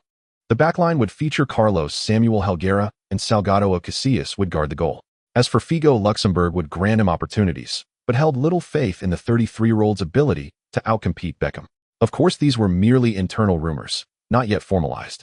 Even the players themselves might remain unaware, let alone the outside world. Yet Zidane always seemed one step ahead. Moreover, whispers had begun circulating around Raúl. After all, as the de facto leader of the domestic faction, his influence extended well beyond the dressing room. How do you assess Luxembourg's proposed lineup? Zidane teased Su Hang in the latter's mansion, carefully peeling an apple. Should I address you as mortal frame? Or rather, my first love of football? If I were you, Su Hang cautioned, I wouldn't handle a knife while deep in thought. It's perilously easy to injure yourself. Luxembourg's intentions are unmistakably clear, Su Hang continued. This season may pass without major upheaval, but next season, you'll face far greater challenges. Zidane's pupils contracted slightly. Enlighten me. Su Hang wheeled over a whiteboard. The attacking midfield role suits you best, and has long been your favorite position. Yet ever since the Galacticos project took shape, you've occupied it less and less, because too many compromises have been demanded up front. Now reinstating you there appears respectful, but in truth it's engineered to ignite friction between you and Raúl. Over the past 18 months, Raúl has played there nearly half the time. Though your styles differ radically in that role, only one man can occupy it. Raúl now finds himself in a precarious position, caught between two Ballon d'Or winners, you and Owen. I suspect Raúl will lose out on both fronts. You master the role more thoroughly, while Owen possesses greater youth and pace. As the voice of Spain's native contingent role need not speak aloud, others will champion his cause and restore his standing. Consequently, you and Owen will face growing alienation from the domestic faction. Zidane smiled, faintly, silently, urging him to continue. Souhang nodded. I know this sounds like cynical speculation, the projection of petty motives onto noble intent. But once may be coincidence, twice, or thrice, surely is not. Consider the right-wing position Beckham starts, while Figo must vie for minutes not only against Beckham but also against you. Another clash among international stars, isn't it? Figo will inevitably lose this contest, relegated to Beckham's backup, while simultaneously competing with Raúl for the reserve spot behind you. Though saying so may seem disrespectful to Beckham, I believe Figo remains better suited to Real Madrid's right. Souhang nodded. Hence I deduce the right back won't be Salgado, but rather Bravo or Pavon, originally backup center-backs. Without proper fullback support, Beckham, who relies less on penetration, remains unaffected. But Figo, deprived of such assistance, will never truly soar. His performances will inevitably pale beside Beckham's. Zidane gestured toward the left flank. What if Figo shifts there? He'd certainly outclass Solari. Souhang wrote Carlos beside left-back on the board. That hinges entirely on Carlos's alignment with the manager's vision. Should Carlos withhold support, Figo's impact will remain severely constrained. This is the left flank, after all, not the right. Even if fierce competition erupts between Figo and Solari, that very outcome is precisely what they wish to see. A silence settled over the living room. Zidane divided the apple in his hand and offered half to Souhang. Then why does Luxembourg orchestrate this? To suppress international players' influence and stoke division between them and the domestic faction. To dismantle Real Madrid. Souhang switched to a red marker circling several positions on the board. Should Figo underperform, Real Madrid will decline to renew his contract and instead sign a new wide attacker. Solari, though capable on the wing, lacks the pedigree of a true wide player and would thus be easily displaced by the newcomer. Beckham dominates the right flank, so based on his output, Real Madrid will require a physically imposing, aerially dominant target forward with strong hold-up play. Morientes has departed, and my own career has effectively been pronounced terminal. Real Madrid urgently needs such a target man. Shifting a reserve center-back to right-back guarantees a subpar performance, thus opening avenues to recruit one or two additional fullbacks, perhaps even a starting caliber one. Souhang then pulled up recent winter window news and cross-referenced it with reports about Luxembourg's activities and preferences in Brazil, including which players he particularly admired. Luis Felipe Scolari declared Robinho Santos rising star a world-class winger, calling him the second Pelé in his own words. Scolari praised Juninho Pernambucano. This beast can excel anywhere across midfield and attack. Even as a center forward, he may deliver astonishing performances. Scolari remarked, our match against Sao Paulo was the toughest of this season. Their right-back Cicinho posed immense difficulties for us. Carlos Diogo River Plate's promising young right-back earned effusive praise from Scolari. Scolari hailed Uruguayan international Pablo Garcia, formerly of Atletico Madrid, and Osasuna, nicknamed the Butcher, as the most dominant defensive presence in the Copa America. The first three are Brazilian, the last two are Uruguayan, Souhang said. All hail from the Americas. Moreover, several other players also command Scolari's admiration. Scolari far surpasses coaches like Quinteros Camacho and Simon and Caliber. It's almost a waste of talent for him to limit himself to football coaching. Were he to enter politics, I believe we'd hear his name in Brazil's presidential elections. Zidane, for Souhang's projections aligned closely with Zidane's own, only more precise in their granular detail. Zidane knew Robinho and Juninho Pernambucano, but not Diogo Cicinho or Garcia. Yet it hardly mattered. In Scolari's envisioned squad beyond Ronaldo and Roberto Carlos, no other Galacticos of the current era featured prominently. Though Scolari appeared to overlook Zidane, his tactical framework left no room for a classic playmaker. His evident preference for Robinho signaled an emphatic commitment to wide-based attacking. The central corridor required no advanced midfielder, only two deep-lying midfielders. Thus, Zidane would likely spend next season confined to the bench and be decisively phased out the season after. Gazing at Souhang's calm demeanor, Zidane asked, then why are you so composed? Souhang grinned, revealing gleaming white teeth. Scolari is exceptionally astute, but he has never managed a club like Real Madrid. He doesn't grasp what sets Real Madrid apart from other elite clubs. Some teams seek victory alone. Others demand both triumph and aesthetic brilliance. Real Madrid pursues victory, breathtaking artistry, and global superstars with immense commercial value. Scolari assumes the first two outweigh the third. Yet under Florentino Perez's leadership, that third pillar, stardom, has always eclipsed the others. Once Florentino discerns Scolari's true priorities, he will dismiss the Brazilian without hesitation. Moreover, Scolari overestimates the professional discipline of South American players raised in favelas. Upon reaching their zenith, few sustain your relentless pursuit of excellence. They rapidly succumb to hedonism and excess. Zidane glanced around that line of reasoning borders on racial stereotyping. Suhang waved his hands vigorously. No, I mean no such thing. I abhor racism, but we must objectively assess everyone around us. Only then can our judgments attain absolute precision. I trust some among them possess extraordinary self-discipline, resilience, and self-respect, but I must witness those qualities before acknowledging them. Zidane sighed deeply. You are an outstanding leader. So are you. Alas, we arrived at the wrong place, at the wrong time. Therefore, it falls upon us to set things. What do you propose? What if you shift to left midfield, leaving the playmaker role to Figo? Raúl's temperament allows him to accept being first-choice backup in two positions. I'll resolve Solari's situation. The domestic faction and the international contingent haven't clashed. In fact, they've united to deliver Real Madrid's finest results yet. Even if Scolari acquires his preferred signings, he cannot unilaterally alter the starting 11. The fans would revolt, and Florentino would never permit it. Zidane picked up his coat to depart, so let Scolari lay his traps. Only to discover beneath his very schemes lies the web you have woven. How many players he brings matters less than this. The Galacticos, under pressure from Scolari's arrival, will summon double their usual effort and focus to reclaim their pinnacle. They will win everything. This team was born to conquer. Suhang laughed heartily. Our web. Smith, bring my Ferrari Enzo to ferry Zizou to the airport. His flight home departs shortly. No need. I drove myself. Suhang gently pulled Zidane along. A Mazda will get stuck in traffic. Mazda. As Real Madrid moved swiftly in the winter transfer window, the squad immediately began integrating new tactics upon returning from the break. On the training pitch, the first team faced off against the youth squad. Figo sat on the bench and keenly sensed his precarious standing. Indeed, Scolari's strategic acumen was further revealed in his decision to target Figo. First, Figo's contract with Real Madrid expired at season's end. If Figo wished to remain, he would demand a substantial salary. Yet overshadowed by Zidane, Ronaldo, and Beckham, his stature as a former star had faded. Thus, Real Madrid would not offer him top-tier wages. Even a near-top salary might suffice. Unless, of course, the club denied him a starting berth, an indignity he could not endure. After all, he was a Ballon d'Or and FIFA World Player of the Year winner, of the same generation as Zidane and Ronaldo.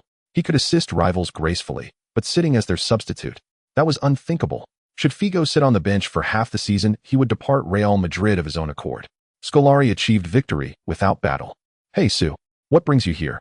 Several players rose from the bench. Suhang stood on the pitch. His cast had just been removed, though full recovery remained distant. Shouldn't he be resting at home enjoying paid leave? Consider future Eden Hazard, gaining weight during injury layoffs, or Gareth Bale, mastering golf mid-rehabilitation. Now that is wisdom. No worries. Carry on training, everyone. Don't mind me. After greeting each teammate, Suhang took a seat beside Figo. At first, Figo didn't notice anything unusual about Suhang, until Suhang casually mentioned some sensitive topics. Figo, your speed has declined quite a bit, hasn't it? I feel like you might not even be as fast as Beckham. Beckham was never known for his speed. As the world's top right winger for a certain period, Figo's speed was naturally his advantage. Figo furrowed his brows. Why was Suhang's mouth so unrestrained today? Could it be that fragments from his fractured tibia had flowed to his brain through his blood vessels, leading to a decline in emotional intelligence? Figo ignored Suhang. He decided to forgive him. Who knew Suhang would press on? According to Mr. Luxembourg's current arrangements, you and Beckham have become the most direct competitors. Luxembourg places great emphasis on defense. Although the difference between a winger and a right winger is minimal, Beckham, as a traditional midfielder, is clearly better at defense than you a forward. Moreover, to strengthen the defense, substitute center-back Bravo has become one of the choices for the starting right-back. He couldn't provide support to the winger.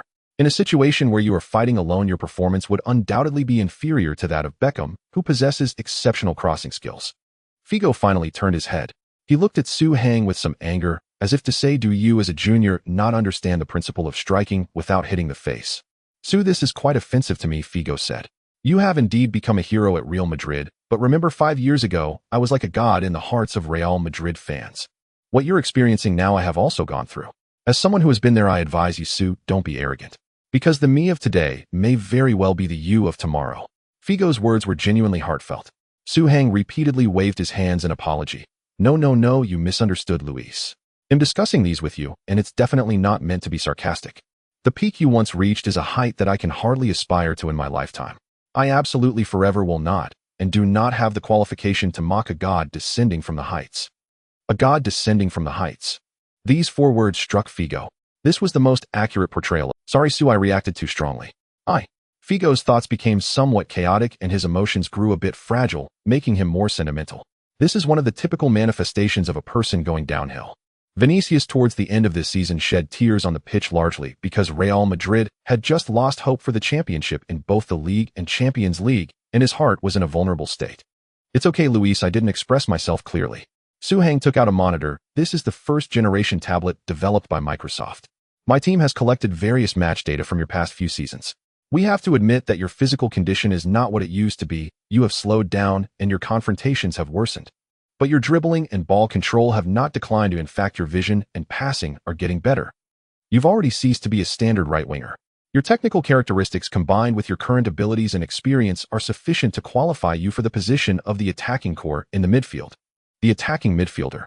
Wait, are you saying I should compete with Zidane? That's impossible. No player from Zidane's era could deny Zidane's excellence. As a teammate, Figo firmly believed that during his peak his abilities, talent, and statistics were unparalleled.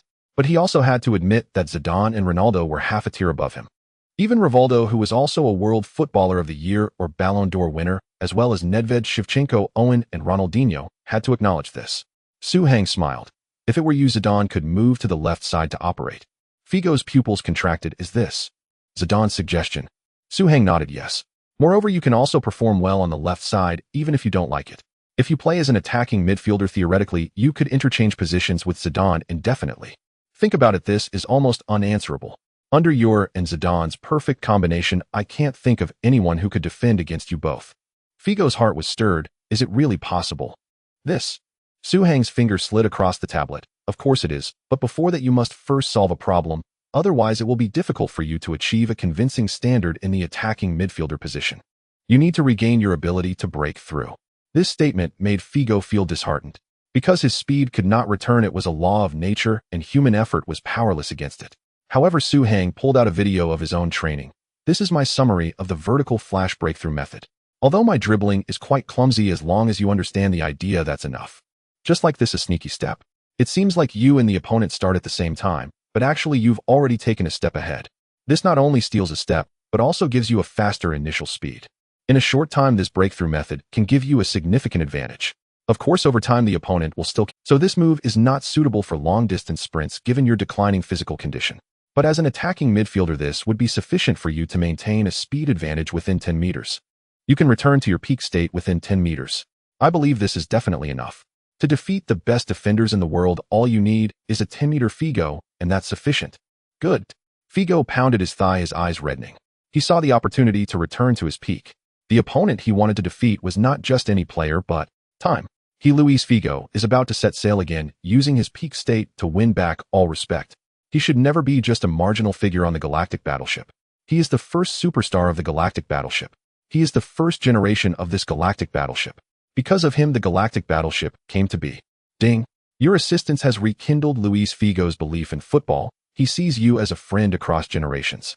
Based on your observations, he has granted you the moment card for the right wing Master Figo, 2000 crossing basics and ball control basics. Crossing basics player level skill. Your crossing ability has been enhanced. Ball control basics player level skill. Your ball control ability has been enhanced. Yes. Figo will always be flamboyant. What does being magnanimous mean? This is what it means. The skills Figo bestowed were actually tailor-made for Suhang. What is ball control basics? It means that when Suhang is holding the ball and thinking, it is harder for the opponent to intercept him. When Suhang is hit or fouled by the opponent, he is better able to protect the ball. This is an essential capability for a pivot striker. Combined with his physical advantages, this will allow Suhang to become a true pivot. As for crossing, Suhang needs to create space for Ronaldo and often go to the flanks. Although occasionally dropping back into the center to participate in the attack is fine, it is not a long-term solution as it ultimately interferes with Ronaldo's running area and affects Ronaldo's performance. It could even affect the performance of the attacking midfielder. However, with a cross, Suhang is no longer entirely useless on the flank. At the very least, others dare to disregard his words, as his crosses can teach them a lesson. As for that moment card, it truly shows great integrity. Right-wing deity Figo 2000. The year 2000 is considered by many to be Figo's peak year. He was the world's top winger and one of the best players in the world. That year, Figo transferred directly from Barca to Real Madrid, becoming a classic in transfer history. He led Portugal's golden generation to the semi-finals of the European Championship, creating history. Passing, shooting, dribbling, organizing. Figo was capable of anything that year. Looking back at Zidane's moment card from 1993, it truly seems worthless. Zidane, have you forgotten how much you used to admire this card? With Su Hang's help, Figo's form quickly revived. On January 5th, in the 17th round of La Liga, Figo, who came off the bench, showcased a stunning run on the flank, delivering a pass that assisted Ronaldo in scoring, giving the team the lead. In the final moments of the match, Figo drifted to the center switch positions with Zidane, received a pass from Zidane, dribbled past several players, and scored a decisive goal. Figo was named the best player of the match, helping the team defeat Real Sociedad 21. On January 9th, in the 18th round of La Liga, Real Madrid faced their city rivals Atletico Madrid away. In the first half, the score was 0-0.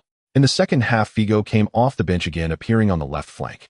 He then contributed 2 assists and a goal, leading the team to a resounding 30 victory in the Madrid derby. On January 16th, in the 19th round of La Liga, Real Madrid defeated Zaragoza 31. Figo provided an assist and scored. On January 23rd, in the 20th round of La Liga, Real Madrid defeated Mallorca 31. Figo assisted in scoring twice. Real Madrid embarked on a winning streak. Luxemburgo indeed brought new changes to the team. Under his leadership, the players from the Americas changed their previous nonchalance and played with great effort on the field. However, this was only half of the credit. The other half belonged to Figo. Major media outlets expressed disbelief at Figo's form. Yes, Figo returns to his peak. In recent times, the Portuguese has shown the true strength of the right wing. A flashback. Figo being named La Liga's January Player of the Month is merely coincidental. His absolute speed has not improved. Lack of professionalism. Figo's eagerness to demand a new contract from Real Madrid is what prompted him to give his all. Previously, he had been coasting. Sky Sports: Figo is in incredible form. In January, his breakthrough efficiency was the highest in Europe. Cristiano Ronaldo followed closely behind. The 2 Portuguese players took the first and second spots. Kicker: the 2004 European Championship is not a swan song. With Figo in such outstanding form, he will still be Portugal's most threatening player in the 2006 World Cup. Figo's recent performances have been extraordinarily impressive. Naturally, this led to media discussions about why Figo is still a substitute. Figo himself expressed through an exclusive interview with Marca, being limited to just over 20 minutes per game is indeed somewhat troubling for me. I know my form. I am aware that I am currently in the final stages of my career peak. Therefore, I cherish every opportunity to play. Of course, I will accept Luxemburgo's arrangements, which is what I should do as a professional player. However, if possible, I would certainly like more playing time. I am confident that I can contribute more to Real Madrid. When asked about his ideal position, Figo also stated, Beckham plays very well on the right. We are players of different styles, and I believe there is no competition between us. I feel my current form is actually more suited for playing as an attacking midfielder. Of course, I wouldn't think that I could perform better than Zidane in that position. I enjoy partnering with Zidane. He is the best midfielder in the world and performs better than anyone else in any position. Regarding this matter, we have discussed it, and Zidane agrees with my views. Figo's recent interviews almost explicitly hinted at everything. Firstly, regarding the decision to be a substitute, while I haven't lost my temper, I am not far from it. I have only restrained myself out of professional ethics. Secondly, I want to play as an attacking midfielder. Thirdly, Zidane is also world-class on the left, and he is willing to give up the attacking midfielder position. Do you understand? When Luxemburgo saw this interview, he must have been furious. But there was nothing to be done. The situation was beyond his control. He can set various strategies, but ultimately the results will be determined by the effects. It will be decided by the fans. Now the fans are calling for Figo to start. Naturally, Luxemburgo could not go against the tide. On January 30th, in the 21st round of La Liga, Real Madrid faced Numancia away. In this match, Figo finally started. Ronaldo, Owen, Zidane, Figo, Beckham, Graveson, Carlos, Samuel, Helguera, Bravo, Casillas. The bench included Raúl, Guti, Solari, Salgado, Woodgate, Pavon, and other talents. Raúl and Owen were almost alternating as starters with fierce competition, but both parties were relatively satisfied with this arrangement. The fans were also very pleased with this lineup. When Su Hang returns, he will serve as a substitute forward. Raúl will be the substitute for the attacking midfielder. This lineup will be perfect. In the end, Real Madrid easily defeated Numancia 21. The score was modest, but the game was completely controlled by Real Madrid. Figo indeed showcased a brilliant performance in the attacking midfielder position, creating numerous opportunities alongside Zidane. In this match, Ronaldo, Owen, and Raúl probably didn't even wear their shooting boots. Otherwise, scoring a larger margin wouldn't be an issue. On February 5th, in the 22nd round of La Liga, Real Madrid hosted Espanyol. Figo and Zidane made it clear that their dazzling performance in the previous match was not a coincidence. 40.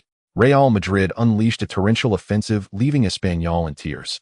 Espanyol known as Little Barcelona. Thus it is not difficult to imagine how pleased the Real Madrid fans were after the match. A wave of 7 consecutive victories. Real Madrid soared to the top of La Liga temporarily.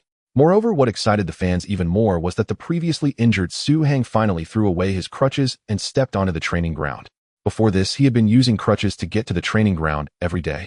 Since he had to sign autographs for the fans at the entrance, everyone was aware of Zidane's condition. They even chatted with Zidane. Fan, hey Su, how's it going? Can you play yet? Zidane, not yet, I can't exert myself right now. Fan, your recovery seems a bit slow. I remember so-and-so had a fracture and was fine in a month. Zidane, that's because I also pulled my soleus muscle. If I don't recover properly, I could suffer hidden injuries. Fan, is it true what Wolfart said about your physical condition? Zidane, I don't know, so I need to avoid becoming fragile. I must recover fully before stepping onto the field. Fan, that's true, being cautious is the most important. Anyway, the team isn't in a hurry, they've managed a rare winning streak. Zidane, yes. Figo is so cool. And Zidane, they are truly performing at their peak. It's hard to imagine how players and fans would communicate like this. But outside the Real Madrid training ground, this scene happens every day. Luxemburgo drove into the training ground and spotted Zidane chatting and laughing with the fans, letting out a cold snort. Do you think pleasing the fans will work? Fans are forgetful. As long as you disappear from the field for a while, most Real Madrid fans will forget you, the prince. Are there not enough princes in Real Madrid? Aside from Raúl, who else does everyone remember? Inside Luxemburgo's car, Carlos spoke up. Sir, the situation is quite favorable now. Shouldn't we proceed to the next stage of our plan? Carlos is Luxemburgo's collaborator, and he has been playing diligently during this period with good results. A streak of 7 consecutive wins has solidified Luxemburgo's position within Real Madrid. Everyone is saying that Luxemburgo is at the level of a top coach. Luxemburgo nodded, saying, these international stars are indeed strong players, although I haven't managed to create any conflicts among them. But they have suppressed the performance of the local Spanish players. Next, I need you to draw a few South American players from the youth academy. I hope they can seize the opportunity and perform well. Carlos' expression brightened. The more people he mentored, the greater his influence within the team. Don't worry, I've got this. There are some promising juniors. On February 12th, during the 23rd round of La Liga, several fresh faces appeared on the Real Madrid bench. These players all came from Real Madrid's youth academy and are from South America. Luxemburgo's explanation to the public was that these players are talented enough and Real Madrid needs to give newcomers a chance. He hopes to cultivate more stars for Real Madrid. With good results, the fans naturally didn't question it. As a result, Real Madrid, having gained an early 2-goal advantage, substituted Zidane, Figo, and Beckham in succession. The 3 youth players performed poorly, and the situation became very passive. In the final moments, they nearly equalized. Although they won 21, this match was hard to be satisfied with. On February 19th, during the 24th round of La Liga, Luxemburgo not only didn't learn from this, but doubled down, even starting 2 of the youth players. One occupied the right-back position, while the other squeezed out Owen and Raúl. As the leader of the local players, Raúl thought it was inappropriate to oppose when they wanted to develop young talent. He could only grudgingly accept it. If Raúl accepted it, wouldn't it be even harder for Owen to speak up? As a result, Real Madrid lost 0-2 at home to Athletic Bilbao. The Bernabeu Stadium was filled with boos directed at the home team. They couldn't believe that the top team in La Liga couldn't win against Athletic Bilbao. However, from Luxemburgo's lineup, Zidane had already predicted the result of this match. Athletic Bilbao plays with a very tough style. Each player is like a Spartan. So far, they have very strict requirements regarding the bloodline of their players. They only hire players with Basque heritage. Although the selection range is narrow, it ensures their spirit and cohesion. The youth players frequently used by Luxemburgo are characterized by being decent in favorable conditions, but under pressure they perform poorly. Faced with such a brutal battleground, they are utterly weak. This is also the reason why Real Madrid fans booed. Real Madrid can lose, but not in such a humiliating manner. You have to die standing. On February 22nd, Real Madrid faced their most important match. The first leg of the UEFA Champions League round of 16. Real Madrid hosted the Serie A giant Juventus. Both sides are filled with stars. Real Madrid speaks for itself. On Juventus' side, there's the Zebra Prince Del Piero, the French star Trezeguet, the former Dutch League best player Juventus new Prince, the Swedish talent Ibrahimovic, the world-class defensive midfielder Emerson, known as the Jaguar, the versatile wingback Zambrotta, the iron-winged Camoranesi, Italy's top central defender Cannavaro, the championship-level beast defender Thuram, the Italian genius goalkeeper Buffon, known as Superman. This is truly a clash of luxury against luxury. Unfortunately, Nedved, who just won the Ballon d'Or last year, is injured. Otherwise the star power would be even greater. At least people could see the successor to Zidane facing Zidane. This match also nearly saw a twist. Originally, Zidane and Figo had a divine combination, scoring the first goal for Real Madrid. But after 70 minutes, Luxemburgo brought in his young South Americans. He seemed to want to prove that these young players could be relied upon. However, Juventus launched a fierce counterattack. Had it not been for Casillas' extraordinary performance, Juventus would have equalized long ago. In the end, Real Madrid won this match 10 at home. But everyone knows that the next match will definitely be a tough battle. Juventus has the capability to equalize the score or even eliminate Real Madrid. Real Madrid wins the first leg 10, yet the last 20 minutes exposed their fatal weakness. Losing the first match isn't the end. Juventus confidently states that they can advance to the Champions League quarterfinals at home. Ibrahimovic, Figo, and Zidane are indeed outstanding, but apart from that, there are no other players from Real Madrid who surprised us. They are not strong. Juventus will advance. Trezeguet, the atmosphere at the Bernabeu affected us. Back at the Alps Stadium, we will eliminate Real Madrid with double the goals. Del Piero, this Real Madrid has some disconnection, so we are not worried about the next match. On the entire social platform, Real Madrid fans were in dismay. Winning feels harder than losing, because everyone knows that in the next match the probability of Real Madrid actually losing is even higher. In the following 10 days, Real Madrid played 3 league matches, but their previous streak of 7 wins was nowhere to be seen. With the frequent appearances of youth players and the frequent substitutions of key players, both the players' form and the team's condition showed significant fluctuations. In 3 matches, they had 1 win, 1 draw, and 1 loss. Real Madrid was thus pursued by Barcelona behind them. The difference between the two teams is currently only 1 point. The first place could change at any moment. Moreover, Irving was injured in the last match. A substitute, a youth academy midfielder, passed him a difficult ball, causing Irving to collide hard with the opposing defender. With his fragile physique, how could Irving withstand such a blow? He was carried off on a stretcher. Clara first published an article in Marca questioning Luxembourg's several wrongdoings. Not every youth academy player at Real Madrid is Su Hang. Queiroz found Su Hang, and Simon truly liberated Su Hang.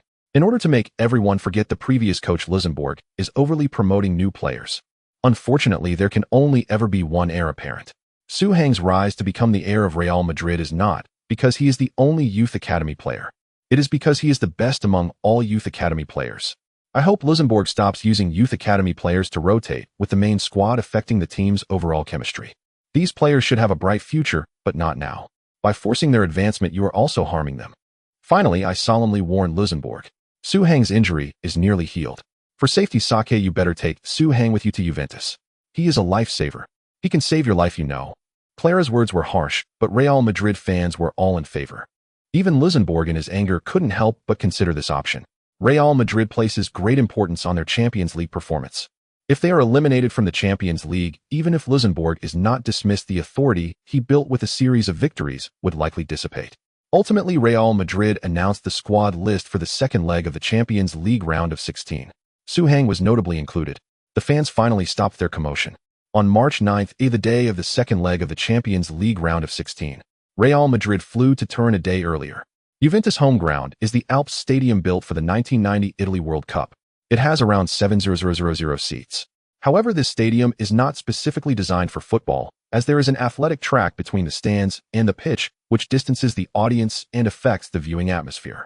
Moreover, Turin itself does not have a large population, so even though Juventus is a prestigious club, the stadium is often not completely filled. But today that is unlikely to happen. Juventus versus Real Madrid. A grand clash. In terms of score, Juventus is trailing 0-1, hanging by a thread.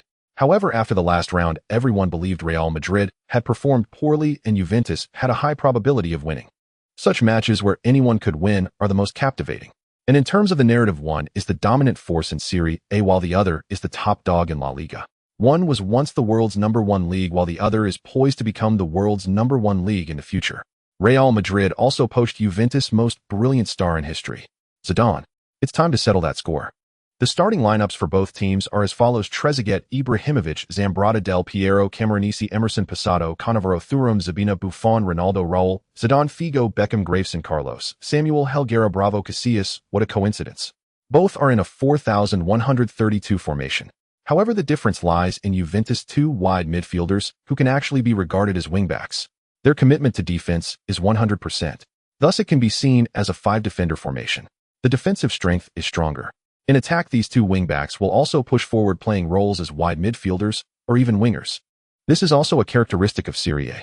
Of course, this places extremely high demands on the two wingbacks. They must be proficient in defense speed, dribbling, passing, and shooting. It is generally difficult for a team to have a pair of such exceptional wingbacks, but Juventus does. Both Zambrotta and Camoranesi are among the best. Conversely, Real Madrid's 41-32 formation is actually filled with compromises. Right-back Bravo is essentially a center-back, and in this position, he cannot push forward to assist the wide players. This results in Real Madrid's right flank having no attacking threat at all. Beckham's only option when he gets the ball is to cross it. There is a lack of variation.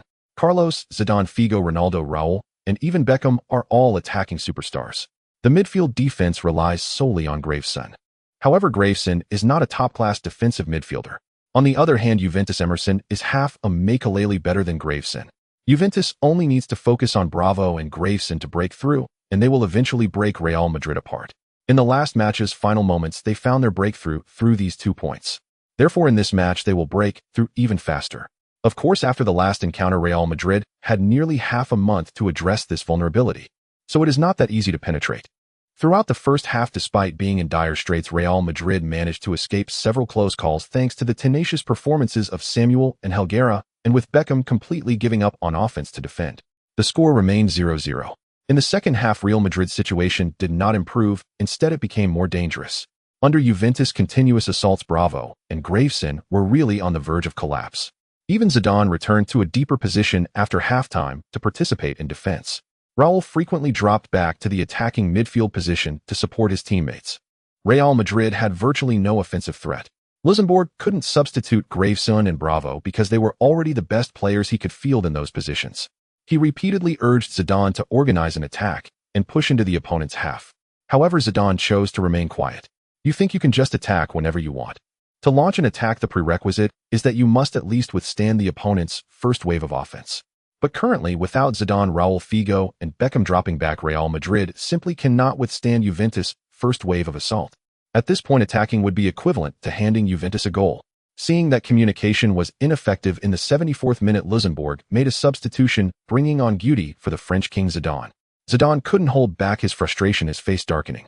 Suhang watched as Luxembourg reached out to Zidane early, as if to shake hands, realizing that something was amiss. What audacity! How dare you suggest substituting Zidane first? You actually want to shake hands. Dream on. Hey, Zidane, it's fine. The way you played isn't your fault. Suhang rushed to the sidelines from the bench, blocking Luxembourg, and welcome. Then with a perfect turn, he blocked both Luxembourg and Zidane. Zidane remained silent. He understood Suhang's intentions. Suhang did not wish for Zidane and Luxembourg to fall out. In any case, Zidane would have to endure a wave of public criticism first. But understanding the situation is one thing, while being able to act on it is another. Back on the bench, Zidane came to his senses. He wants to sabotage me. He was substituted. If the team lost to Juventus, Luxembourg could easily blame Zidane for his poor performance. If the team won, it would be credited to Luxembourg's strategic command and timely substitutions. And the fact that Zidane refused to shake hands with Luxembourg would naturally lead to Luxembourg keeping Zidane on the bench next season. Even Florentino, after choosing Luxembourg, could not impose too many restrictions on him. Sabotage. From the moment he took over Real Madrid until recently, Luxembourg's maneuvers have been relentless, truly a master strategist. Even someone as perceptive as Zidane, who had anticipated his intentions, almost fell into his trap due to being in the midst of it all. First it was Figo, then it was Zidane. Luxembourg was systematically undermining the influence of the international stars at Real Madrid, if it weren't for Suhang's interference. But unfortunately, no matter how intricate his plans were or how great the gains, his recent 2 attempts did not fully achieve their objectives. Luxembourg interpreted this as an accident. Yet he failed to notice that such accidents were becoming increasingly frequent. Boom. While Suhang had not yet fully calmed Zidane's emotions, an earth-shattering cheer suddenly erupted in the stadium. Suhang and Zidane exchanged knowing glances towards the scoreboard. A row of red letters appeared. In the 75th minute, Juventus scored a goal. Scorer, Trezeguet. Assister, Ibrahimovic. Juventus equalized. Real Madrid was indeed in danger. Luxembourg's expression darkened immediately. However, from Luxembourg's slight expression, Suhang discerned that he was not actually flustered, and his steps were still steady. Because this blame would fall on Guti, who had just come on. Wasn't the Spanish local contingent suffering again? In the 77th minute, Luxembourg made another substitution. Solari replaced Beckham. Beckham, who was on the pitch thinking about how to use corners and set pieces to help the team take the lead, also darkened his face. Usually it wouldn't matter, but in such an important match these stars did not wish to be substituted. The difference between them and ordinary players is that they must perform at crucial and significant moments. That is the value of a star. Now both Zidane and Beckham had their value negated. Of course, Beckham's temper was not as explosive as Zidane's. He perfunctorily shook hands with Lu Sinbo and then voluntarily sat beside Su Hang and Zidane. Lu Sinbo's assistant came over to tell Beckham that he had contributed a lot on the defensive end and his stamina might be running low, hence Solari was brought in. Beckham nodded, pretending to understand. But once the assistant left, Beckham covered his mouth with his hand. Is he not planning to win the game? The Champions League round of 16. We will all become a laughingstock. No one would ridicule those few Real Madrid youth trainees from America. Nor would anyone mock Solari, Bravo, or Graveson, these ordinary players. Everyone would only mock the stars of Real Madrid.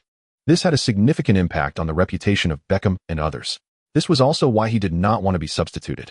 He wanted to fight until the end. As a result, a few minutes later, looking at the unchanged situation, Zidane said, if Lu Sinbo intends to use substitutes to change the game, then after substituting you and me, he should also substitute Raúl Figo or Ronaldo. But he didn't. This indicates that his purpose is not entirely to change the situation. Lu Sinbo's actions did not align with his words. This is a typical problem. He is merely looking for... Zidane had even prepared to confront Lu Sinbo after the match. But fortunately, the newly substituted Guti and Solari did not lose their heads and attack. They focused on defense and held on until the 90th minute. Regular time ended. In the first leg, Real Madrid won 1-0. In the second leg, Juventus won 1-0.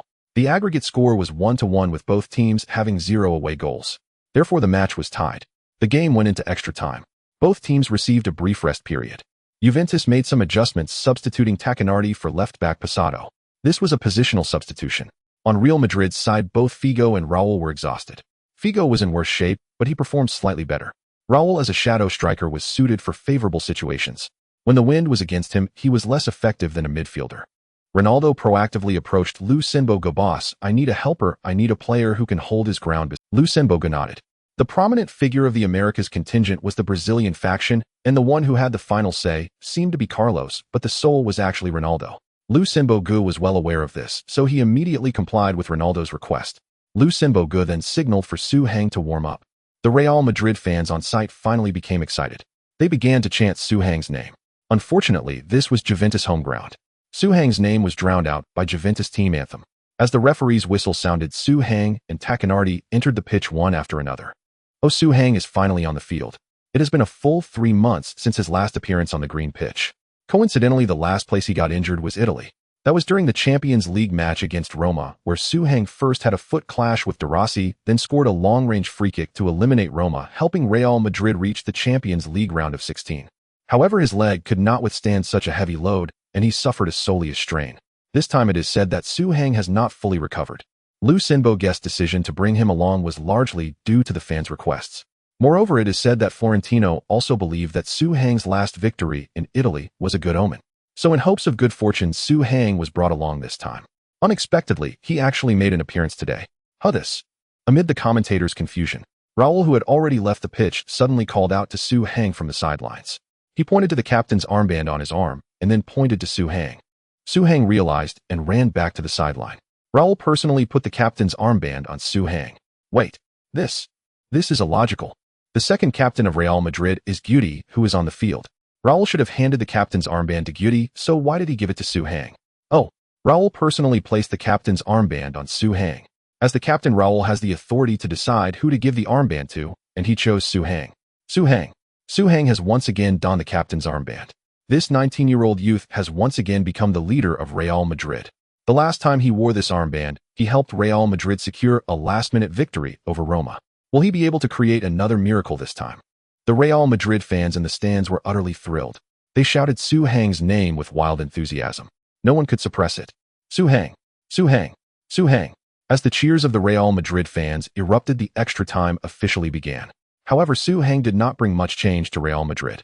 In the first half of extra time, most players from both teams were lackluster. Luxemburgo from the sidelines was furious, cursing Su Hang as a softie. He kept signaling Su Hang to position himself forward, but Su Hang remained almost entirely in midfield, helping teammates with defense and distributing the ball. Zidane finally relaxed. Well done. This is what he taught Su Hang. In the first half of extra time, everyone focuses on disruption. Your stamina is ample. You can afford to help the team defend without holding back. The last 15 minutes of the second half are the truly lethal moment. Seize the opportunity, don't be anxious. The best assassins often only need to strike once. Remember, this is the Alpine Stadium. Zidane's words echoed constantly in Su Hang's mind. He earnestly put them into practice. He firmly believed that the world's #1 midfielder Qi Xuanzong, who would be the only coach to win 3 consecutive Champions League titles, was no mere empty name. There must be reasons behind a person's legendary status. After the first half of extra time, the score remained unchanged at 1-0. The aggregate score was still 1-1. Soon the final 15 minutes of the match began. In the 107th minute, Emerson skillfully maneuvered, flicking the ball past Solari. As a defensive midfielder, he executed such a flamboyant move, living up to the reputation of Brazilian players. Solari grabbed Emerson from behind, bringing him down. He actively requested a yellow card. In the 109th minute, Su Hang received the ball at the edge of the penalty area, backing against Thuram. When Thuram poked the ball from behind, he kicked Su Hang's ankle. Su Hang fell to the ground, and the referee showed Thuram a yellow card. Real Madrid was awarded a very advantageous free kick in the attacking area. However, the most suitable player to take this free kick from this distance, Beckham, had already left the field. Zidane was also absent. The free kick would have to be taken by Carlos, the third-choice free kick taker on the team. Carlos' style of taking free kicks was actually more suited for long-range shots. The distance was too short, lacking the necessary curvature, making it easy to miss. Sure enough, Carlos blasted a high shot that soared into the stands. Real Madrid squandered a precious opportunity created by Su Hang. In the 113th minute, only 7 minutes were left. At this moment, every opportunity could lead to a sudden death for one of the teams. Therefore, both teams' players were extremely tense. After receiving a pass from Figo, Su Hang backed against Emerson, then while being double-teamed by Zambrata, he turned fiercely, remarkably, keeping the ball at his feet. Ball control fundamentals came into play. Boom. Su Hang made a sharp through ball. The trajectory of the ball was frighteningly sharp, instantly tearing through Juventus' ironclad defense. With the spirit of the Golden Wolf, he made a precise through pass. Boom. Seeing the ball pass, Thuram immediately slid in to take down Ronaldo, who was rushing toward the ball. The ball passed, but the man did not. He knew what the consequences would be. But if Ronaldo got through, Juventus would undoubtedly concede a goal. No one understands Ronaldo's terrifying scoring ability better than the Italians. No one. Are you playing football? Do you want to break my legs again? Ronaldo got up and charged at Thuram. Thuram was infuriated and immediately retaliated. No one wants to break your legs. It's just that you're made. Ronaldo was thoroughly provoked and swung a punch at Thuram, leading to a full-blown brawl. Players from both Juventus and Real Madrid rushed over. Both sides were extremely agitated. Tacchinardi immediately tried to push Ronaldo away. Everyone knew that Ronaldo posed the greatest threat. If they took him out, Juventus would be safe. But Su Hang noticed his intention. He charged in from the side, knocking Tacchinardi aside. Then he forced himself between Ronaldo and Thuram, separating the two. During this time, he didn't know who had hit him twice. It didn't hurt, but it activated his stress response. Emerson, Zambrata, and others continued to rush over. However, Su Hang exerted strength, pushing both of them away in one breath. Hey, wanna fight? I'm a black belt in karate. The Juventus Prince Ibrahimovic, who stood a towering 1.95 m, also rushed over. He reached out to grab Su Hang, tentatively testing his strength. The next moment, Ibrahimovic was knocked back by Su Hang, his hands feeling somewhat numb. This reflected how much stronger Su Hang was. Ibrahimovic stood there dumbfounded. Enough. Calm down. This is the pitch. Su Hang stood in front of Ronaldo. If you want to play football, that's fine. If you want to fight, we can oblige. Several Juventus players who had been pushed aside did not continue to rush up. Because it hurt. Su Hang's strength was too great. This kid was completely unassuming. He was like a human tank. Beep, beep, beep. The referee kept blowing his whistle and finally rushed over. The staff on the sidelines also intervened. The referee first showed red cards to Ronaldo and Thuram. Ronaldo was the first to hit someone. Thuram committed a dangerous foul intentionally. Both received their just deserts. Then the referee issued yellow cards to Zambrata, Tacchinardi, and Su Hang. Tacchinardi felt particularly wronged. He hadn't done anything wrong and didn't even know who had knocked him over. Did he really deserve a yellow card? But the referee pointed to his own eyes, indicating that he clearly saw Tacchinardi's intentions. Su Hang also approached the referee. I was maintaining order. I shouldn't receive a card. I am helping you do your job. If it were you, you would find it difficult to control the situation in such a short time, right? The referee nodded. Yes, I really appreciate you. I might even take you out for a meal after the match. But since you did resort to violence to maintain order, that itself violates the rules of the pitch. What if he breaks the rules next? Perhaps the referee will turn a blind eye. What do we call this? This is called management. Love requires management, doesn't competition. Ronaldo and Thuram left the field simultaneously. The situation is a bit worse for Real Madrid now, because they no longer have a proper forward. What? Su Hang. Isn't he a defensive midfielder? He has always been active in the midfield. Then the players from both sides retreat to their positions. The camera sweeps over the players who just participated in the brawl. On Juventus' side, most players are rather timid. Even Ibrahimovic, known for his arrogance, looks at Su Hang with a hint of caution. He estimates that even a black belt in karate can't win against this Su Hang. This guy, what? He's of Chinese descent. That makes sense. The Chinese nation has three main characteristics. A long history. Everyone knows martial arts. Pandas plow the fields. Ibrahimovic is quite familiar with Chinese culture. In comparison, Su Hang appears much more natural. After all, if we must say that the previous clash was a fight, then he won. In the domestic scene, losing a fight leads to hospitalization, while winning leads to imprisonment. Abroad, winning means glory. The 115th minute. The aging Figo uses the last drop of fuel in his tank, accelerating through the midfield with the ball. This is the lateral dodge he learned under Su Hang's guidance. The breakthrough is quite impressive. Emerson had no choice but to foul to stop him, earning a yellow card. The 117th minute. Juventus launched an attack. Zambrata made a cross from the left flank. The tall Ibrahimovic displayed agility that belied his height. Moreover, with such a large physique, after playing for more than 100 minutes, he still had the energy to sprint, which surprised everyone. Bang! Ibrahimovic leapt high, delivering a powerful header that overpowered Samuel. In the next moment, the ball splashed into the net. The Alps Stadium erupted. Goal! The ball is in. Oh my God! It really went in. Ibrahimovic. Our great Ibrahimovic. Ibrahimovic took a small step, but this is a big step for Juventus. Juventus' new prince scored in the dying moments of extra time, sealing the fate of Real Madrid. The final score of this match is 2-0, making the aggregate score 2-1. Juventus is just 5 minutes away from advancing to the Champions League quarterfinals. This is Juventus. This is Serie A. After the goal, Ibrahimovic raised his arms high, embracing the cheers and celebrations from all around like a king. At this moment, he looked down from above, gazing at the Real Madrid players. This is the shock of a goal brought to Real Madrid by the great Ibrahimovic. It's over. Real Madrid is likely to be eliminated in the round of 16 this year. They can't break through Juventus defenses. Oh, the Juventus fans on site are starting to taunt Real Madrid. Let's listen to what they are shouting. This is Alp Stadium. Yes, this is Alp Stadium. This is Juventus territory. The camera scans the Real Madrid players. Everyone looks rather dejected. Conceding a goal at this moment is tantamount to losing the match. Everyone is acutely aware of this. Hey, get back to your positions. Defend. Focus on defense. Su Hang's voice interrupted the gloomy mood of the Real Madrid players. We still have time. Don't forget, we are Real Madrid. Lift your heads. Do we understand that we can win? We can win. Su Hang rushed towards each teammate, pulling them back to their defensive zone. Finally, he ran up to the referee and said, "Are you really going to let them celebrate until the end of the match, sir? They have wasted too much time. I believe all the fans want the match to restart quickly.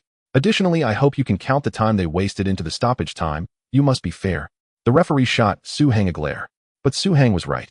So the referee intervened in Juventus' wild celebration, urging them to return to their positions and prepare to resume the match. After all, the match is not completely over yet. Su Hang's actions earned him a chorus of boos from the fans at Alp Stadium. They believe this prince of Real Madrid is daydreaming.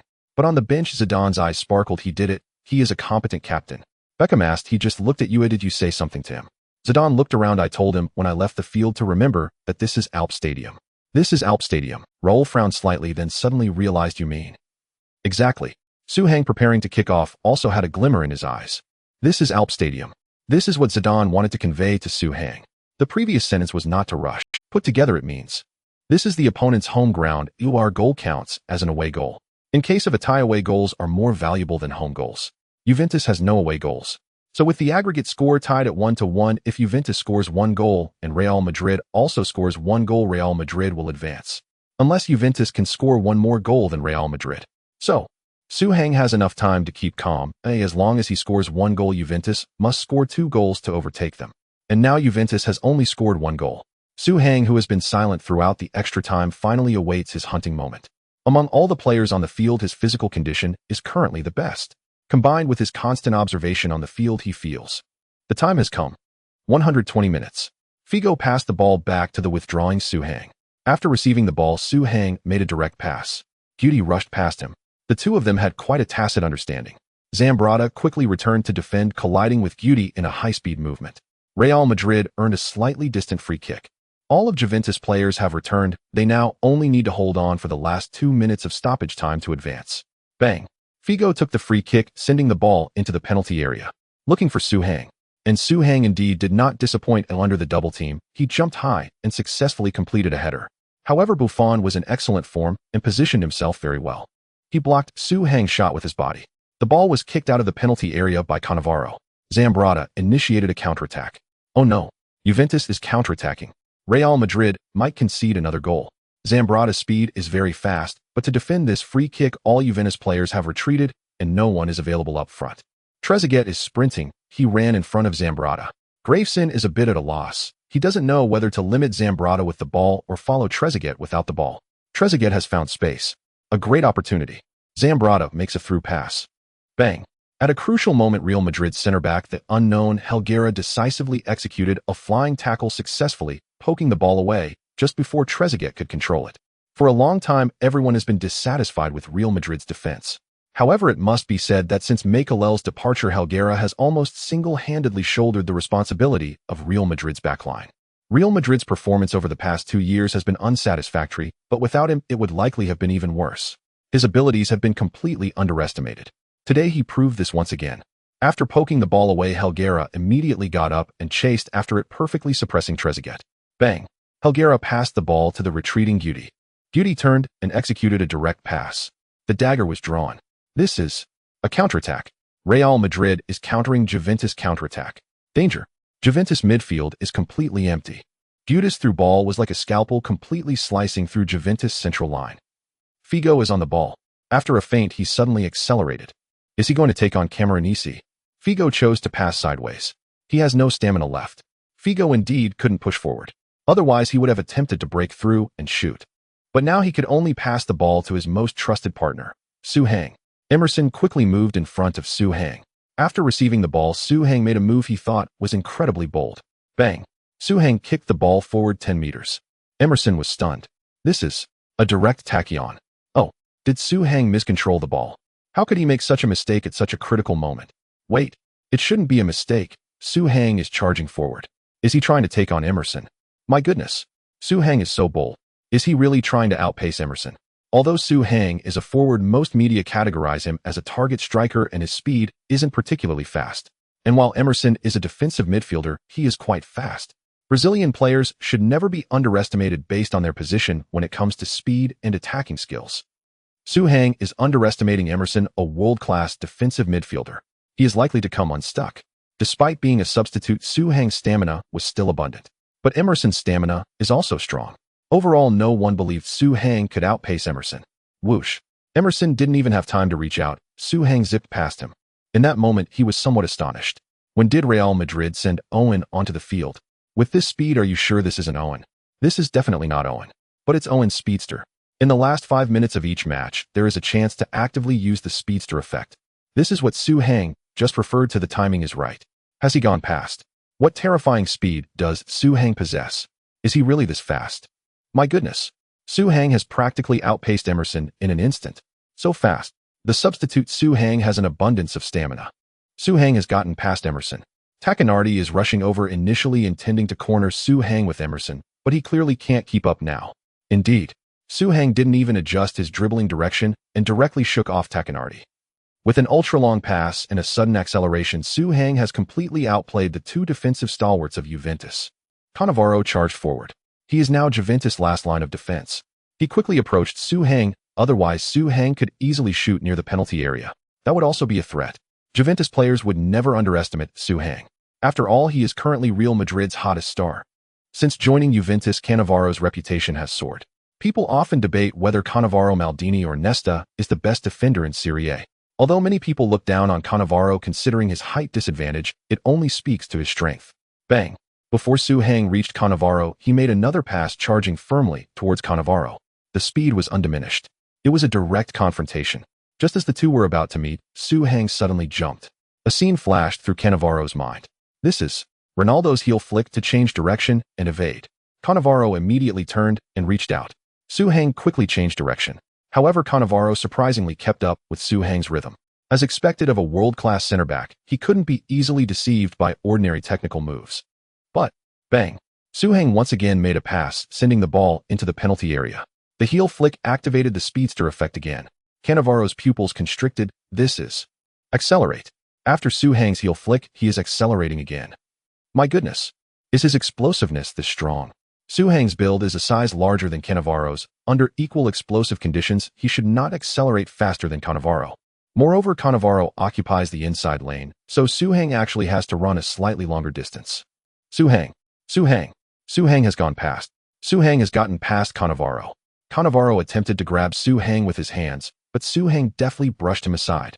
The referee has the whistle in his mouth. Cannavaro's actions are already enough to be called a foul. This is inside the penalty area. Figo is next to the referee, seemingly reminding him that this is a penalty. But the referee made a gesture favoring the attack. Because the ball is still under Heng's control. Heng was too honest. If he had gone down just now, he could have earned a penalty. He missed the best opportunity. A penalty is considered the best chance to score by most people. But some do. At the moment Heng took down Cannavaro, Italy's top goalkeeper Buffon could no longer sit still. He decisively chose to charge out. Because Heng's pass was quite fierce, the ball delved into the penalty area. If Cannavaro slightly hindered Heng, Buffon could rush in to intercept the ball. But Buffon didn't expect that such a strong center-back like Cannavaro would be taken down by Heng in one encounter. This center-forward is too fast. Buffon exerted all his strength. Clearly he was closer to the ball. Yet Heng was rushing towards it at an even higher speed. In the end, Buffon had to give up on intercepting the ball, spreading his arms and legs to enlarge his defensive area. Since he was quite close to the ball, at most a little over a meter, Heng had very little shooting angle. This is the significance of a goalkeeper's charge. But, bang! Heng did not take a powerful shot after catching up to the ball. Instead, as he neared the ball, he suddenly lengthened his stride slightly and made a quick poke shot. This sudden stride actually created a time difference. It was even faster than Buffon had anticipated for Heng's shooting rhythm. It was a rushed shot that belonged to him. This was thanks to Heng's keen vision. He had spotted Buffon making his move early and noticed Cannavaro chasing from behind. He knew he didn't have enough time to handle the ball. He had to race against time. At that moment, Buffon had yet to fully go. His groin was still over 20 centimeters from the ground. The football just barely slipped through his legs. In the next moment, Heng was flipped over. This was because Cannavaro, who was closing in directly, tackled him from behind. He would rather give Real Madrid a penalty than allow them to score directly. Both Heng tumbling in midair and Buffon seated on the ground fixed their gazes tightly on the direction of the goal. It was not until that football slowly rolled into the net that they felt relieved. Only then did they both safely land. Buffon lay directly on the pitch. He had lost. Meanwhile, Heng, who had been tackled to the ground, rolled over and dashed towards the corner flag. That was one of the few areas where Real Madrid fans had gathered. Goal! The ball is in. Heng has turned the tables. This is the real last-minute victory. This goal is as valuable as gold. Because it is an away goal. The aggregate score is 2-2. But Real Madrid holds an away goal, leading Juventus by half a position. The Champions League quarterfinals. Real Madrid is about to step into the Champions League quarterfinals. They are about to eliminate Juventus. This feels like a dream. The Alp Stadium is now silent. Juventus fans simply could not accept this. In stoppage time, Heng outpaced Emerson Tacchinardi and Cannavaro with unparalleled speed and then took on Buffon to score. This was a nutmeg shot. Both goals were penetrated. Divine. The white-clad killing god of Real Madrid has taken the stage. He has conquered the Alps. In the frame, Heng wiggled his finger and then leaped high. He performed a 180-degree turn in midair, showcasing his jersey number and name to the world. All the Real Madrid fans joined Heng in a powerful cheer. Shortly after, countless Real Madrid players rushed in, surrounding Heng tightly. However, this time, they did not dare to use much strength. Everyone was afraid Heng would get injured again. Zidane even asked Heng in advance if he felt any discomfort. After all, Heng had just been tackled from behind by Cannavaro. Heng indicated that he was fine. Cannavaro had actually pulled back his foot. His intention was to bring Heng down, not to injure his ankle, so there was no need for force. He even made a protective move to prevent Heng from falling directly to the ground. Of course, this did not change the fact that Cannavaro's actions were a serious foul. As Real Madrid celebrated fervently, the referee approached Cannavaro and showed him a red card. Cannavaro left the field dejectedly. Just after Juventus kicked off, the referee blew the whistle to signal the end of the match. In this match, Juventus defeated Real Madrid with a score of 2-1. However, the aggregate score over 2 legs was 2-2, with Real Madrid having one away goal. Thus, Real Madrid eliminated Juventus and advanced to the Champions League quarterfinals. The Del Alp Stadium was engulfed in a sorrowful atmosphere. Their greatest aspiration for this season had just been shattered. Conversely, Real Madrid was filled with unparalleled joy. Zidane, Figo, Beckham, Raúl, and Guti embraced each other warmly. Luxemburgo celebrated with Carlos, Samuel, and others, but could not squeeze into Su Hang's circle. After celebrating for a while at Real Madrid, Buffon from Juventus approached. He found Su Hang. Buffon said, "Congratulations, you played very well in this match. You too, Juventus is strong. I hope you can win the league championship." Su Hang replied politely while shaking hands with Buffon. Buffon pulled at his jersey and said, "Would you like to exchange jerseys? I want to remember today's goal forever. It is very painful for me." Su Hang began to take off his jersey and handed it to Buffon, saying, "Of course. I'm very lucky to get your jersey." After exchanging compliments, they gradually entered the players' tunnel. Meanwhile, the media was already impatient. They interviewed many players. Reporter: Zidane, do you have any comments about being substituted early? Zidane: That was Luxemburgo's arrangement. As a player, I will respect his decisions. Zidane addressed Luxemburgo directly, and his attitude was quite clear. Reporter: Beckham, are you satisfied with being substituted early? Beckham: As long as the team wins, it's not a problem. But I can only say thank goodness we have Su.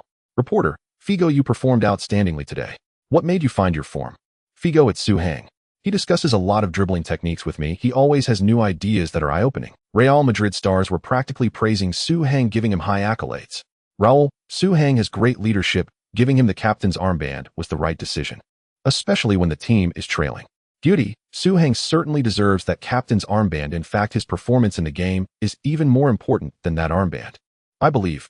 However, the players from the Americas, regardless of their feelings towards Su Hang, attributed the victory to Luxemburgo. Samuel: Su's performance was key to our victory. Of course, Luxemburgo's guidance was also very important. Carlos, who was nearby, was visibly displeased with Samuel's rationality. He stated during his interview, "Luxemburgo is the only reason we won. We played according to the tactics he laid out, and victory naturally follows." Griefson, who was favored by Luxemburgo, said, "Luxemburgo is a great coach, and we have confidence in moving forward under his guidance." Bravo, a young local defender promoted by Luxemburgo, said, "Real Madrid is on the right path. Luxemburgo knows how to lead us to victory. I am very confident about our season." So sometimes the credit for success cannot be judged by how one's own people feel. You need to consider what the opponent says. If the opponent has poor character, then the person they dislike the most will be your greatest contributor. If the opponent has good character, then the one they praise will be your benefactor. The stars of Juventus, on the other hand, generally have a good reputation. Buffon: Su is the most opportunistic forward I have ever seen. If he doesn't shoot, it's fine, but when he does, it's a lethal strike. This time I lost fairly, but next time I won't lose. Cannavaro: When I tackled from behind, I knew I was going to get a card. But I didn't expect Su to disdain the penalty. I saw the true spirit of a forward in him.